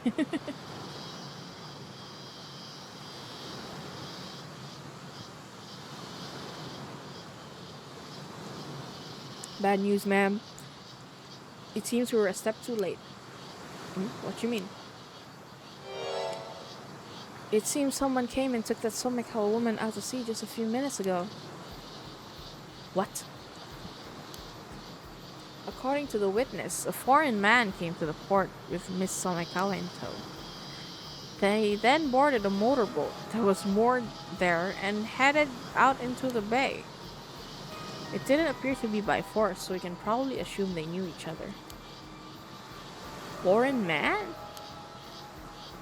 Not sure what's going on, but we should probably get a boat and follow just in case. Yes, let's see if... Soto, what's wrong?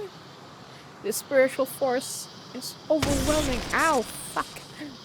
My body won't move. What's going on? Oh! Who? That girl over there. She's doing this? You can't withstand this curse. You really are quite strong, mister. Sorry, but I can't let you go any further. I'll have to ask you to leave.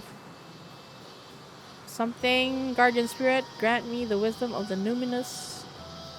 Okay. It seems like they save us the effort of searching for them. So it seems. Let's see if this girl can tell us what we want to know. Fight? Fight? Minigame? No.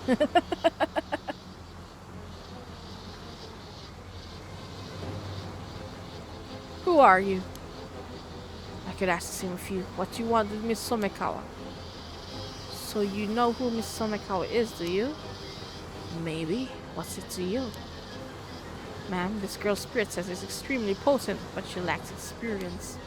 She seems hesitant to employ curses against people. If I have an opening, I can use my curse of binding to restrain her. Usually it's too risky to use on ordinary people, but that shouldn't apply here. Alright, I certainly wouldn't mind getting some information out of her. So this is as good an opportunity as any. I'll see if I can get her to lower her guard. When she wavers, I'll signal for you to use the curse of binding. Sound like a plan? Sounds like a plan. On your signal. Use Soto's Curious Curse of Binding to restrain your opponent when they let their guard down. Press the Use Curse button to signal him to use it. Oh, you only have 3 chances to use the curse. Okay. Question. Can we assume the foreign man who took Miss Somikawa is a friend of yours then? So what if he is? Why are you trying to follow them? What do you want with Miss Somikawa? I can say the same to you. You just want the relic for yourselves, don't you? What? You know about the relic? If you know about the relic, I'm afraid we can't let you get away. Get away? I'm the one holding you here. Okay. That's not one. No, there's no need to be so uptight. How about we stop all this and talk a bit? Not having you're just going to use a curse the moment I drop my focus. We'd rather not be heavy-handed about this either. Let's calm down and find some other way to resolve this, huh? Oh, just too wary. Okay.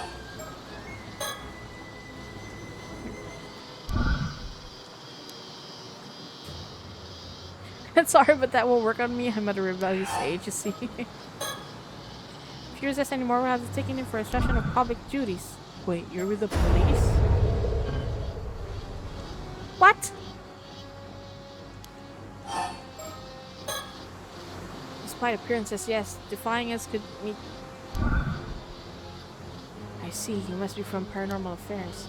Then I definitely can't do what you say. What?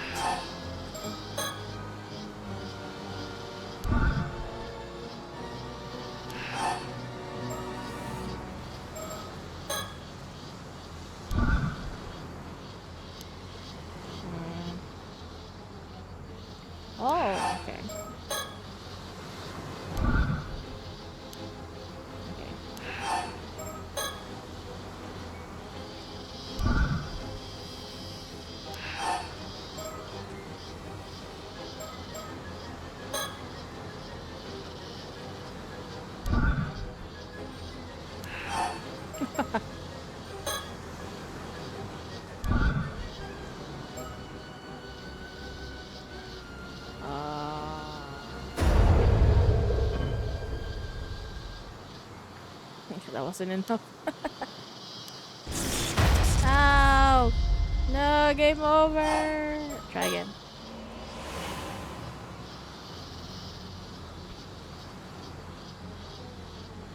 What is this? Okay.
Wait, what was that?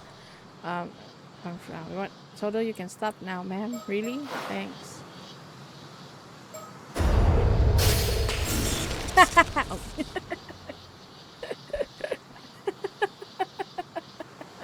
Bro. Okay. You did well to be cautious of us, but I'm afraid this is how grown-ups get things done. Now, will you tell us what you're up to here? Ugh. Well, I suppose I've slowed you down enough. You'll never catch up to the boat now. Brah. She broke the binding. Bye-bye.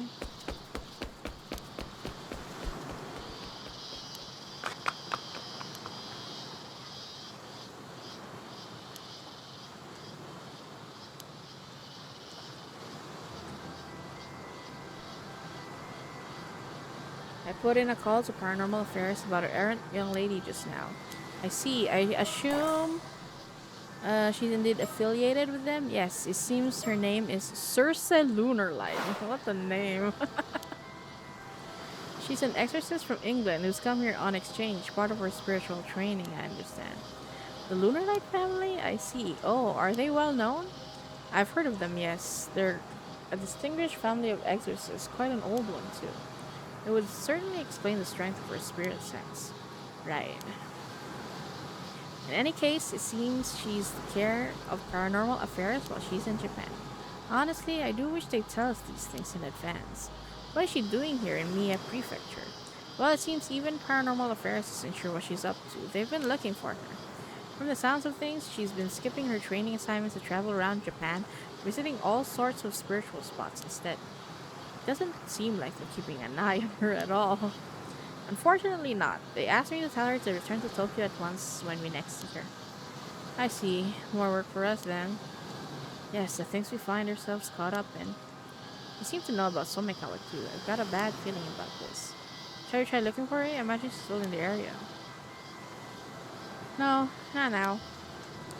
If all that is true, I doubt she'll be looking to cause too much trouble. Besides, I'm sure we'll run into each other again eventually. Well, I think that's enough trouble for one day. Let's call it a day. We'll head for Kamishima first thing tomorrow. Understood.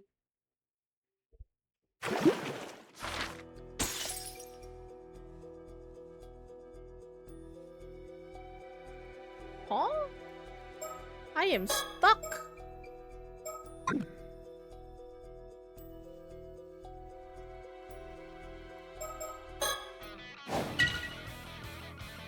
Wait, let me figure this out. Why is there a reshoot? This one is the only one.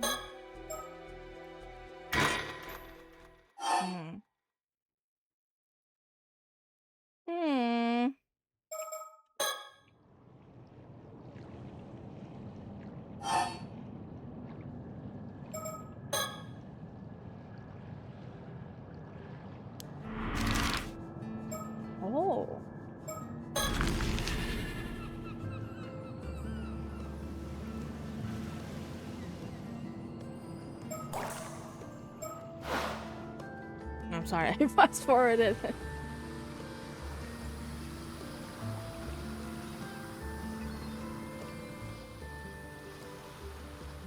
Hey, Yuza, I took your cash to the market while you were changing. Oh, thanks, I appreciate it. It was a seriously impressive haul for your first dive. The old guys at the market looked like their eyes were gonna pop out. Your status as Kamishima's patron saint of diving sure isn't just for show. Okay, okay, that's enough of that. And thanks for carting all that to the market by yourself. There you are, Asami. Don't tell me you went out fishing today. Oh, Chia, how's your back doing? Hmm. Not going to get any better lounging around at home, that's for sure. More importantly, no one's meant to be taking their boats out right now because of the storm that's on the way. Don't tell me you didn't hear. Ah, yeah, but it was more of a warning than a rule, and the weather looked fine, so I figured it was okay. You should know better than that, Asami. You always never listen, do you? Oh, veteran ama diver. Uh, Chie Toyama, the de facto leader of the ama divers on Kamishima. She is a highly influential figure on the island. She married into a family on Kamishima shortly after the end of the Second World War at the age of 20, and has been working as an ama diver for close to 40 years, rarely missing the opening day of each diving session. She has displayed a natural talent for diving ever since her days as an apprentice, coming to be known as Chia the Mermaid for the deft ease in which she moves through the water. In her heyday, she earned more money than her husband, enough to send all three of her sons to university, an achievement that she takes great pride in and also earned her considerable authority in her household. Now a grandmother to seven, a back injury has led to her being less active than she used to, but she's still considered one of the most experienced divers on the island. Her graceful swimming shows no signs of decline, continuing to inspire others even now. Her estimated diver rank is 67. Wow, that's high. And going out to be the Minakuchi boy of all people. Actually, Asami only took out his boat because I asked him to help out with my work. Wait a dang second, don't tell me you went out to dive. I did, but why do you ask? Am I not allowed to be an ama diver? Absolutely not. I won't allow it. What? Why? Use as a member of the association, same as everyone else. As long as he follows the rules, it should be fine, right? Sure, it's rare for guys to become ama divers, but it's not like it's forbidden or anything. Ow! That ain't what I'm talking about. I'm saying he shouldn't be allowed in the sea. It's obscene, is what it is. Everyone agreed to put up with him being on the island for Tsuyu's sake. But now he gets it in his head to go diving of all things? Have you no sense, boy? What? Seems like I'll have to have a few words with Tsuyu. You not knowing your place is going to cause everyone trouble. Listen up, Minakuchi boy. You'd better keep your head down and stay put on dry land where you belong. No more diving, you hear? What? Hey, now you don't think that's going a bit far? There's no need to lay into Yuza like that. Asami, what? You really don't think anything of all this after what his mother did? Huh? Nope, not at all. He hasn't done anything wrong. He was a victim of disaster too, maybe more than anyone else. Recently, there's been this strange rumbling coming from the sea. The same rumbling as 5 years ago. Everyone's scared of what might be coming. They're bracing themselves for another big disaster. Oh, is that what you meant by the storm? The weather forecast and things are going to stay calm for a bit, though. To hell with the weather forecast. It didn't save us 5 years ago. Anyhow, you see why we've got to stay in the God of Sea's good graces. No doing anything to upset them, got it.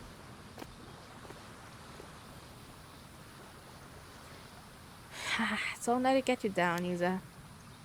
Chia isn't a bad person at heart, but the old folks here are all pretty firm in their beliefs, I guess. Yeah, it's only natural. I was kind of expecting it, to be honest. Still, I didn't think she'd get that mad. Guess they have a bigger chip on their shoulders about all this than I thought. It seems like they really think your mom was to blame for the disaster. Yeah, I guess wanting to get to the bottom of things there was one of my reasons for becoming an ama diver. Yeah, everyone's been avoiding the topic until now, but you can't go on forever. Hey, you two. Huh? Oh, it's Kikuko. Yeah, you two over there. Could I get some help with these boxes here? I need to get them to the warehouse. Oh. 28. Born and raised in Kamishima. Unmarried. Friendly, sociable, sisterly tendency. Harbor a strong desire to leave Kamishima and make a life for herself. Boarding school. Graduate from a junior college in the Aichi prefecture. Okay, however, because her assigned work, unfulfilling menial tasks like pouring tea and answering calls. Changed jobs repeatedly, no further luck in subsequent workplaces. Recognizing that success as an ama diver is determined solely by the extent of one's physical prowess and ingenuity. Moved back 4 years ago. Despite her late start, high athletic ability, analytical thinking research, estimated diver rank is 41. Kikuko has had scant luck with men. Having been introduced to several potential partners only to be turned down by all of them. Her parents anxious, a large birthmark is to blame, unfazed. Lack of interest in marriage is the primary cause. Shit.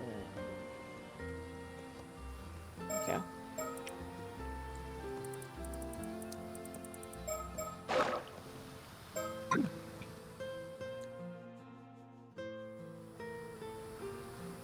Yo, thanks. I know I could rely on you young ones to help out. You're a young one too. How kind. Pretty sure you're the only ones to say that though. I was sold out of nowhere to make sure anything valuable was sold away, just in case a storm hits. What a pain. So you're getting ready for the storm too? Yep. Pretty silly when the weather's this good, huh? Not like I can say no though. Speaking of pains, I overheard Chie giving you an earful just now. Are you seriously planning on becoming an ama diver, Yuza? Well, that was the plan, but it's looking like I might be forced into retirement before I even begin. Why now? Didn't you come back here to look after Tsuyu? Yes, but I still have to work, and I've always been interested in ama diving. Gran was also pretty down about no longer being able to dive, so I thought it might cheer her up a bit. Ah, so you want to follow in Tsuyu's footsteps. Still, you must have noticed that everyone was on edge just at the thought of you coming back here. If they hear you went diving, there'll likely be a bit of an uproar. Are they really that set against Yuza going in the sea? I've never heard anyone say anything like that. Well, they don't say it when you can hear it. Everyone loves you here, and they know you're close with Yuza. They probably feel they can't be that tough on him with you around. What was that? Ah, never mind. Forget I said anything.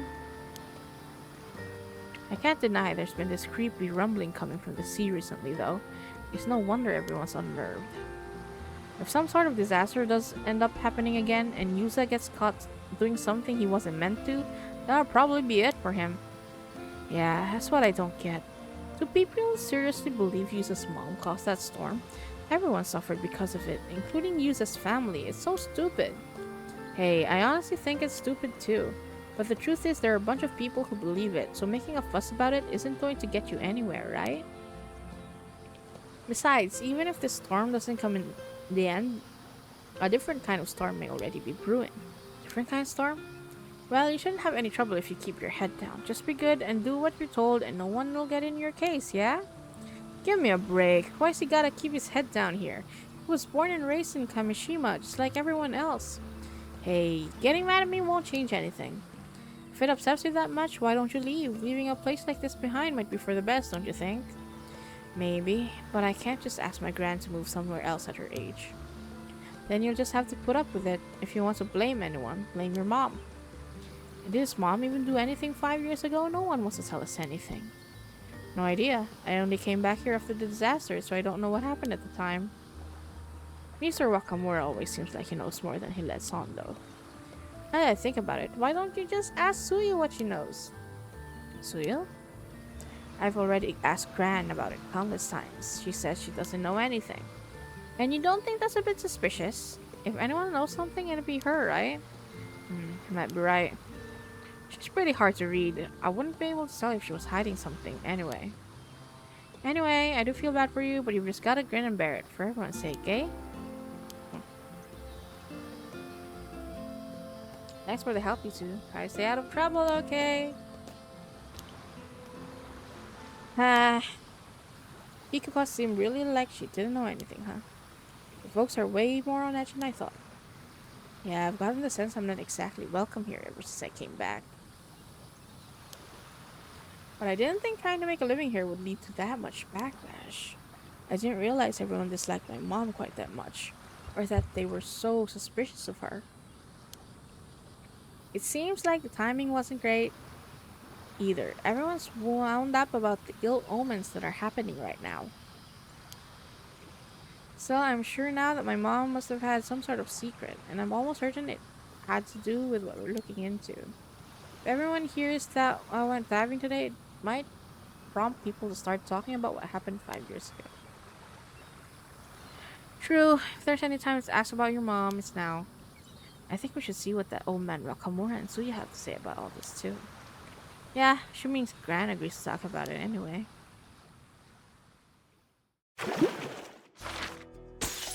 Oh, there we go. Oh? What?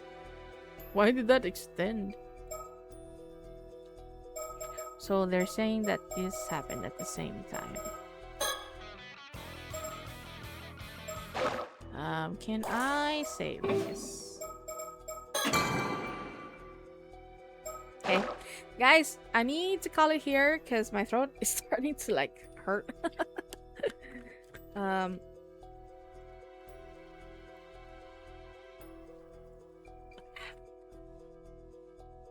Yeah, this is a lot more reading than until then. I should have anticipated it, but I thought I would be fine, but my throat says no. But yeah, it's kind of fun. Um so currently I'll still play tomorrow.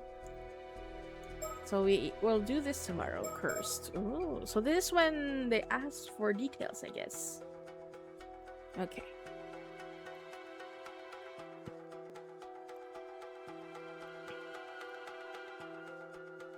So far, very interesting. I'm into it. There hasn't been that much of the spooky stuff. Unlike in the first game where it was... Yeah. It was all almost mostly spooky stuff because they were killing each other. Okay, that's that's a spoiler. They were killing each other because it was like fighting between curse bearers. But yeah, it's interesting. I am excited to see where this goes. We have a few unanswered questions, and I don't know how long this game is. I think it's supposed to be 12 hours. I don't know, but we will finish it like this week. Within the next few days, I guess. Hopefully my throat is up to it. But now I guess I'm just gonna go take a just gonna rest it now. Yeah.